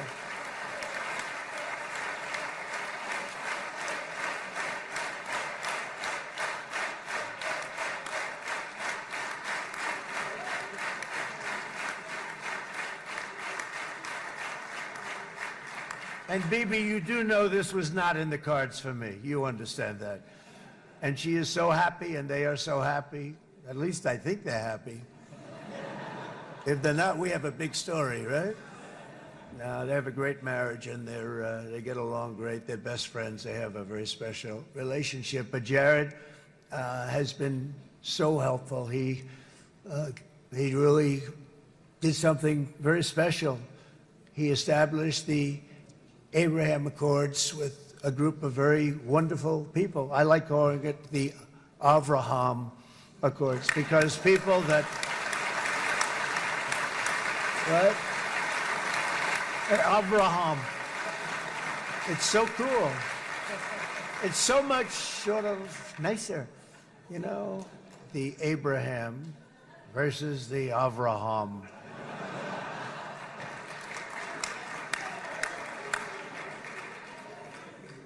I just don't want to sound too sanctimonious when I do it, so, you know, I sort of split it up. This way we keep everybody happy. But we have some very great talent, and they have no excuses for anything that's taken place, because we had some unbelievably good people working on this. And then you're going to add a man named Marco Rubio, who is also here. That's right.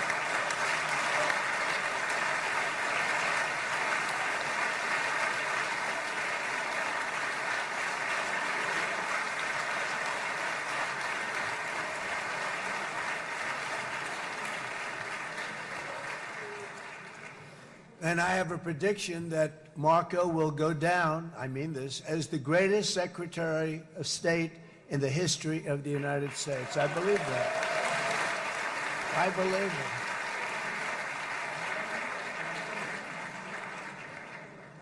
it. And he and I, you know, we really fought it out. You remember, he was tough. He was nasty. Who the hell thought this was going to happen, Marco, right? And now I'm saying he's going to go down as the greatest. He will. He was always smart and sharp, and people respect him. And then we have somebody who's young, but an unbelievable leader. I saw it a long time ago, and he's turned out to be even better than we thought. Right, Susie? I think even better. And that's Pete Hegseth, who is our Secretary of War, formerly Secretary of Defense.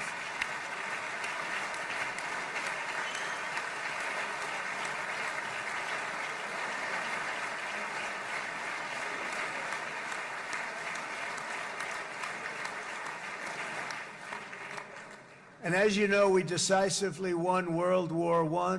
We decisively won World War II decisively. And everything in between and everything before it, we won everything. And then they had the brilliant idea of changing the name from war, you know, it was war, to defense. And with that went a certain thinking.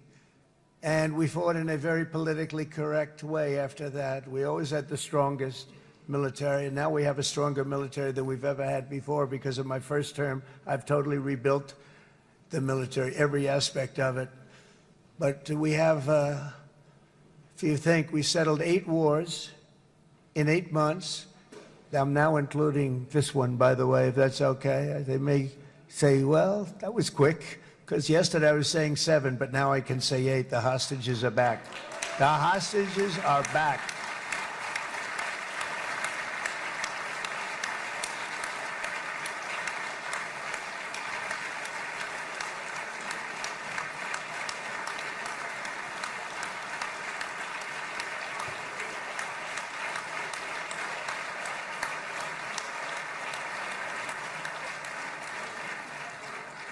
It is a good feeling. Isn't that nice to say? You know, I just said the hostage. First time I said the hostages are back. It feels so good to say it. But when you settle 8 wars in 8 months, that means you don't like war.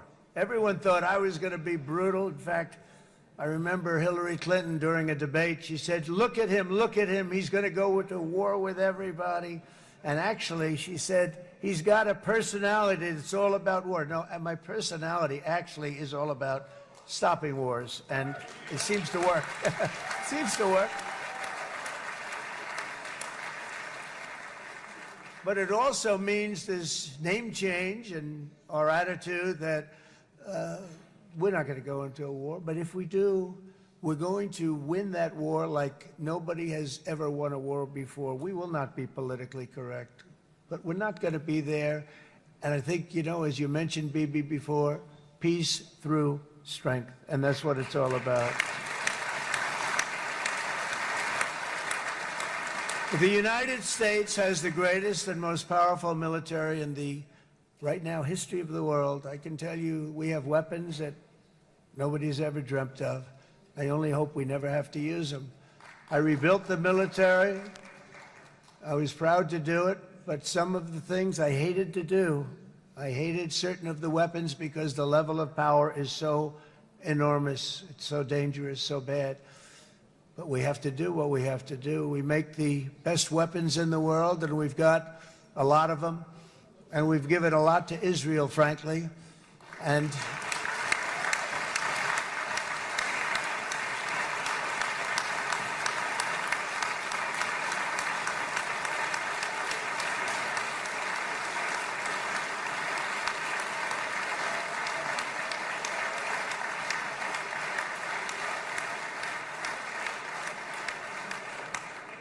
I mean, Bibi would call me so many times, can you get me this weapon, that weapon, that weapon? Some of them I never heard of, Bibi, and I made them.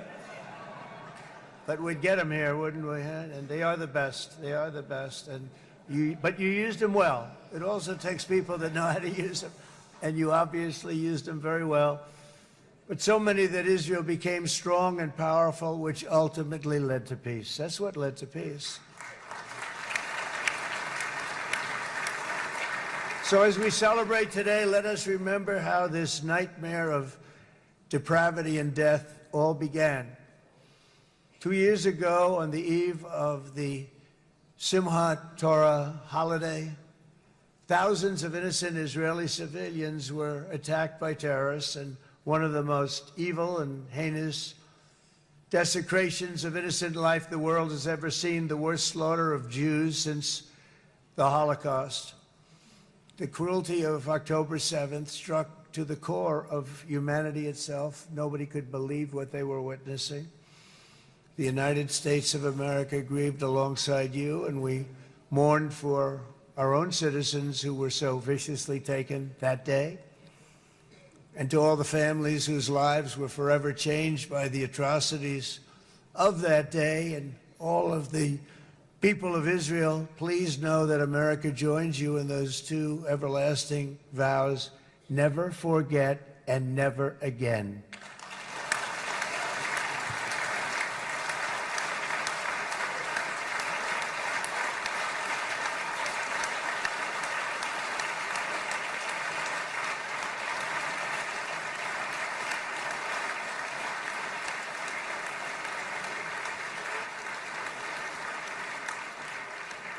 From October 7th until this week, Israel has been a nation at war, enduring burdens that only a proud and faithful people could withstand. It was a very tough period of time. For so many families across this land, it has been years since you've known a single day of true peace. But now at last, not only for Israelis, but also for Palestinians and for many others, the long and painful nightmare is finally over. And as the dust settles, the smoke fades, the debris is removed, and the ashes cleaned from the air, the day that breaks on a region transformed, and a beautiful and much brighter future appears suddenly within your reach. This is now a very exciting time for Israel and for the entire Middle East, because all across the Middle East, the forces of chaos, terror, and ruin that have plagued the region for decades now stand weakened, isolated, and totally defeated. A new coalition of proud and responsible nations is emerging, and because of us, the enemies of all civilization are in retreat. Thanks to the bravery and incredible skill of the Israeli Defense Forces and Operation Rising Lion,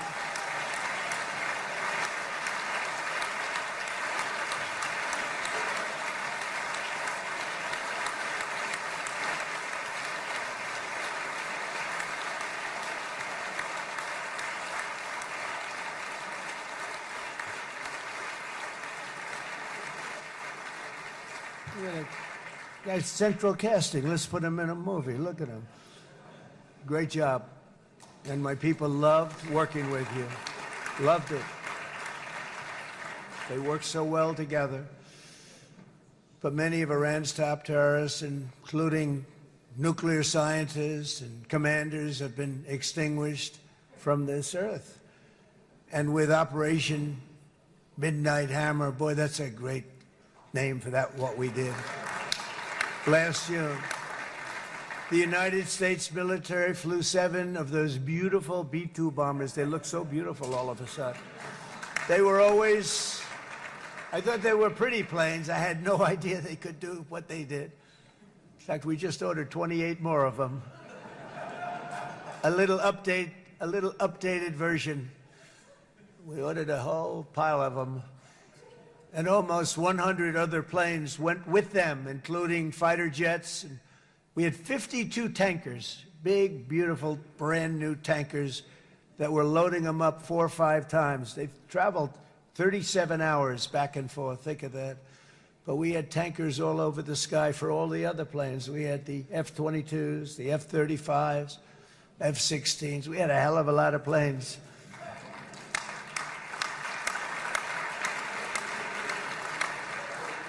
So we had 52 gas stations in the sky. That's what they call them. I'll tell you, I wouldn't want to be flying one of them. We have our great General Raisin Cain right here. General, stand up. This guy. What a general. Thank you.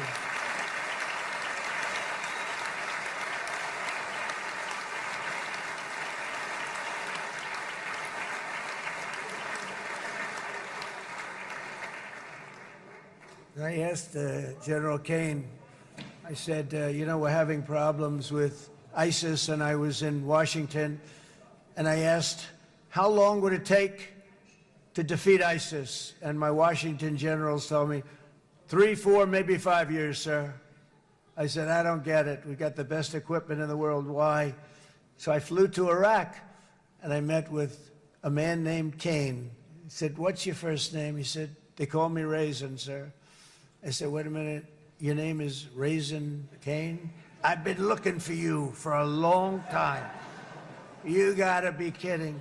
So they told me 3, 4, 5 years to defeat ISIS.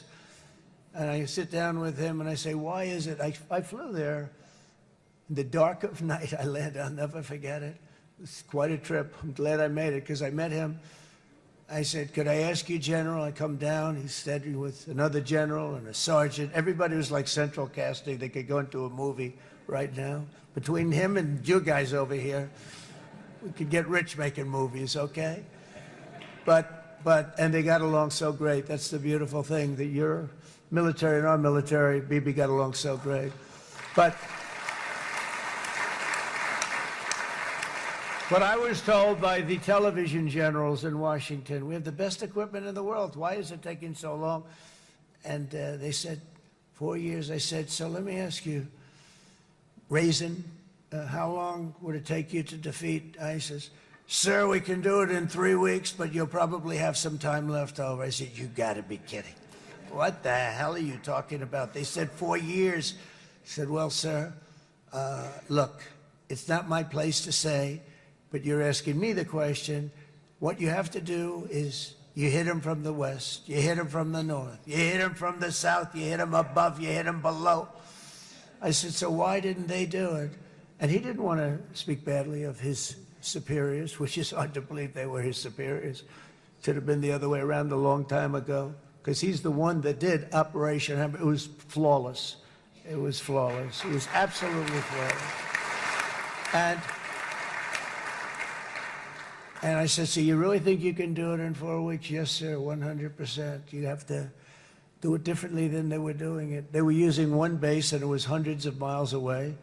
And he says, we have all these portable bases all over the Middle East. And they didn't want to use them because they didn't want to offend the country where the portable... They wouldn't have even known what the hell the planes were going up, right?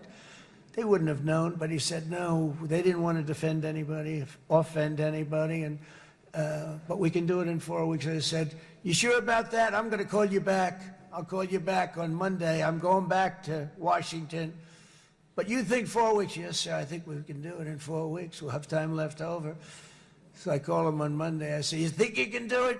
4 weeks. I said, go ahead and do it. He did it. I'll tell you, he did it in 4 weeks, less than 4 weeks. So, General, stand up, please. Again, this is a real general. This is not a television general. He doesn't want to go on television.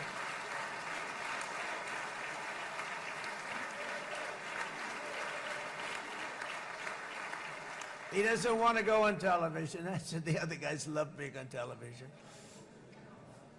So we dropped 14 bombs on Iran's key nuclear facilities, totally, as I said originally, obliterating them. And that's been confirmed, and everybody understands it. Together we stopped the #1 state sponsor of terror from obtaining the world's most dangerous weapons.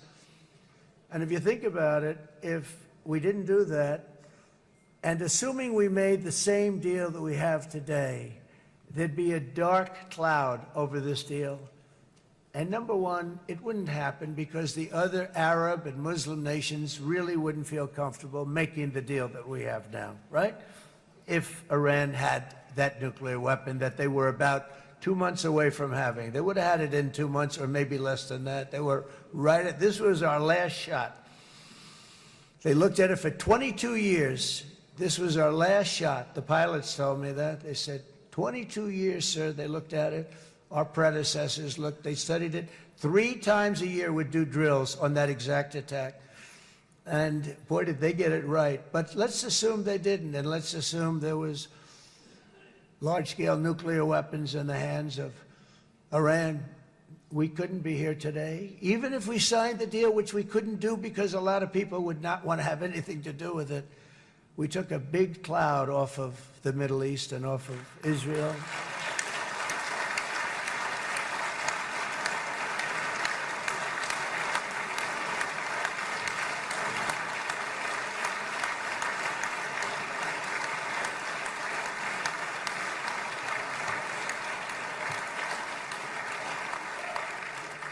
And it was my honor to help. But it isn't it true, though, that can you imagine the same, let's assume, Bibi, the same documents, we had everything the same, but you had somebody out there that was, in the opinion of everybody, all-powerful in the Middle East. They took a big hit, didn't they? Didn't they take a big hit? Boy, oh boy. They got hit from one side, from the other. And you know, it would be great if we could make a peace deal with them. And I think that's big. Would you be happy with that? Wouldn't it be nice, I think? Because I think they want to. I think they're tired. Somebody said, sir, they're starting their nuclear program again. I said, let me tell you something. They're not starting anything. They want to survive. The last thing they want to do is start digging holes again in mountains that just got blown up and start... They're not doing it. They want to survive, okay? But I think we have a chance. Steve, you, and I think Jared, come on, I'll call you back for another one. We always bring Jared when we want to get that deal closed. We bring Jared, but Steve, you and Jared and the General and Pete and Marco, you'll get that deal done easy. I think that'll be easy. But first we have to get Russia done. We got to get that one done. If you don't mind, Steve, let's focus on Russia first, all right? We'll get it done. In Lebanon, the dagger of Hezbollah, long aimed at Israel's throat, has been totally shattered. My administration is actively supporting the new president of Lebanon in his mission to permanently disarm Hezbollah's terror brigades. He's doing very well. and build a thriving state at peace with its neighbors. And you're very much in favor of that, I know. And it's good things are happening there, really good things. And with this week's ceasefire, we've achieved the most challenging breakthrough of them all. The most challenging breakthrough maybe ever. I mean, I've never seen anything like it. I've been involved in a lot of success. I have never seen anything like what's going on today all over the world. People are dancing in the streets, not just in Israel. They're dancing in the streets of countries that would have never danced in the street about what's happening today. They're dancing in those streets. So this long and difficult war has now ended. You know, some people say 3,000 years, some people say 500 years, whatever it is. It's the granddaddy of them all. And in an unprecedented achievement, virtually the entire region has endorsed the plan that Gaza will be immediately demilitarized, that Hamas will be disarmed, and Israel's security will no longer be threatened in any way, shape, or form.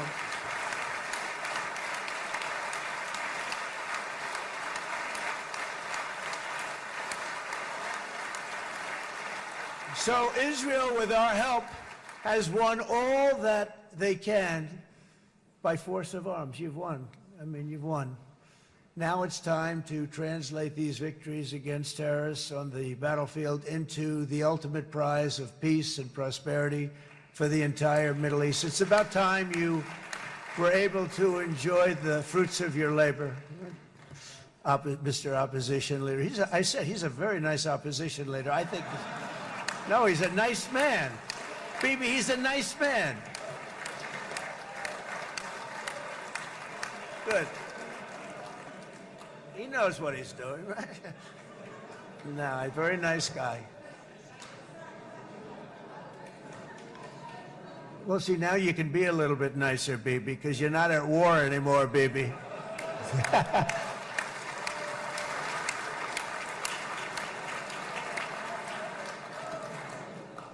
But only by embracing the opportunities of this moment can we achieve our goal of ensuring that the horrors of recent years will never happen again. You don't want to have to go through this again. 8 years ago, I came to this region on a very special first trip abroad as the President of the United States. I came here very early at your request. I addressed the leaders of the Arab and Muslim world gathered in Saudi Arabia and said that it was time to build a future free of the grip of extremism and terror. And interestingly, right now, as soon as I'm finished, I'm quite late. You've kept me quite late between opposition leaders and Bibi's brilliant but very long speech. I thought I was going to run up here, make a speech, and then head to Egypt. It didn't work out, though. And you made a pretty long one, too, sir.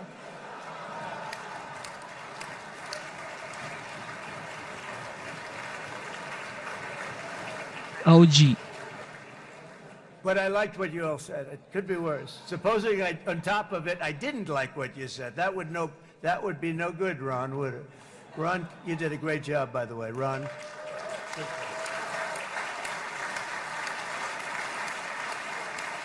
Yeah.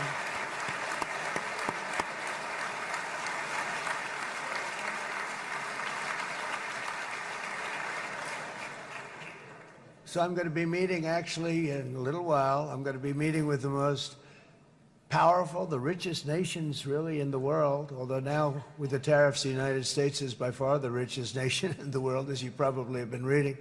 But the richest nations, most powerful nations, you know, tremendous, headed by some tremendous people in many cases. Some cases I wouldn't say necessarily I would endorse, but I will tell you, some incredible people that really helped us make this all possible. So I'll be going there. I'll be quite late.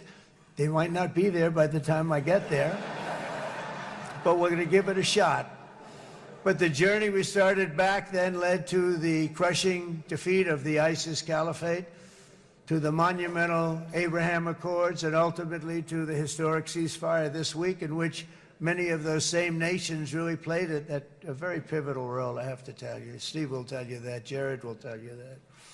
Together, we've shown that peace is not just a hope, that we can dream about. It's a reality we can build upon day by day, person by person, and nation by nation.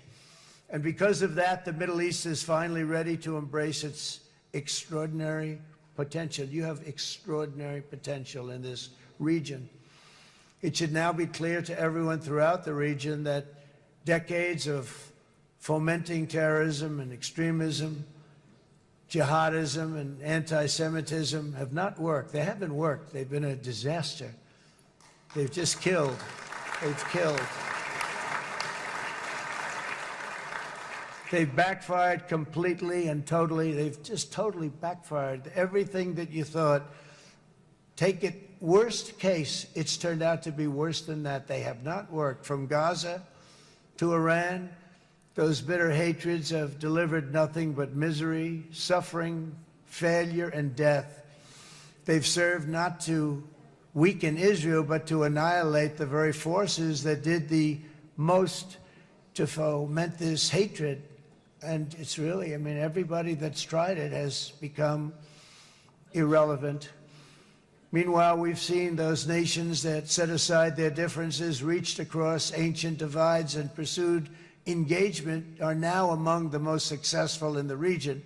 They're getting along with Israel, and they're doing great. And I can tell you the 4 nations that joined the Abraham Accords early on, and you'd all be doing me a favor, and I'm going to be saying this in a little while to some other friends, would love you all to, is this right, Jared? Join up in the Abraham Accords. We have to join up and get together. You can have that whole thing filled out. We had a very weak administration, worst president in the history of our country by far. And Barack Obama was not far behind, by the way.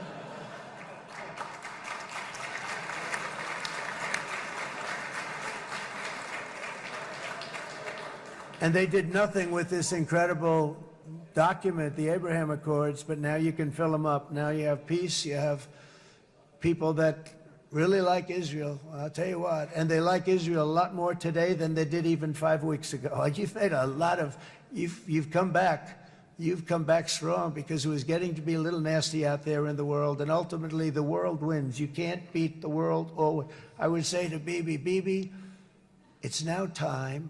And he understood it better than anybody, because ultimately, you know, the world's a very big place. And I've said a lot. I said, this piece of land is very small. It's unbelievable what you've done with that tiny, you look at a map even of just, not the world, the Middle East, and you have this little dot. And think of what you've done. It's incredible. It's incredible.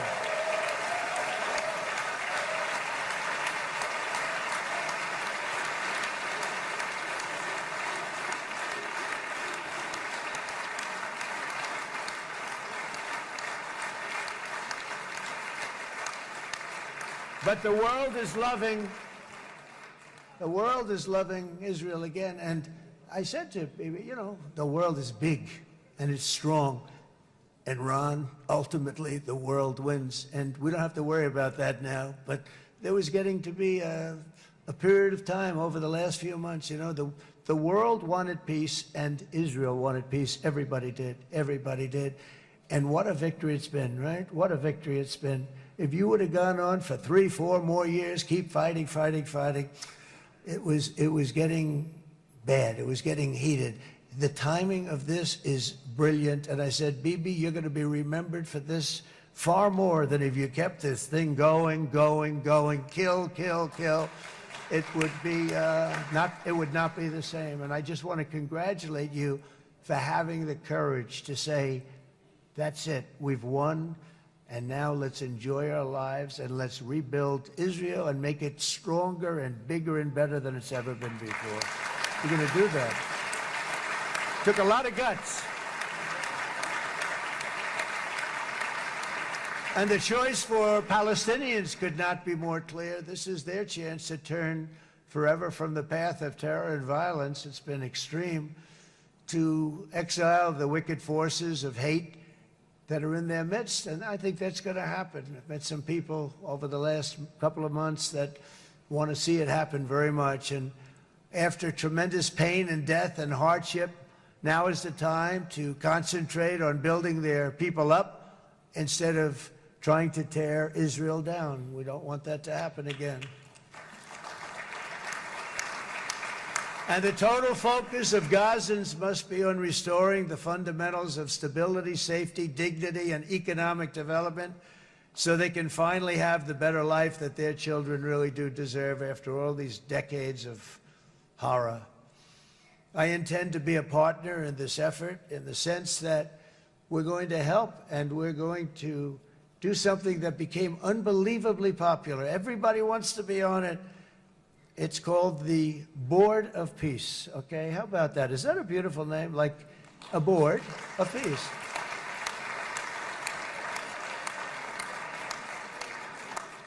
The only bad thing from my standpoint, every single nation involved has asked me to be the chair, and I'll tell you, I'm very busy. I didn't count on that, but you know what? If we do it, we'll do it right, and we have unbelievable power and wealth, because you're going to need wealth. You're going to need wealth to rebuild things, and they have wealth like few people have wealth. I want to thank the Arab and Muslim nations for their commitment that they've made to support a safe rebuilding of Gaza and beyond. I have many Arab countries, very wealthy countries, that came up and said, we'll put up tremendous amounts of money to get to rebuild Gaza, and I think that's going to happen. The power, they want dignity, they want to come forward, and they want to say, and I want to say who they are, because what they're doing is going to be, I think, something that you're going to be very impressed with, Bibi, and you need that. You need the kind of economic power that they have, and they want to see it work, and they want to see it be safe, and they want to see it be good for Israel, too. And as much money as it will be, and it's a lot, as you can see, it's a lot. For these countries, it's relatively little relative to their worth. It's really a lot of money like most people could never even conceive, but for these countries, it's not that much, especially because it ensures success and stability in the Middle East, which is what they want to see. So many of them will be with us in Egypt in a little while, I think. I'm not sure. They may be gone. They may have taken their Boeing 747s and left. I said, what kind of a plane do you fly? 747. I said, that's a large plane. No, they may have. Steve, do you think they've left on their their brand new Boeing 747s? Or I don't know. We're going to find out soon. It's going to be a big story. There'll be 2 people left. And they'll be the 2 poorest ones.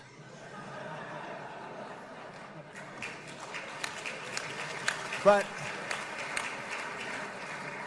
it will be the wealthiest and most powerful group of nations. So the group that we have assembled, that's waiting for us, is the wealthiest and most powerful group ever assembled at one time. There has never been a group like this. And they're only looking for good. They want good. They're going to do good. And as those commitments are made, I'm going to let the world know who's doing it, because they really deserve to get the credit. And some of them probably won't want the credit, but they deserve it. It's more obvious than ever that the productive and responsible nations of this region should not be enemies or adversaries. You should be partners and eventually even friends, and that's what's going to happen. I know it. Together you can stand against the forces of chaos. Yeah, you go ahead. That's an important point.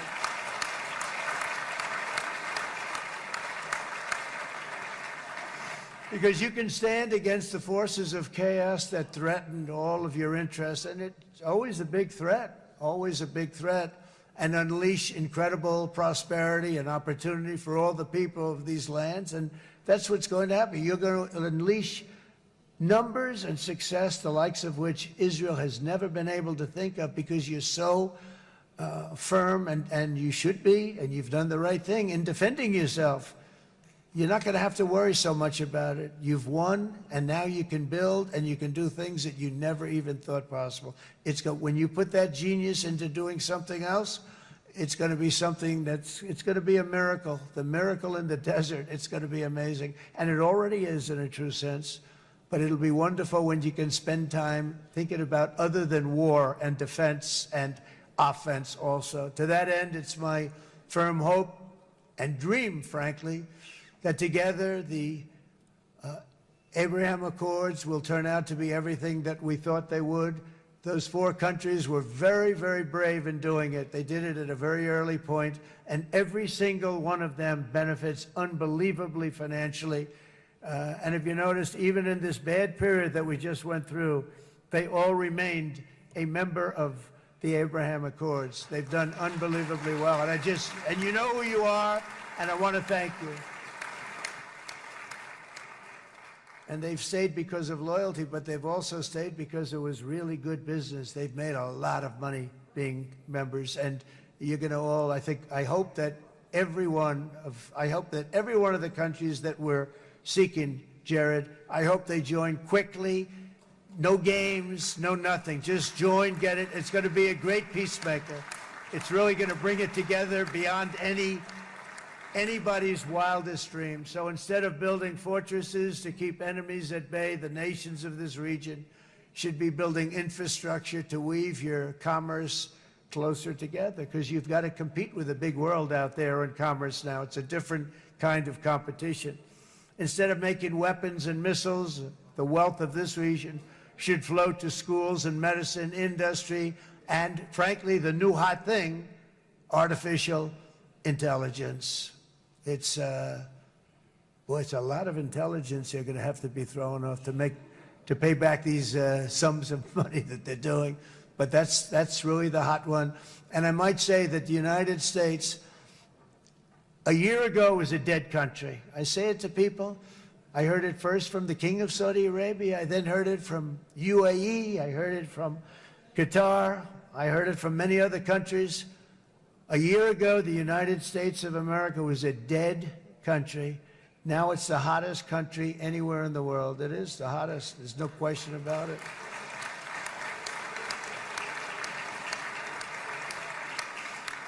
In fact, if you go back a year ago, before the election, although once we had November 5th, we became hot because people got it. I would say November 5th was a time that we became really hot. But once you go back a couple of years, if I were in charge and the country was doing what they were, nobody was going to ask me to speak. Nobody asked Joe Biden to come up and speak, I guarantee you that. And if they did, he would have turned them down, I promise you. He didn't speak. He didn't speak, and he didn't speak well. But all of the countries in the Middle East, it could have, what we're doing now, it could have happened a long time ago, but it was strangled and set back almost irretrievably by the administrations of Barack Obama and then Joe Biden. It was, there was a hatred toward Israel. There was an absolute hatred. The setbacks really started when President Obama signed the Iran nuclear deal. This was a disaster for Israel, and it was a disaster for everyone. And I remember that Bibi Netanyahu came to the United States and worked so hard to try and get Obama not to do that deal.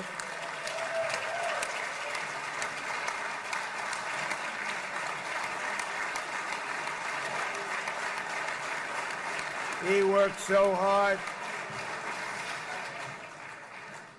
But it was like talking to a wall. I remember him telling me it was like talking to a wall. They wanted to go with Iran. They chose Iran, frankly, over a lot of other good nations, but specifically Israel. And that was the beginning of a very bad period of time. You had Obama go out, and the Iran nuclear deal turned out to be a disaster. And by the way, I terminated the Iran nuclear deal, and I was very proud to do it.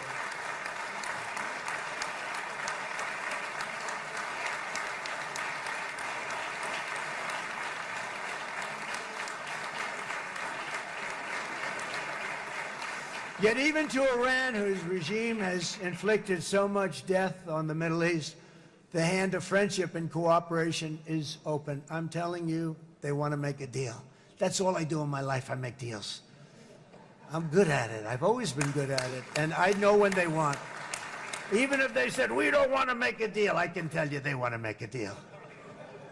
All right, they do. They want to make a deal, and we're going to see if we can do something, because this is crazy what's happening, and we're not going to have this anymore. Neither the United States nor Israel bear the people of Iran any hostility. We merely want to live in peace. We don't want any looming threats over our heads, and we don't want to even think in terms of nuclear destruction. It's not going to happen, never will happen. There's nothing that would do more good for this part of the world than for Iran's leaders to renounce terror, stop threatening their neighbors, quit funding their militant proxies, and finally recognize Israel's right to existence. They have to do that. They have to do that. And to Iran, and as you know, this is not said out of weakness. There's no weakness. But I'm going to say this, that we are ready when you are, and it will be the best decision that Iran has ever made. And it's going to happen. It's going to happen. And they're good people. I know a lot of Iranians in the United States. They're good people, smart, hardworking people. They don't want to see what's happened to their country. The story of fierce Israeli resolve and triumph since October 7th should be proof to the entire world that those who seek to destroy this nation are doomed to bitter failure. The state of Israel is strong, and it will live and thrive forever.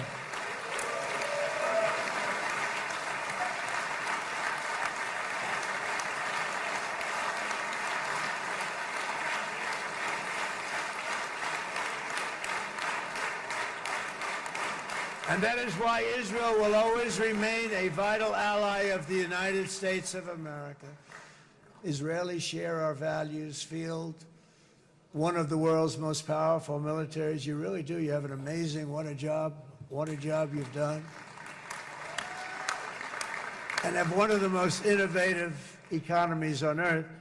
Those are just a few of the reasons why I'm proud to be the best friend that Israel has ever had. And they all say it in the White House. They all say it. I guess it's true because everybody says it, Bibi. You said it today. Thank you. But as president, I terminated the disastrous Iran nuclear deal, and ultimately I terminated Iran's nuclear program with things called B-2 bombers. It was swift, and it was accurate, and it was a military beauty. I authorized the spending of billions of dollars, which went to Israel's defense, as you know. And after years of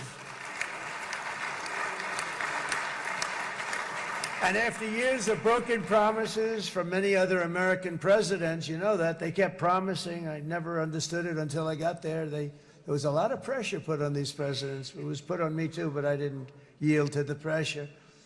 But every president for decades said, we're going to do it. The difference is I kept my promise and officially recognized the capital of Israel and moved the American embassy to Jerusalem.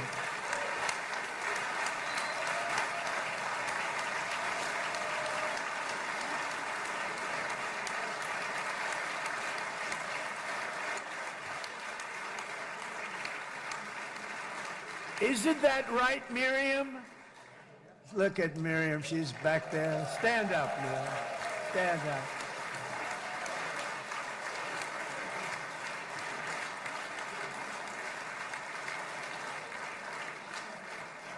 Miriam and Sheldon would come into the office. They'd call me.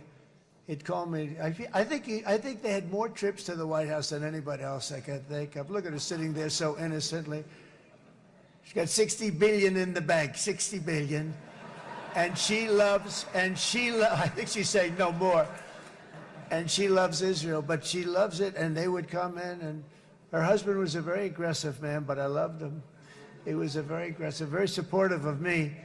And he'd call up, can I come over and see you? I say, Sheldon, I'm the president of the United States. It doesn't work that way. He'd come in and we would do.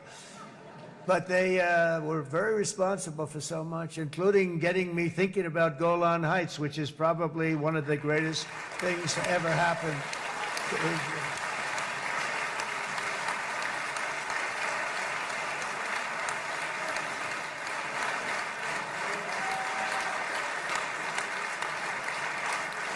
Miriam, stand up, please. She really is. I mean, she loves this country.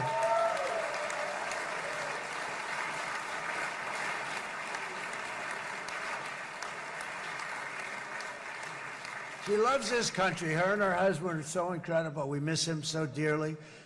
But I actually asked her, I'm going to get her in trouble with this, but I actually asked her once, I said, so Miriam, I know you love Israel.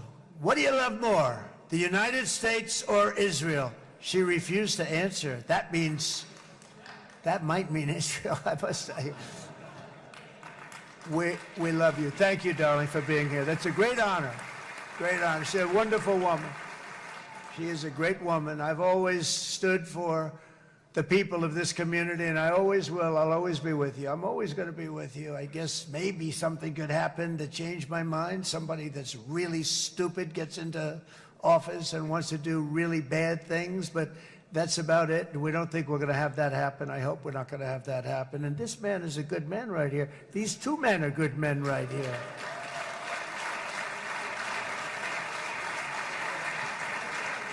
Hey, I have an idea. Mr. President, why don't you give him a pardon? Give him a pardon. Come on.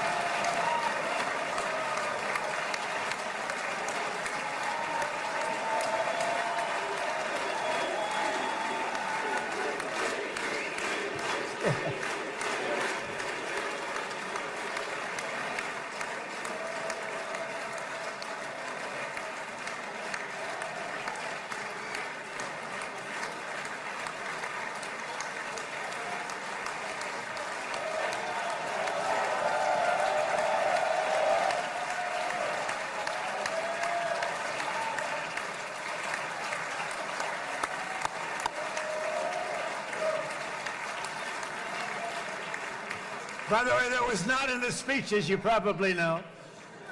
But I happen to like this gentleman right over here, and it just seems to make so much sense. You know, whether we like it or not, this has been one of the greatest wartime presidents. This has been one of the greatest wartime presidents. And cigars and champagne, who the hell cares about that?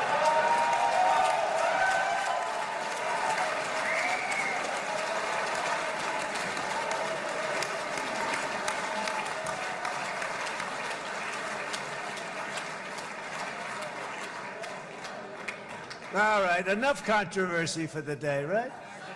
Actually, I don't think it's very controversial. So, you know, I mean, I see so popular. You are a very popular man. You know why? Because you know how to win.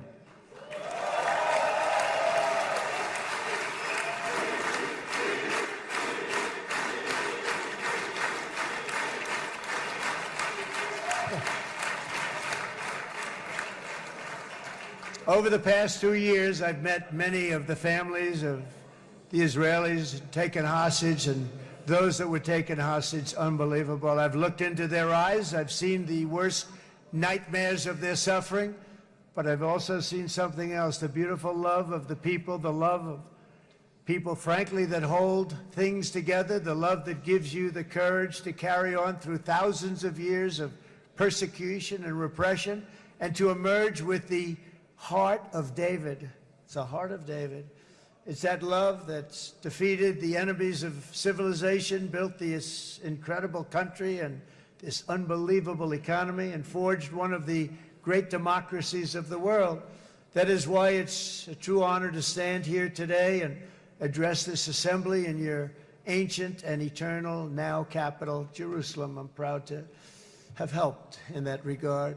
This city and this nation stand as living proof that a much brighter future for this entire region is truly within our grasp.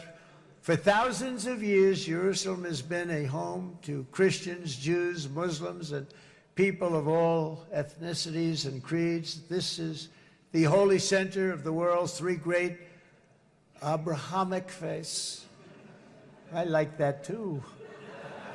Adorned, it's the first time I've seen that word in a while. Adorned with their sacred sites and alive with their pilgrims and visitors from every corner of the globe. But here between the Western Wall, the Temple Mount, and the hill called Calvary, people of every faith and background live, work, pray, serve, and raise their families side by side, and they do it with love. This example is just one of the modern miracles that Israel has given to the world. And just in closing, the leaders in this chamber know better than anyone else the challenges of this harmony, and it's been easily won. No, it hasn't. It has not been. It's been so tough, but it has been, some say, a miracle. What you've done is a miracle. Look at your size. Look at your chances when it all started. And you know, if you think about it, you are safer today, stronger today, and more respected today than at any time in the history of Israel. Think of it. People used to say it wouldn't exist. They don't say that anymore, do they? Yet if safety, security, and coexistence can thrive here in the winding alleys and ancient paths of Jerusalem, then surely peace and respect can flourish among the nations of the broader Middle East. The God who once dwelled among his people in this city still calls us, in the words of Scripture, the turn from evil and do good, to seek peace and pursue it. So he still whispers truth into the hills and knolls and valleys of his magnificent creation, and he still writes hope into the hearts of his children all over the world. And that is why even after 3,000 years of pain and conflict, the people of Israel have never given up from the threats of Zionism, from all sorts of threats. You want the promise of Zion. You want the promise of success and hope and love and God. And the people of America have never lost faith in the promise of a great and blessed future for all of us.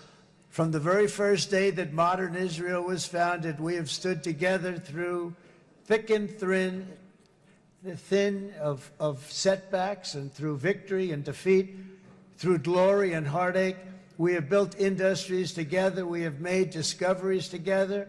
We have confronted evil together, and we have waged war together. And perhaps most beautifully of all, we have made peace together. And this week, against all odds, we have done the impossible and brought our hostages home.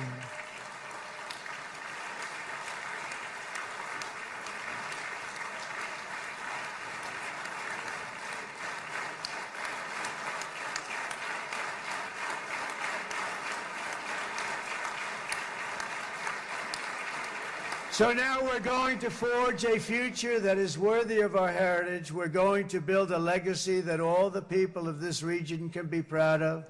New bonds of friendship, cooperation, and commerce will join Tel Aviv to Dubai, Haifa to Beirut, Jerusalem to Damascus, and from Israel to Egypt, from Saudi Arabia to Qatar, from India to Pakistan, from Indonesia to Iraq, from Syria to Bahrain, Turkey to Jordan, the United Arab Emirates to Oman, and Armenia to Azerbaijan, another war that I just settled.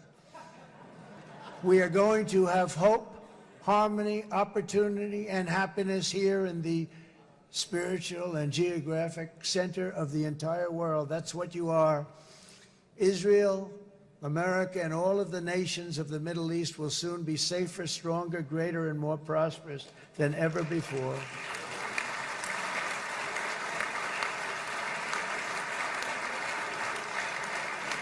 And I want to thank you all once again for this exceptional honor. This has been truly an honor. It's seldom that a president is invited to do this. And I love Israel. I'm with you all the way. You will be bigger, better, stronger, and more loving than ever before. Thank you very much. God bless you. God bless the United States of America. And God bless the Middle East. Thank you, everybody. Good luck. There you have it. Thank you very much. Thank you. There you have it.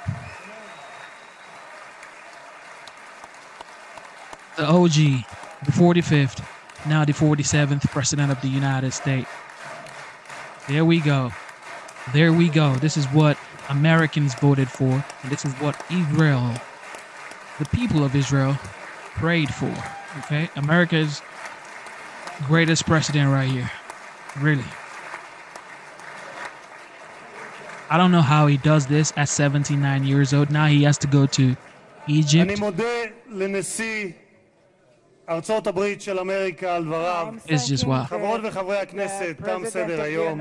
הישיבה הבאה תתקיים ביום שני, כ"ח בתשרי התשפ"ו, 20 באוקטובר 2025 בשעה 16:00. חג שמח ובשורות טובות. ישיבה זו נעולה. כבוד הנשיאים וכבוד יושב ראש הכנסת.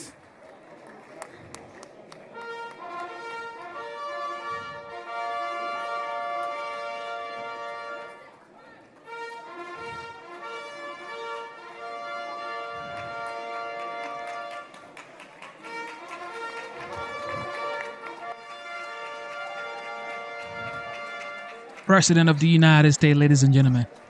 Ladies and gentlemen, the President of the United States. And you have people in the United States saying to the media that this man right here is not respected amongst world leaders. That this man right here is bringing shame to the United States. That America is being despised across the world. That is fake news, ladies and gentlemen. That is absolutely fake news. This task force will be a replica of our extraordinarily successful efforts here. And all right, pause. That is fake news, ladies and gentlemen. I just got to tell y'all. I have to tell you, it is fake news. He's ending wars, okay? He's saying, let there be peace, all right? Because if there's peace, everybody wins, okay?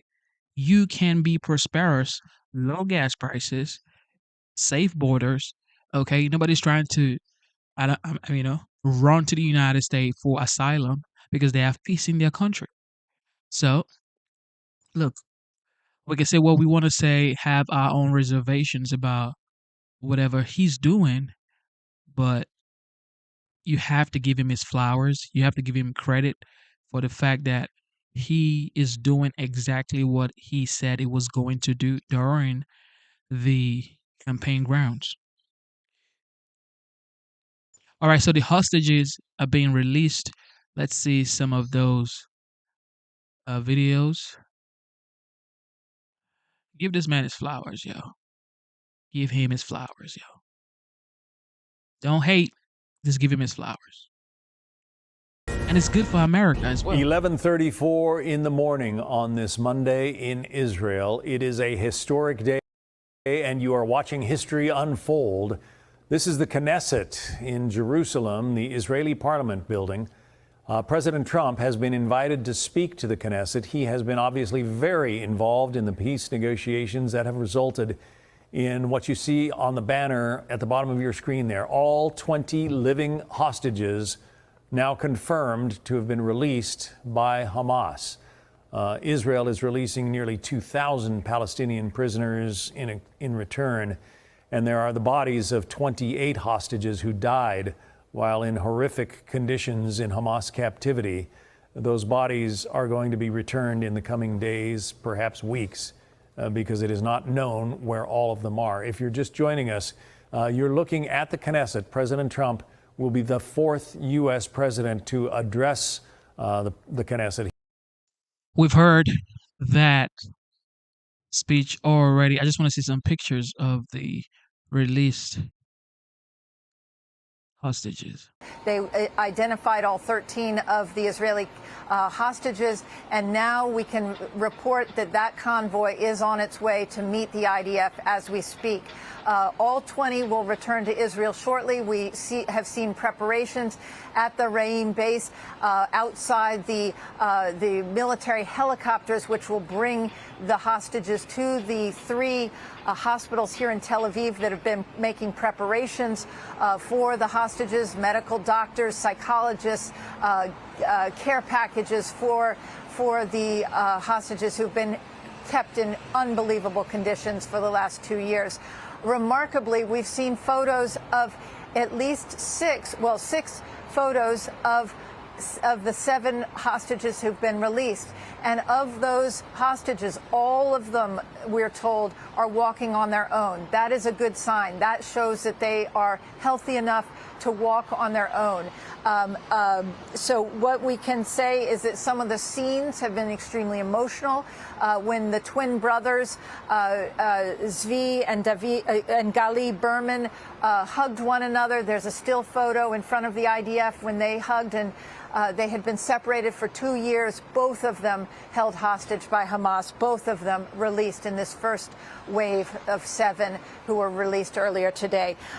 You had moments where Omri Miran, who we have not seen an image of yet, but he was speaking by phone with his wife, Lishai, who has been tireless in bringing his story to the world, and his young 3-year-old daughter who barely remembers her father.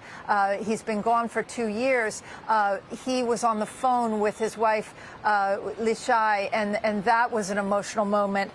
We have other photos of Alon Ohel, who we've told you about. He's the piano player. A piano is waiting for him at Raim base, and also likely at the hospital, because music is his form of therapy, and his parents have made the piano a symbol of his captivity for the last 2 years. So behind, not far from where I'm standing right now, is what is called Freed Square. It was Hostages Square earlier today, but now the name has been changed, and President Trump and Air Force One flew over Freed Square.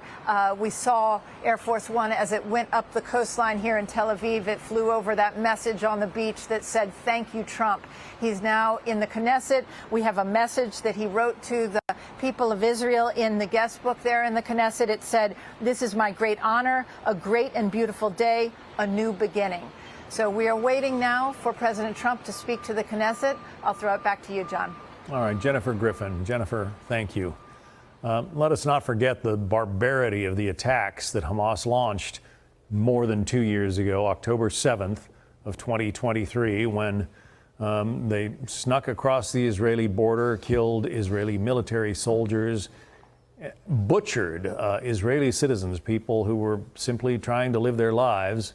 And Hamas fighters came in, roasted babies alive in ovens, killed people with pitchforks, chopped the heads off of many of the men, raped many of the women, took these hostages and in some cases, sliced their Achilles tendons so that they couldn't run away.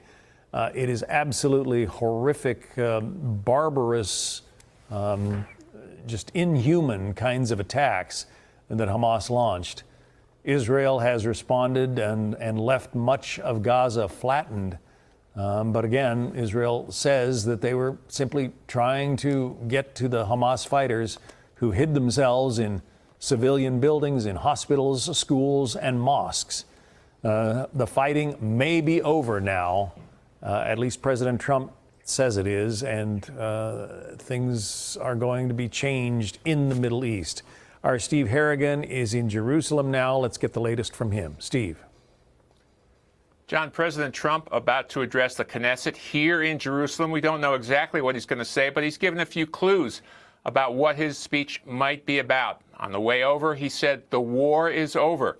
And while signing the guest book in the Knesset, he wrote, "This is my great honor, a great and beautiful day, a new beginning." So it's clear for President Trump, this is a lot more than a hostage release. This is about a clean slate, a new start, a real chance at peace.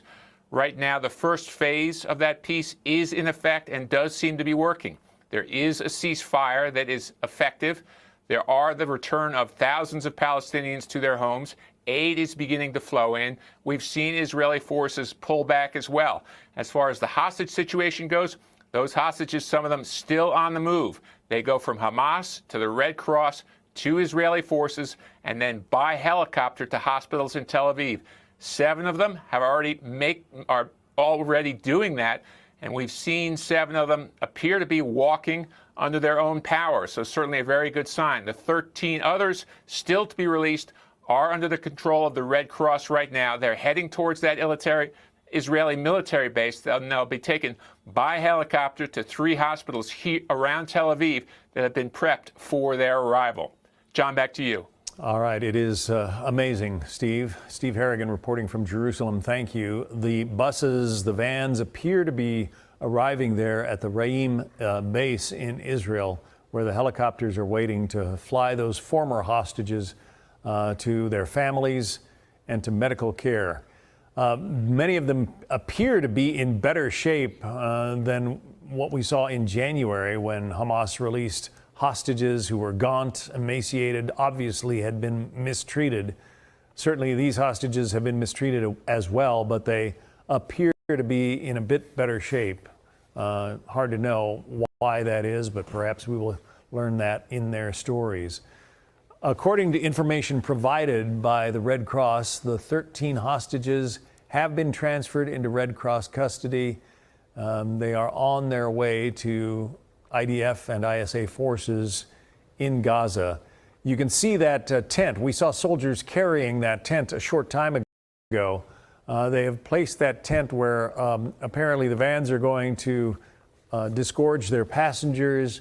They will go directly into the tents, so it'll be out of view of the cameras.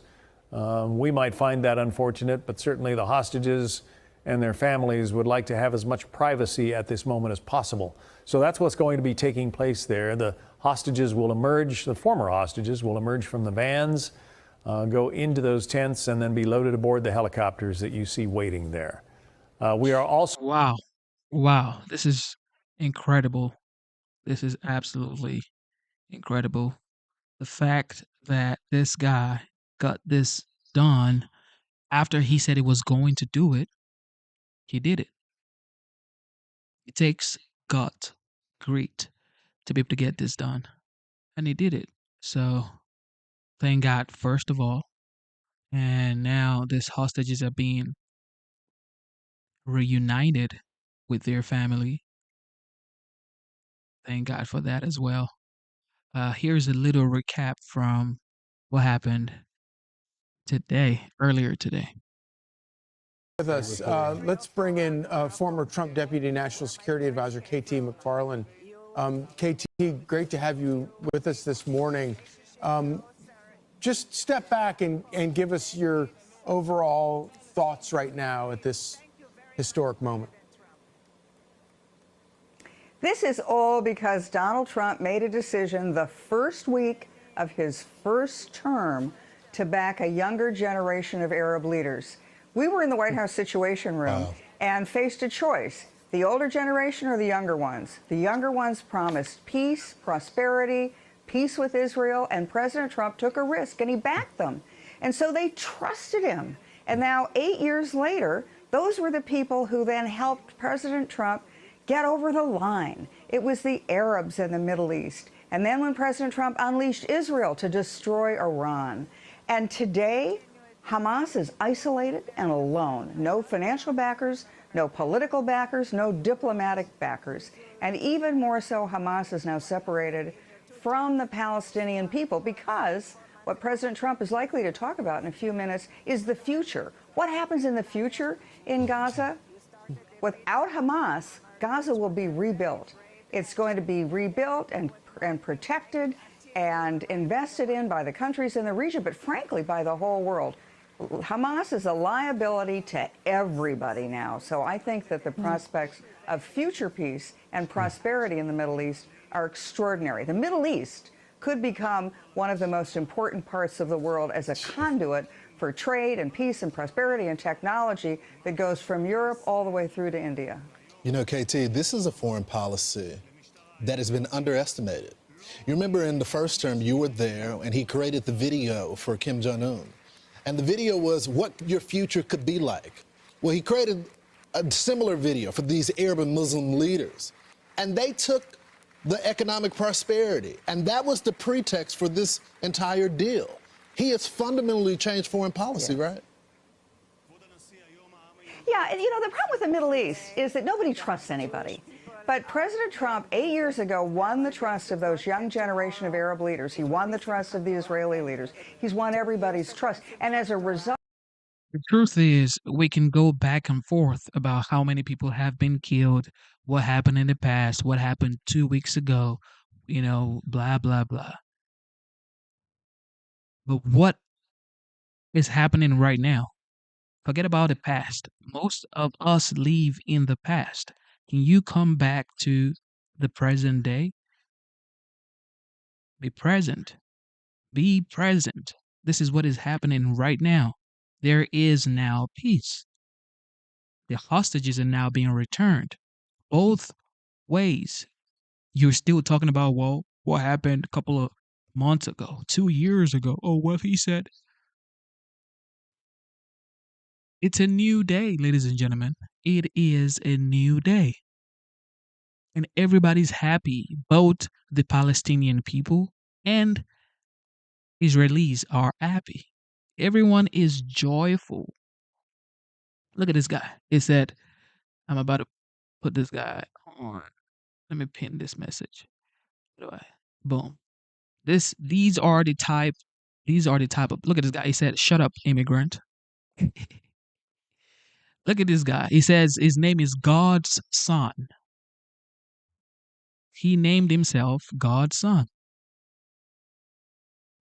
Let me go check his page.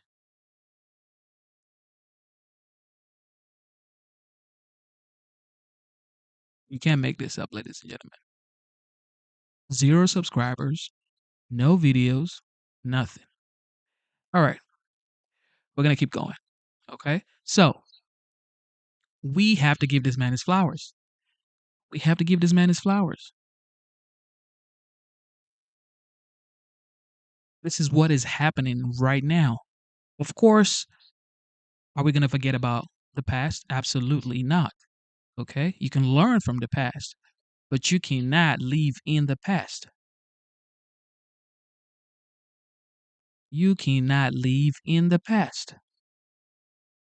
You have to forge ahead. You have to keep on moving forward. If you keep on looking at your rear view mirror, you would never achieve greatness. You would never set out to do what you want to do in the first place. So be grateful that this is happening now. Forget about what you are talking about. Focus on what's happening right now. Kids are being reunited with their families. Okay. The war has ended. Both parties feel like they've won. Okay. Israel feel like they've won. The Palestinian people feel like they've won. Both people are rejoicing in their respective countries. So what else do you want? they were willing to take the risk on peace. And their future now looks very bright. The Abraham Accords finished at the first term, as the first term of President Trump finished. That has brought extraordinary peace and prosperity to Israel and the countries that signed it. So the rest of the countries in the region look at that and say, this is what this is the prospect of peace. We could have peace and prosperity. Saudi Arabia looks at that and says, we could be a technology leader in the world. The other countries in the region say, you know something? What has 70 years of war gotten us? Nothing. Maybe there's a different track to take. And because of Donald Trump's just dogged determination and a series... And this right here, this is the same thing that's going to happen between Ukraine and Russia. Like President Trump says, they're losing about 7,000 young men every single week. I mean, you've been losing how many lives for how many years? Do you want to keep doing this? Or you want to figure out how to end this thing right here? You can argue back and forth and say, well, I'm the big bad guy. But if your people keep dying, for what? All right, for what? That's the question. Sometimes you forget what you're fighting for in the first place. Have you ever had an argument with someone and it's like, wait, what are we arguing about? What are we actually fighting about? You've lost too many people. It's like, okay, let's calm down and let's sign this peace deal. That's what's going to happen between Israel, Ukraine, and Russia by the end of the day.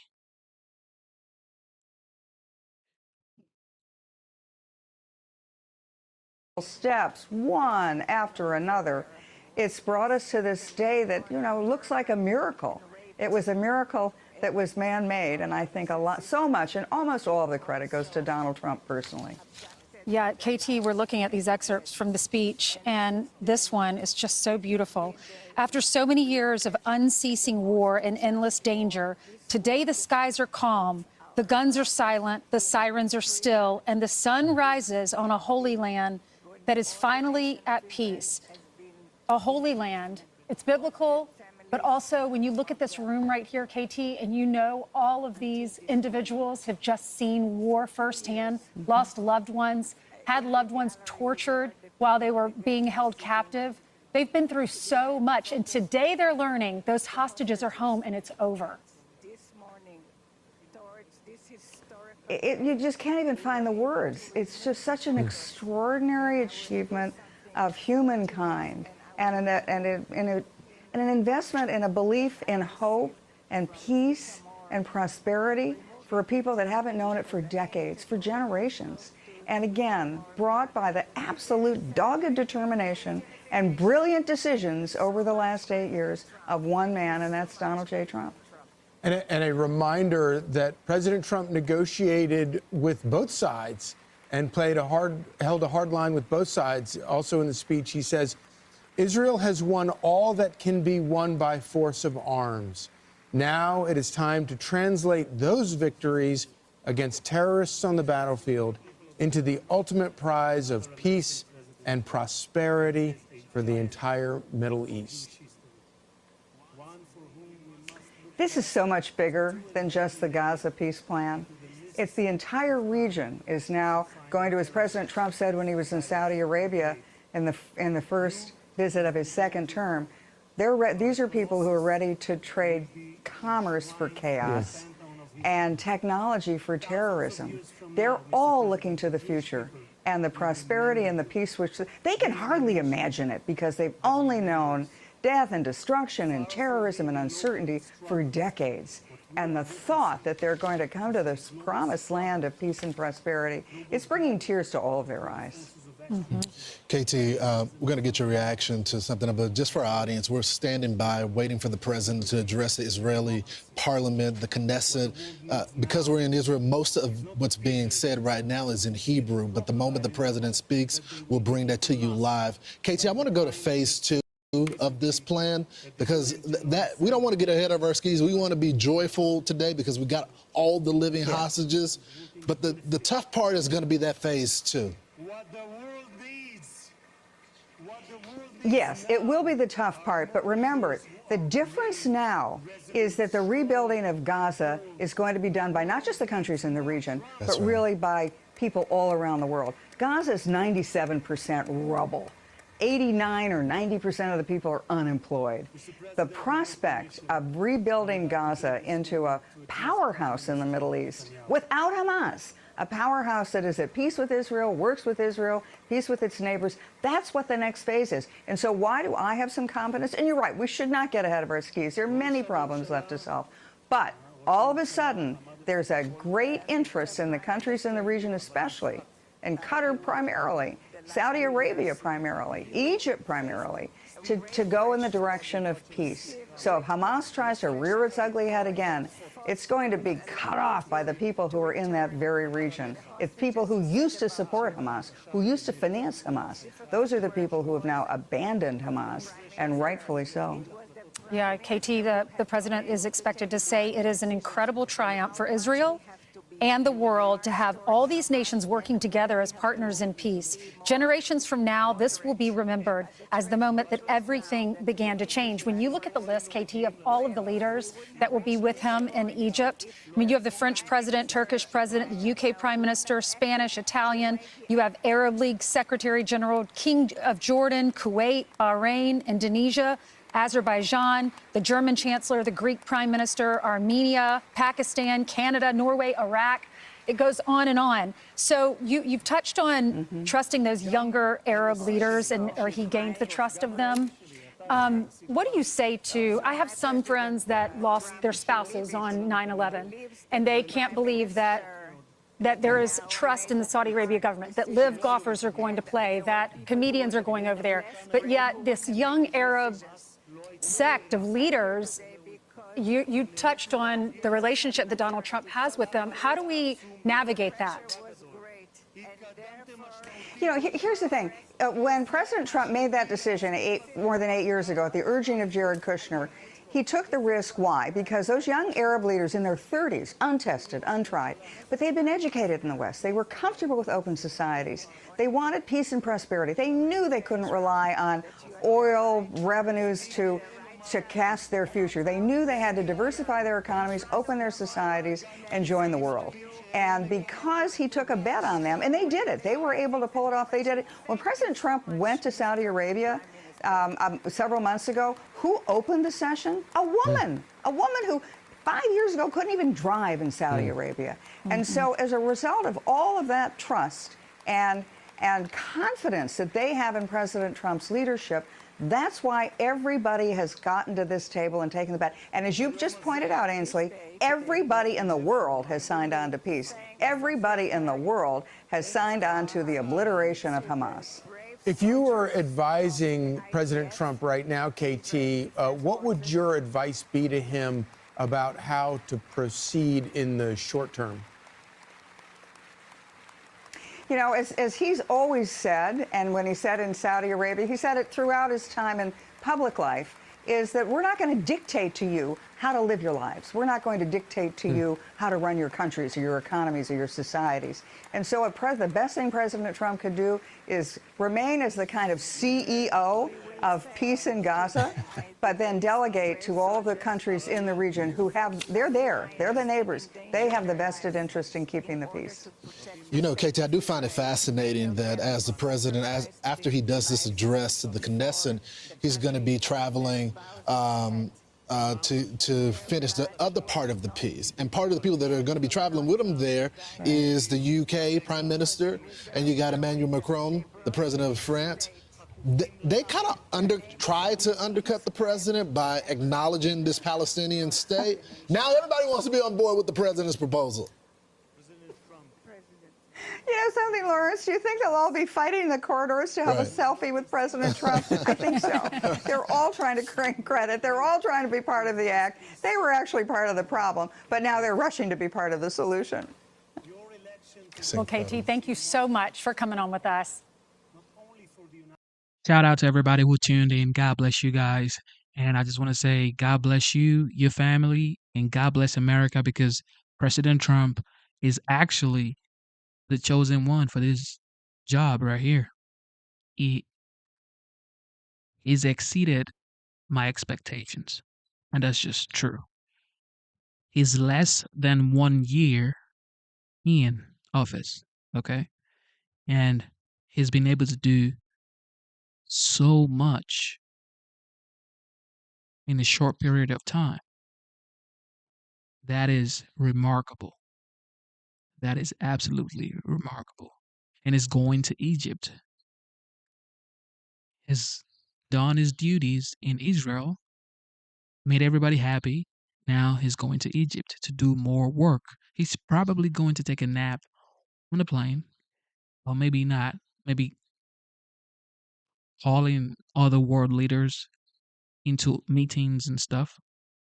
He's just, I don't know how he does it, man. I don't know how he does it at 79 years old. I just don't know how. I just don't know how he does it. I don't know. He's going to be 80 years old next year and is so active. There are so many people who are in their 30s, matter of fact, in their 20s,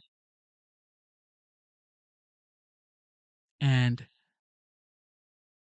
they don't have the same energy President Trump has. They don't. If I get to 79 years old and I have the energy that he has, oh my goodness, I am blessed. All right. Let's see what this person keeps on putting in the chat. It says, great to be American. It's like being the best fighter on block. Everyone comes to you for help. Okay.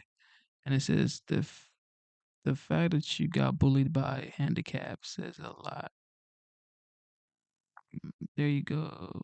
Retard. Bottle.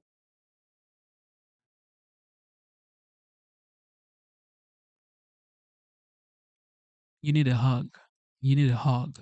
Okay. You got to call mom and tell her, hey, mom, I need a hug because I'm on somebody else's page and I could be doing other things with my life as an adult. Okay. I could be taking care of my family. I could be, busy doing productive things on a Monday morning, but I choose to use my special time to go on somebody else's page on YouTube that you do not know to say total BS. That says a lot about you. Says a lot about you, man. We got to grow up. We got to grow up, ladies and gentlemen. We got to grow up. All right. Thank you guys for being here. Instead of looking for perfection, seek for consistency. Never give up on yourself. Never give up on your dreams. Never give up on God. Believe in yourself. Believe in your dreams. And believe in Almighty God.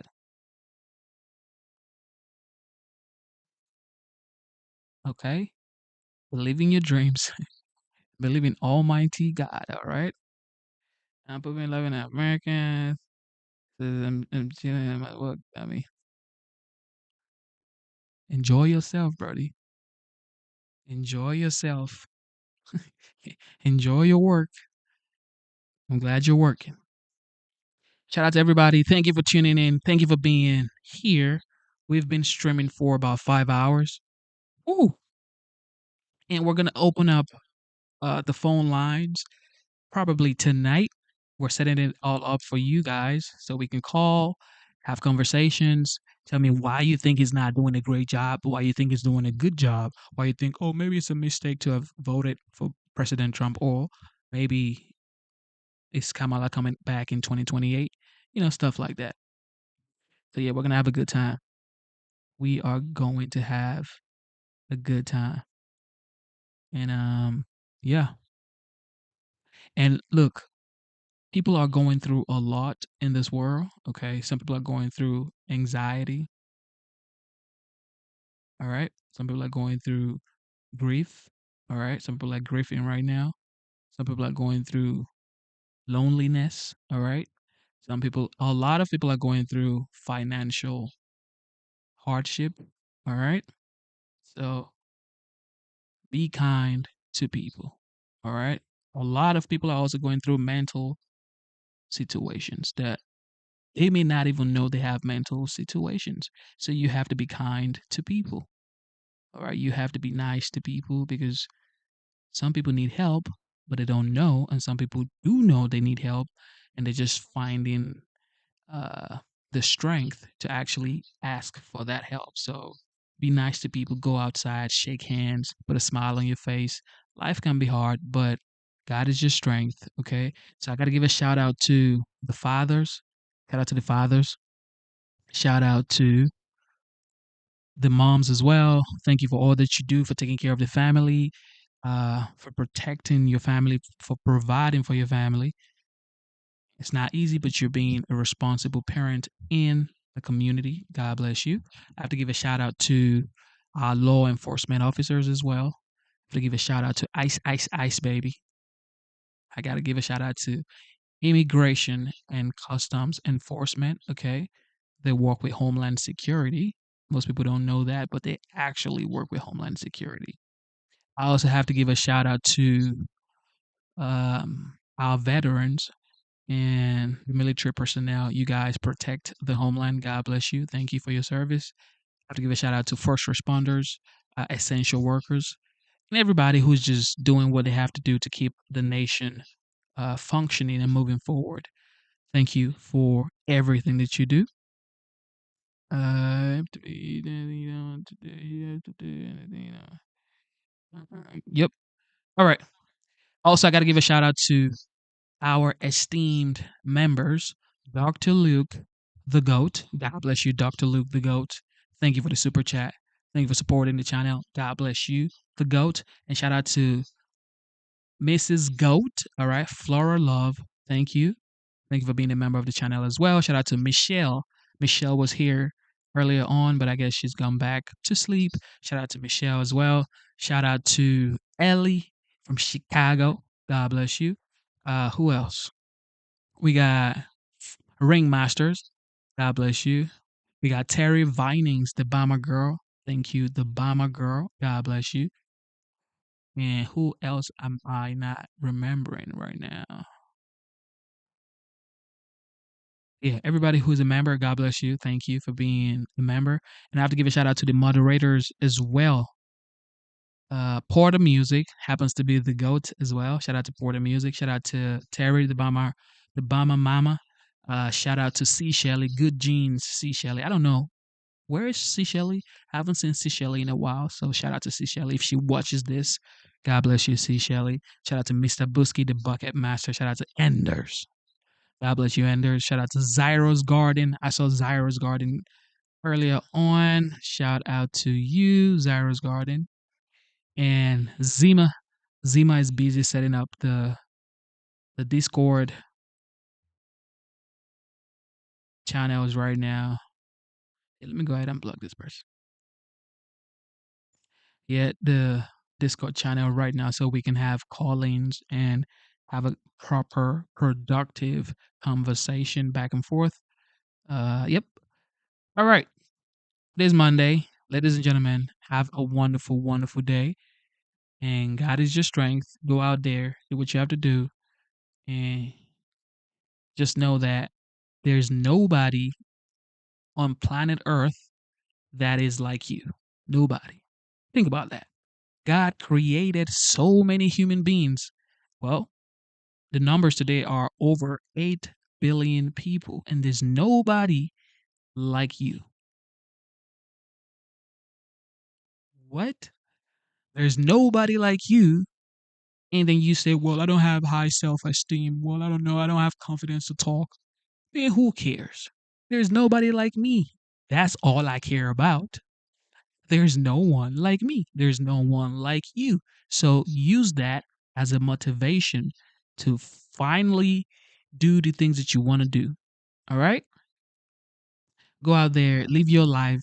All right? Don't live in the past. Focus on your future. Live in the present. Don't live in the past. The past is past tense. Okay? It's done. You cannot change it. You can only think about it, and then it draws you back, keeps you stagnant. Keep on moving forward. Okay? Okay, this guy got to go too. If you don't believe in God, there's no point watching this channel. Okay. If you do not believe in God, there's no point watching this channel because I believe in God. Okay. It is what it is, ladies and gentlemen. You don't have to believe in God. I'm not going to force you to believe in God. Believe in whatever you believe in. But on this channel, I believe in God and I will talk about God. You don't have to be on this channel. You can watch any other channel you want. Okay. But God is the greatest. Okay. You can hate, but God is the greatest. All right. Be safe out there. God loves you. Be strong and keep on punching. Okay. Never ever give up. All right. Don't give up. Keep going. All right. It is your boy Genesis. It is currently 8:53 a.m. and today's date is the 13th of October 2025. And yes, we are signing out. Here we go.